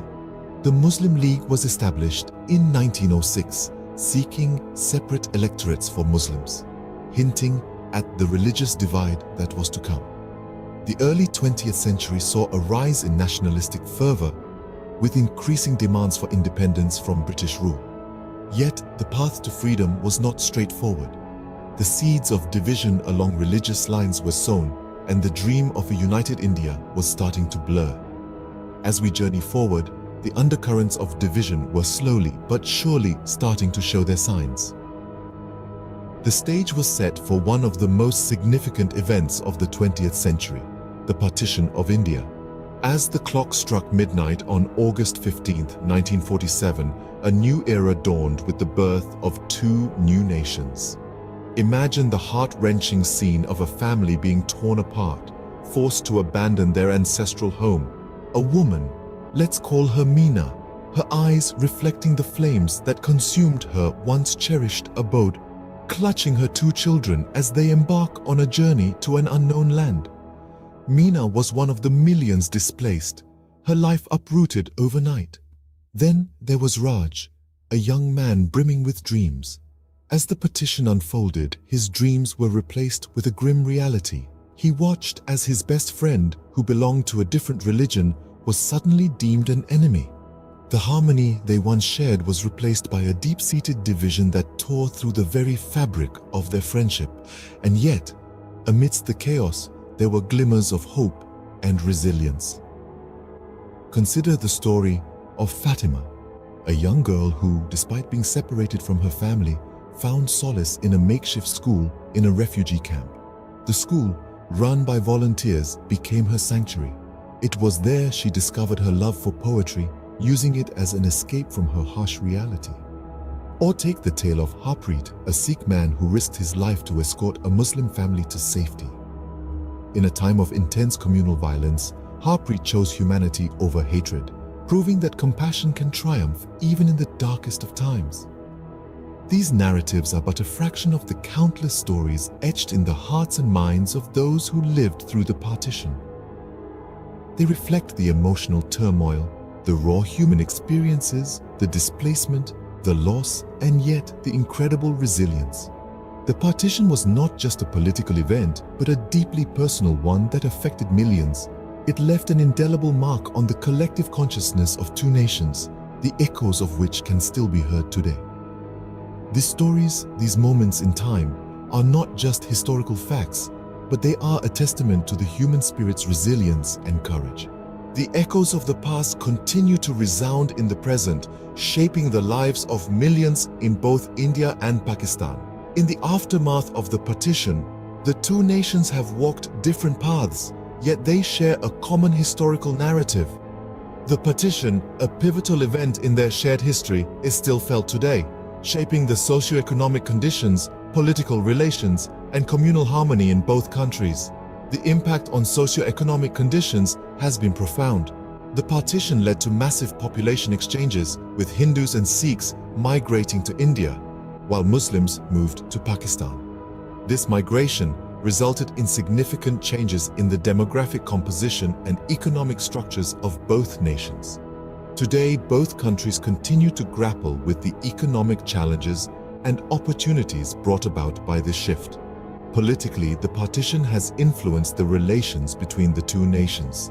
The shared history has often been a source of conflict, with territorial disputes, such as that of Kashmir, continuing to test the diplomatic relations between India and Pakistan. Yet, in the midst of these conflicts, there have also been moments of cooperation and mutual understanding. Culturally, the partition has left a deep imprint. Despite the political divides, a rich cultural exchange persists between the nations. The shared history, language, and traditions have continued to influence the arts, literature, and popular culture in both India and Pakistan. Music, dance, film, all bear the marks of this shared cultural heritage. Communal harmony, on the other hand, has been a challenge in the wake of the partition. The divide has often fed communal tensions, yet it has also highlighted the need for tolerance, understanding, and peaceful coexistence. Reflecting on the aftermath of the partition, we see a complex tapestry of shared history and divergent paths. The echoes of the past continue to shape the present, reminding us of the complexities of history and the enduring bonds of shared heritage. It is in understanding our past that we can truly shape our future. The partition of India was not just an event, but a monumental shift that has shaped South Asia's destiny. This historical juncture has left an indelible imprint on the hearts and minds of millions, and its reverberations are felt even today. As we delve deeper into this chapter of history, let's take a moment to reflect. Think about the narratives you've encountered, the tales of struggle and triumph, of loss and resilience. Consider how these stories have shaped your understanding of the partition and its profound impact. Ponder upon the legacy of the partition. How has it manifested in the India and Pakistan we see today? And more importantly, how does it shape your perspective of these nations and their intertwined destinies? History is more than a chronicle of events. It's a mirror that reflects our past. and guides our future. And as we reflect, we realize that the echoes of history are not merely whispers of the past, but voices that guide us towards a better tomorrow. Beneath the vigilant heavens of ancient Macedonia, where prophecies intertwined with the fabric of history, a child was born to the fervent embrace of King Philip II and Queen Olympias.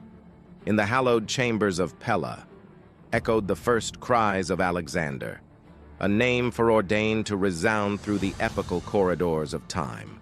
A divine saga had commenced, one sculpted by the fires of ambition, the artistry of wisdom, and the tumultuous tides of conquest. Nurtured beneath the intricate canopy of aristocracy, Alexander's youth blossomed with the profound teachings of Aristotle, whose wisdom painted the canvases of his mind with the hues of philosophy, science, and the intricate arts of governance. Like an unwavering flame, his intellect blazed amidst the spheres of knowledge, forging the foundation of an extraordinary odyssey. As the helmsman of destiny steered the vessel of time, Alexander, clad in the armor of valor, ascended the throne of Macedonia. At the tender age of 20, the world unfurled before him, a vast canvas awaiting the strokes of his indomitable spirit. Through the arduous passages of warfare and the craft of alliance, Alexander embarked on a relentless march of conquest. From the rugged embrace of Greece to the opulent bosom of Persia, his legions swept across realms, and kings bowed before his unyielding presence. Upon the shifting sands of Egypt, Alexander's vision birthed the illustrious city of Alexandria, an everlasting beacon of knowledge and culture. Beyond, in the tapestried landscapes of India, his armies danced the arduous ballet of warfare, sealing the eastern bounds of an empire resplendent with the treasures of diversity. But even the most epic of sagas bow before the immutable laws of mortality.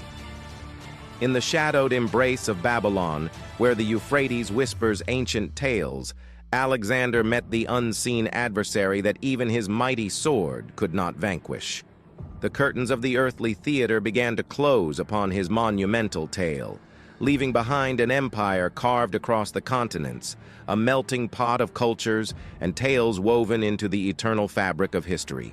Thus flowed the river of Alexander's life from the cradled innocence of Pella to the immortal echoes of greatness, a tapestry woven with the golden threads of ambition, conquest, and the enduring spirit of humanity. His saga, an eternal flame, continues to illuminate the corridors of history, a testament to the boundless horizons of human potential. Even in death, Alexander's legacy continued to be a monumental force shaping the contours of history. His vast empire, a magnificent tapestry of diverse cultures and regions, began to unravel into Hellenistic kingdoms, each bearing the indelible imprint of Greek influence. Alexander's conquests facilitated a cultural syncretism, a fusion where East met West, nurturing the soil in which Hellenistic civilization flourished. Cities like Alexandria burgeoned into epicenters of learning and culture, where philosophical, scientific, and artistic ideas from different corners of the known world intermingled and blossomed, profoundly influencing the course of Western civilization.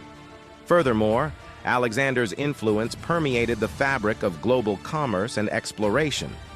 His empire established a network of connectivity where goods, knowledge, and ideas could traverse from the Mediterranean to the distant realms of India. These intercontinental pathways not only stimulated economic prosperity, but also fostered a cross-pollination of religious and philosophical thoughts, seeding the ground for the future unfoldment of global civilizations and interconnected histories. Have you ever wondered how the Viking Age changed the course of European history? Well, let's embark on an epic journey back in time to an era that spanned from the late 8th to the early 11th century, a period known as the Viking Age. Picture a world stirred into motion by the Vikings, a seafaring people from the Scandinavian region. The Viking Age was launched with the notorious Lindisfarne raid in 793 CE, where Vikings descended upon the peaceful island monastery, shattering the tranquility of the early Middle Ages. But the Vikings were more than just fearsome warriors and raiders. They were also explorers, sailing the vast seas to discover new lands, and traders, exchanging goods and ideas with different cultures. Their influence extended far and wide, leaving an indelible mark on the landscapes, cultures, and histories of the lands they touched. Now brace yourself as we voyage into the past, exploring the profound impact of the Vikings on Europe. Picture this. The sight of a fleet of Viking longships appearing on the horizon was enough to send a chill down the spine of any coastal dweller. From the late 8th century to the early 11th century, the Vikings embarked on a series of audacious seaborne expeditions that spread terror across Europe. These Norse seafarers, hailing from the icy realms of Scandinavia, were not just explorers and traders, but also fierce and relentless raiders. Their infamous raids began with the sacking of the Lindisfarne monastery in Northumberland in the year 793. This event sent shockwaves through Christendom and marked the onset of what we now call the Viking Age. From the British Isles, these raids extended to the far reaches of Russia, and even the sacred city of Constantinople wasn't spared. But what drove the Vikings to embark on these perilous journeys across treacherous seas? The reasons were manifold. Economic gain was a significant factor. The monasteries they attacked were often richly endowed with treasures and offered little resistance, making them an attractive target. The Vikings would take these spoils back home or use them as currency in the bustling trade hubs of Europe and Asia. Political power also played a role. With the proliferation of petty kingdoms in Scandinavia, the chieftains often sought to enhance their prestige and power through successful raids. The spoils of these raids not only made them wealthier, but also helped to secure their positions back home. Lastly, we cannot dismiss the impact of climate change. During this period, Scandinavia experienced a slight warming trend. This improved agricultural output, leading to a population boom. With more mouths to feed and resources becoming scarce, the Vikings were compelled to look beyond their borders for sustenance. These raids, though devastating, were just the beginning of the Viking impact on Europe. The Vikings didn't just raid and leave, they also made themselves at home. Let's dive into the establishment of Viking settlements across Europe, a fascinating aspect of their history that extended their influence far beyond their Scandinavian homelands. They ventured out, made their mark, and established thriving communities, from the British Isles to Normandy in France, and even as far as Eastern Europe. The British Isles, for instance, became a popular destination for these Nordic explorers. They weren't just content with pillaging and plundering, they saw the potential in the fertile lands and decided to settle in. Over time, these settlements grew into bustling trade centers like York, or as the Vikings called it, Jorvik. Moving on to the mainland, the Vikings set their sights on the region we now know as Normandy in France. The name itself is a testament to the Viking influence, derived from Norsemen or Northmen. The Vikings, led by the legendary Rollo, negotiated with King Charles the Simple of France, and thus the Duchy of Normandy was born. Venturing further eastward, the Vikings sailed down the great rivers of Eastern Europe. They established trade routes, founded cities, and even formed the Kievan Rus, a federation that would later evolve into the nations of Russia, Ukraine, and Belarus.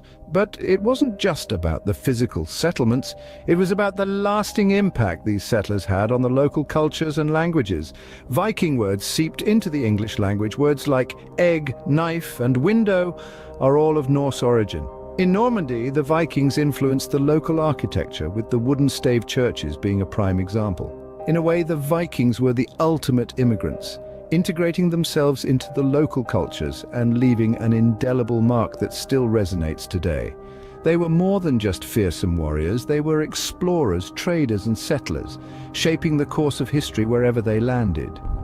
But the Vikings were not merely invaders and settlers, they also had a rich and influential culture. Imagine a culture so rich and diverse that its echoes can still be found in today's society.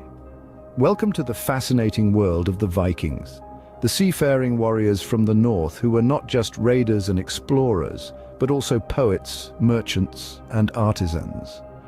Let's delve into the Viking culture, starting with their religion. The Vikings were polytheistic, believing in a pantheon of gods and goddesses, each with their own distinct personalities and domains.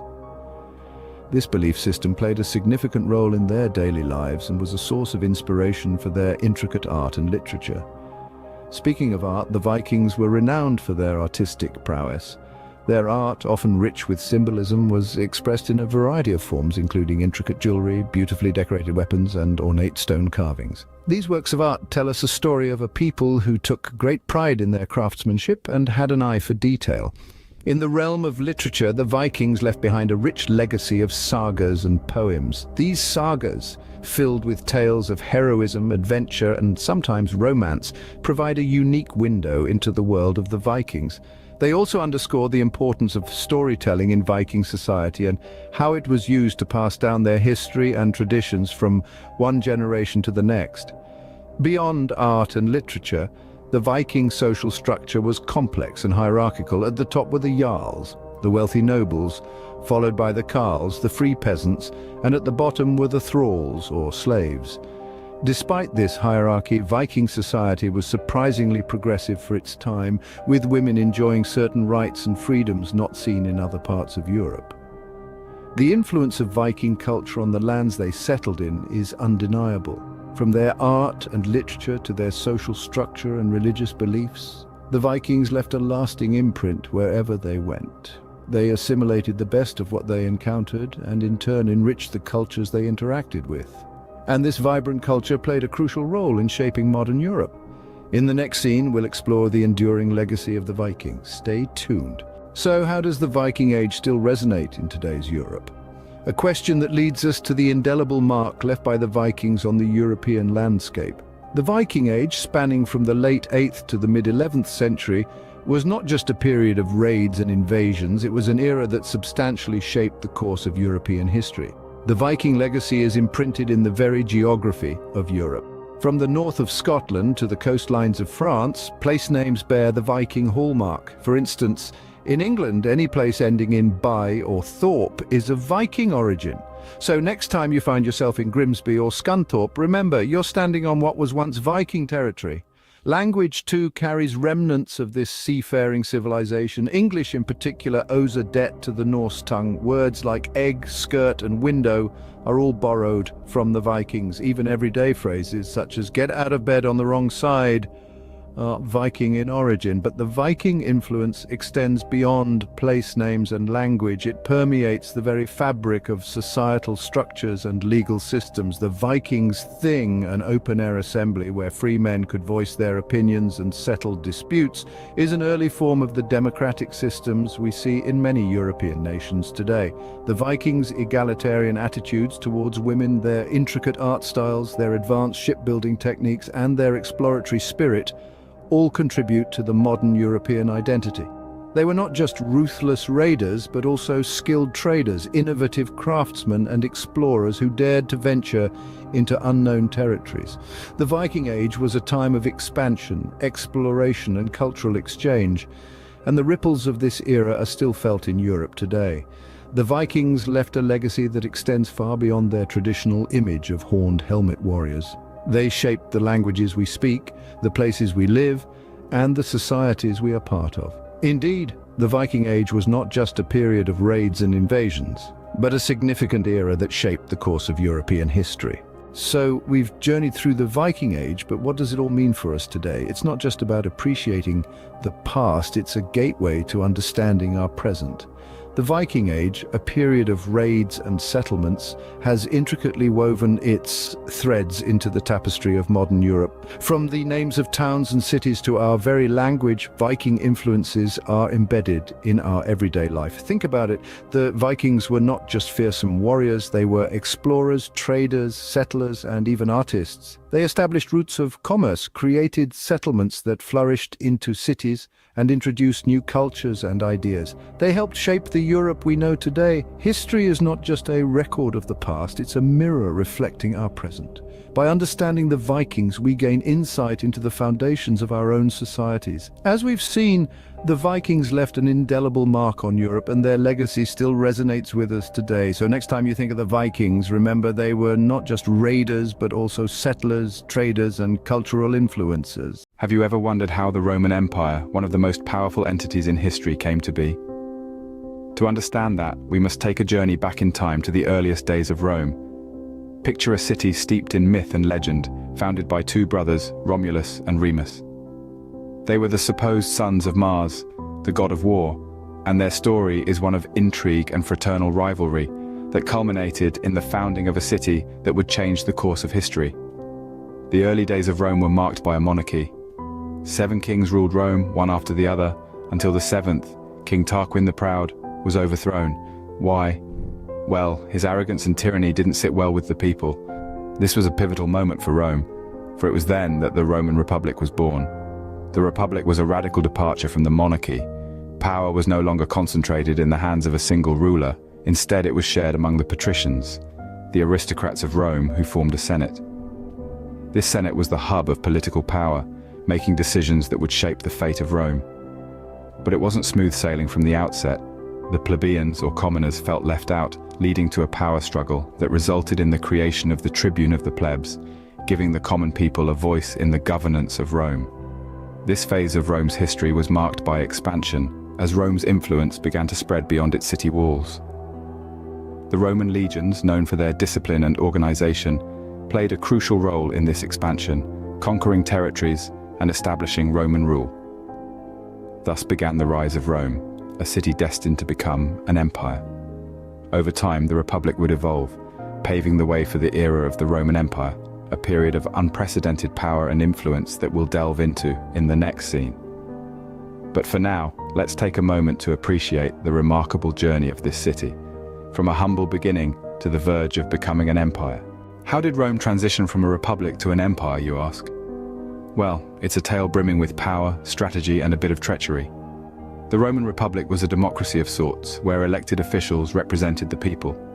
However, the winds of change began to blow around 1st century BC, and a key figure in this shift was none other than Julius Caesar. A military general turned politician, Caesar used his popularity with the masses and his military prowess to climb the political ladder, eventually becoming a dictator. But Rome wasn't built in a day, and neither was its transition to an empire. The shift solidified with Julius Caesar's adopted heir, Gaius Octavius, or as he is better known, Augustus Caesar. Augustus cleverly maneuvered his way to the top, defeating his rivals in a brutal civil war and taking on the mantle of the first Roman emperor. With this, the Roman Republic faded into the annals of history, making way for the Roman Empire. Under the rule of Augustus, Rome entered a period of relative peace and stability known as the Pax Romana, or Roman peace. This period, lasting over 2 centuries, saw the empire expanding its territories far and wide, from the sunny coast of Spain to the windswept plains of Britain and all the way to the sandy deserts of Egypt. Rome's influence spread far and wide, its language, culture, and legal systems leaving an indelible mark on the world. But it wasn't just about territorial conquests. The Roman Empire, under the rule of Augustus and his successors, saw a surge in architectural marvels, the construction of roads and aqueducts, and advancements in art and literature. Rome had become more than just an empire. It was the epicenter of civilization and a testament to the power of human ambition and ingenuity. So there you have it. From a republic to an empire, Rome's transformation was marked by political upheaval, strategic maneuvering, and the unwavering ambition of its leaders. The Roman Empire had reached its peak, a beacon of civilization and power. What was life like in the Roman Empire at its height? To answer that, let's delve into the intricacies of Roman society and culture. The social structure of Rome was hierarchical, but not rigid. At the top were the patricians, the aristocratic class, followed by the equestrians, who were wealthy businessmen and landowners.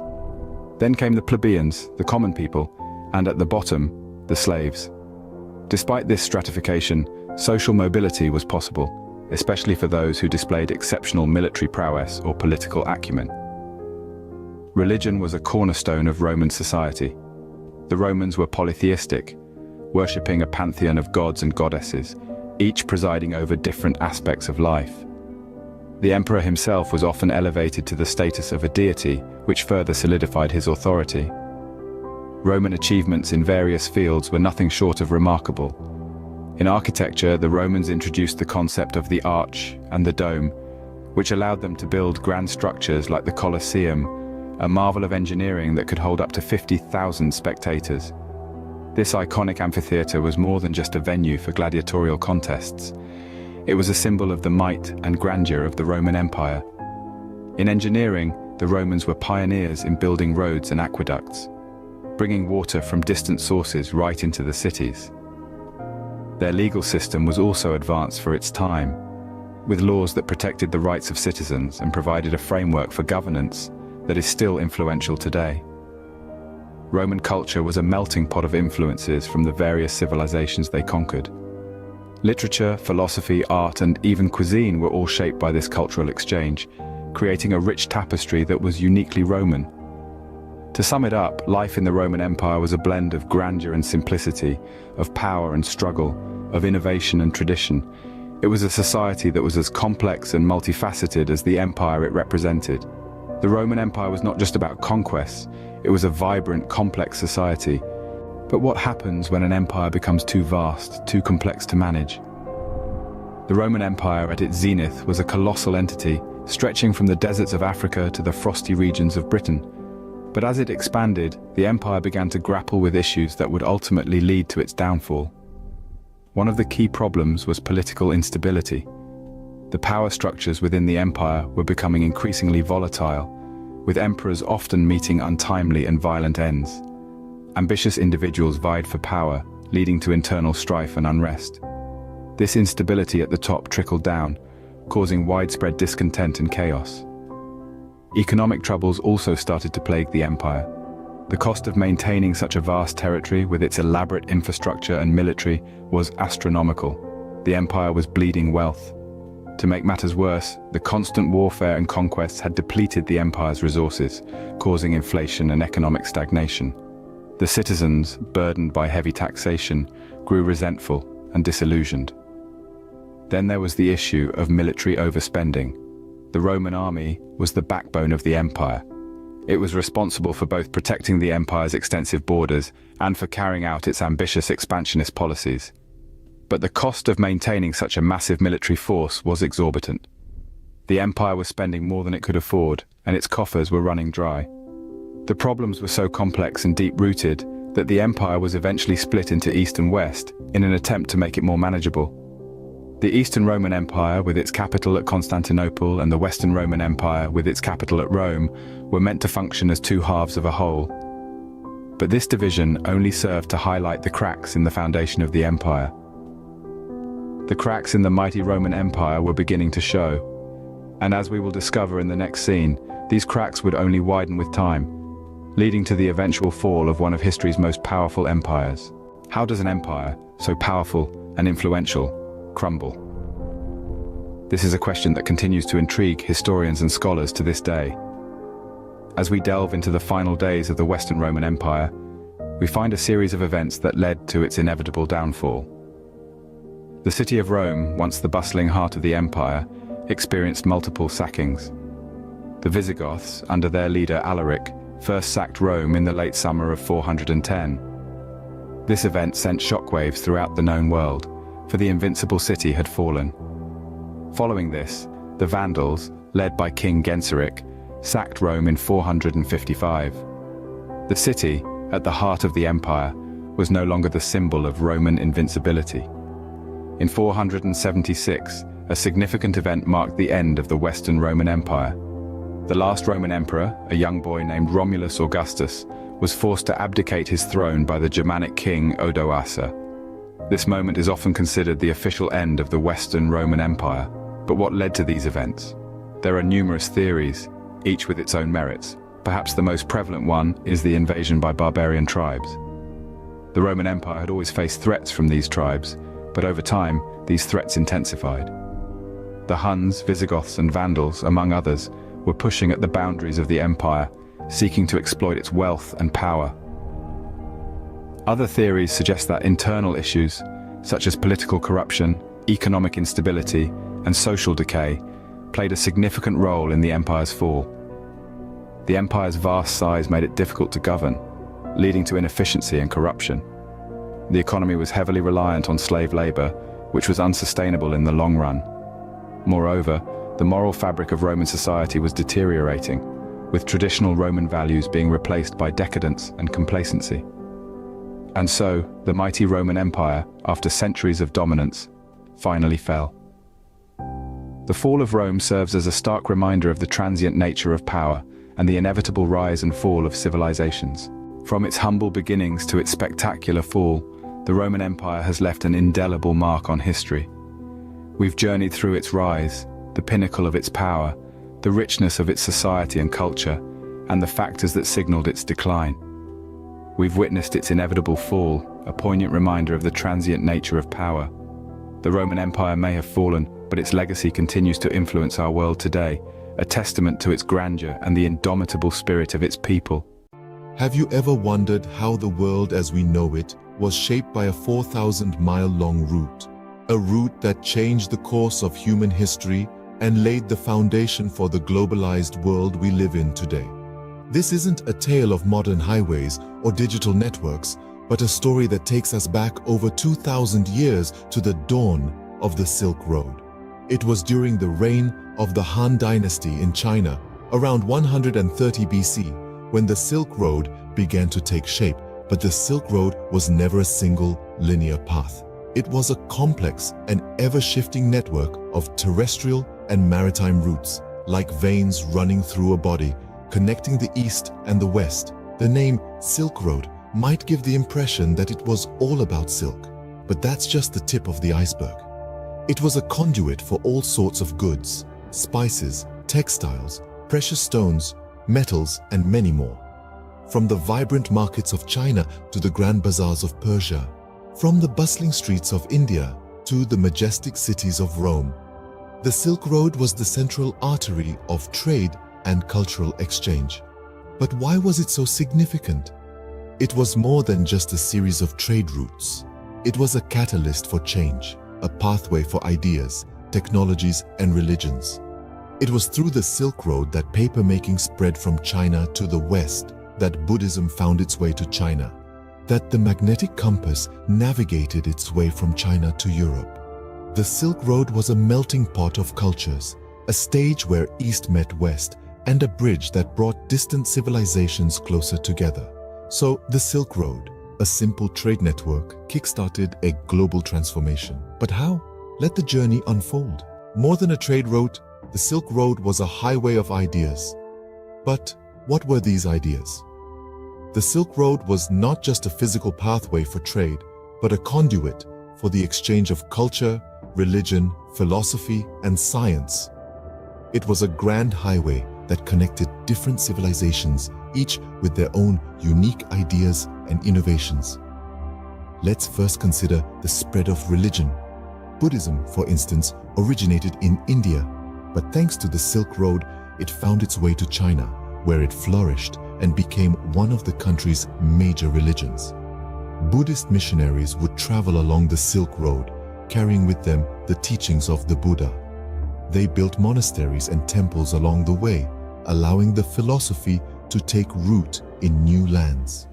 In addition to religion, the Silk Road also promoted the exchange of philosophies. The teachings of Confucius from China, the Socratic method from Greece, and the mathematical principles of India all traveled this ancient superhighway. These ideas laid the groundwork for many of the institutions and systems we have today.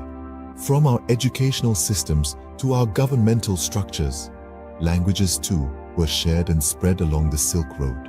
Traders, travelers, and scholars from different regions would learn each other's languages out of necessity, leading to an organic process of linguistic exchange. This led to the development of new dialects and the spread of linguistic families across continents. And let's not forget about science. The Silk Road allowed for the sharing of technological and scientific advancements. China's innovations in papermaking, printing, and gunpowder traveled west, while the mathematical and astronomical knowledge of the Middle East journeyed east.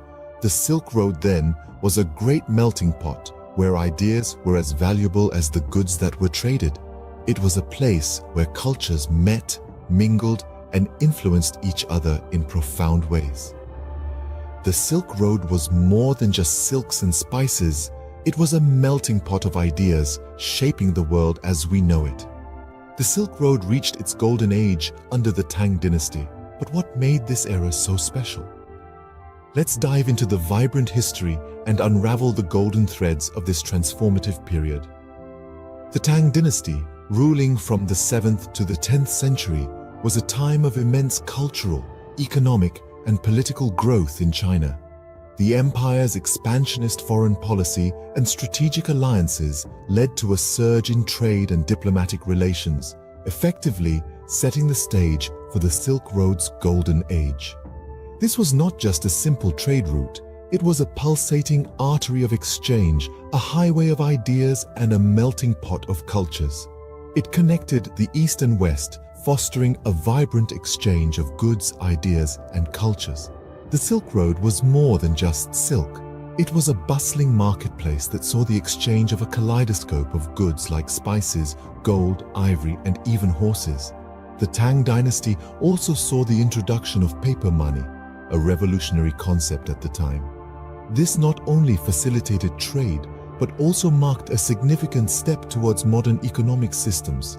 Imagine the excitement of traders as they swapped hefty bags of coins for lightweight, portable paper money. But the Silk Road was not just confined to the vast, windswept landscapes of Central Asia. With the Tang dynasty at the helm, the route expanded to include sea routes as well. Traders began to take to the high seas, opening up new avenues of trade and exploration, connecting far-flung ports from Java to Persia. This era was not just about trade. It was about the mingling of diverse cultures, the exchange of ideas, and the forging of lasting relationships. It was about the sharing of art, religion, and science.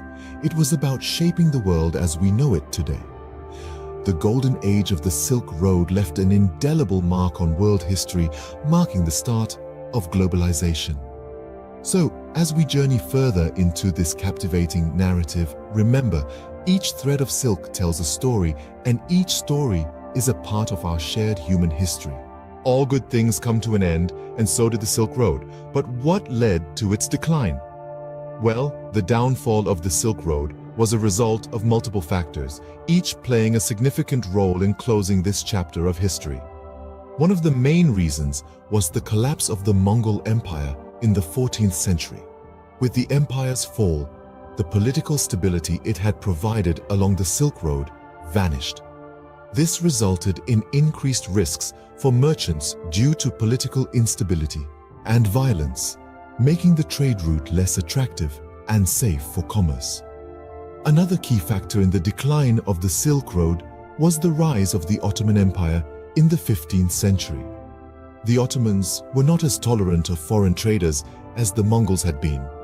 They levied heavy taxes on the Silk Road's trade goods, making the route economically unfeasible for many merchants. This was a significant blow to the Silk Road's vitality, as it cut off the primary route between Europe and Asia. The advent of new sea routes also seriously diminished the Silk Road's importance. With the age of discovery in the 15th and 16th centuries, European explorers like Vasco da Gama and Christopher Columbus discovered sea routes to Asia. These sea routes were faster, safer, and cheaper, making them an attractive alternative to the Silk Road. Finally, let's not forget the devastating effects of the Black Death. This pandemic, which swept across Eurasia in the 14th century, disrupted trade and caused massive population decline. The plague's impact was so severe that it not only affected the Silk Road, but also the entire medieval world. The Silk Road may have ended, but its impact on the world was far from over. The Silk Road's decline marked the end of an era, but its legacy lived on, influencing the course of history in ways that continue to resonate today. As we'll see in the next scene, despite its decline and eventual end, the Silk Road's influence is still felt in our modern world. The Silk Road was more than a trade route. It was a catalyst for change. But what is its legacy? Let's dive in and explore. For centuries, the Silk Road served as the world's superhighway, connecting east and west. Its impact was immense, extending beyond the exchange of goods.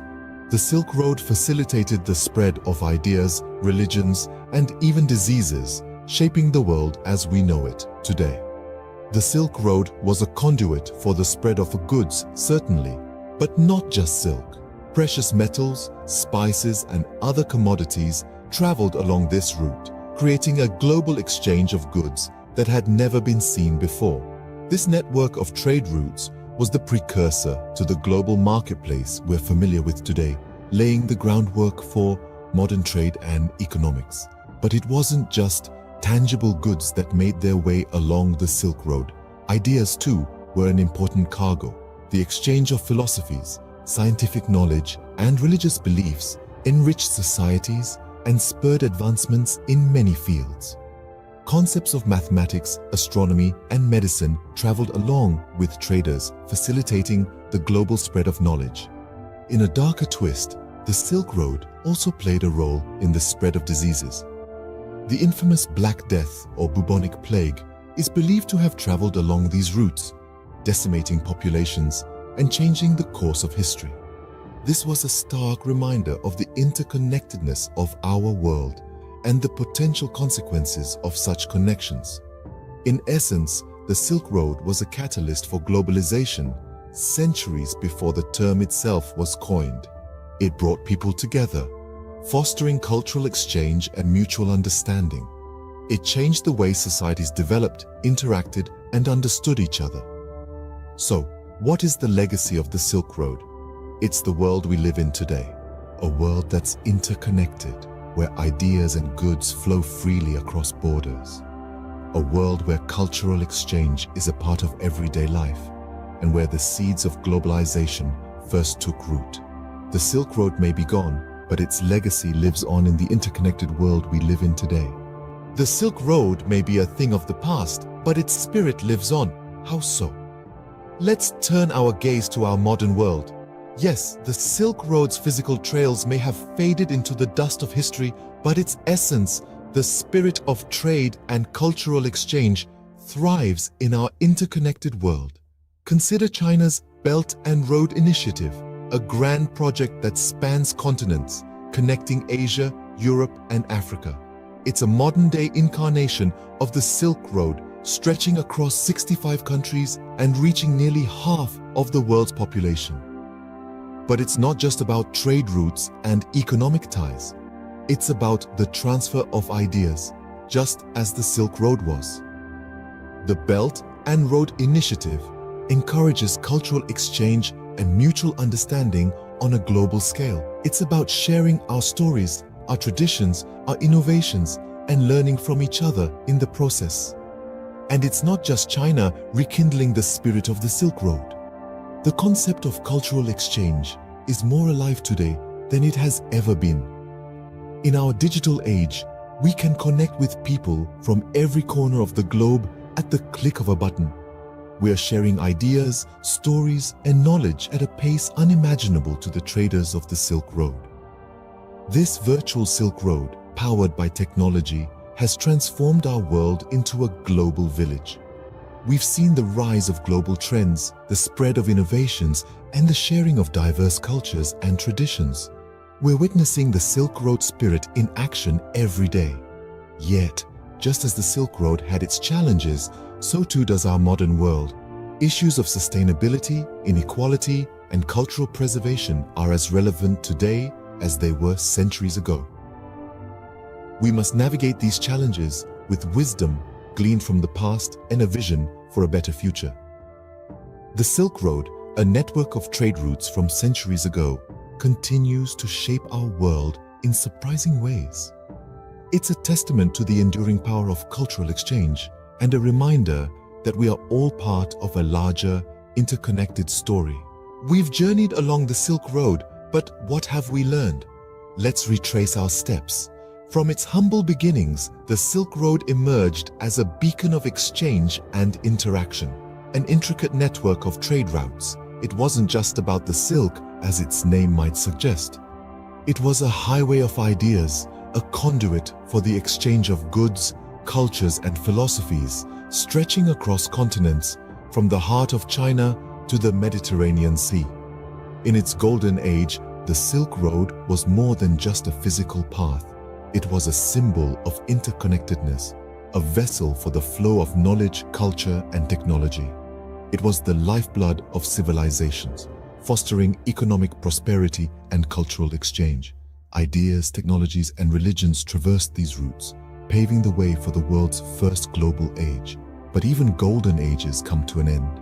The decline of the Silk Road was not sudden, nor was it absolute. Instead, it was a gradual process influenced by changing political landscapes, economic dynamics, and technological advancements. The fall of empires, the rise of maritime trade, and the spread of diseases all played their parts in the winding down of this legendary route.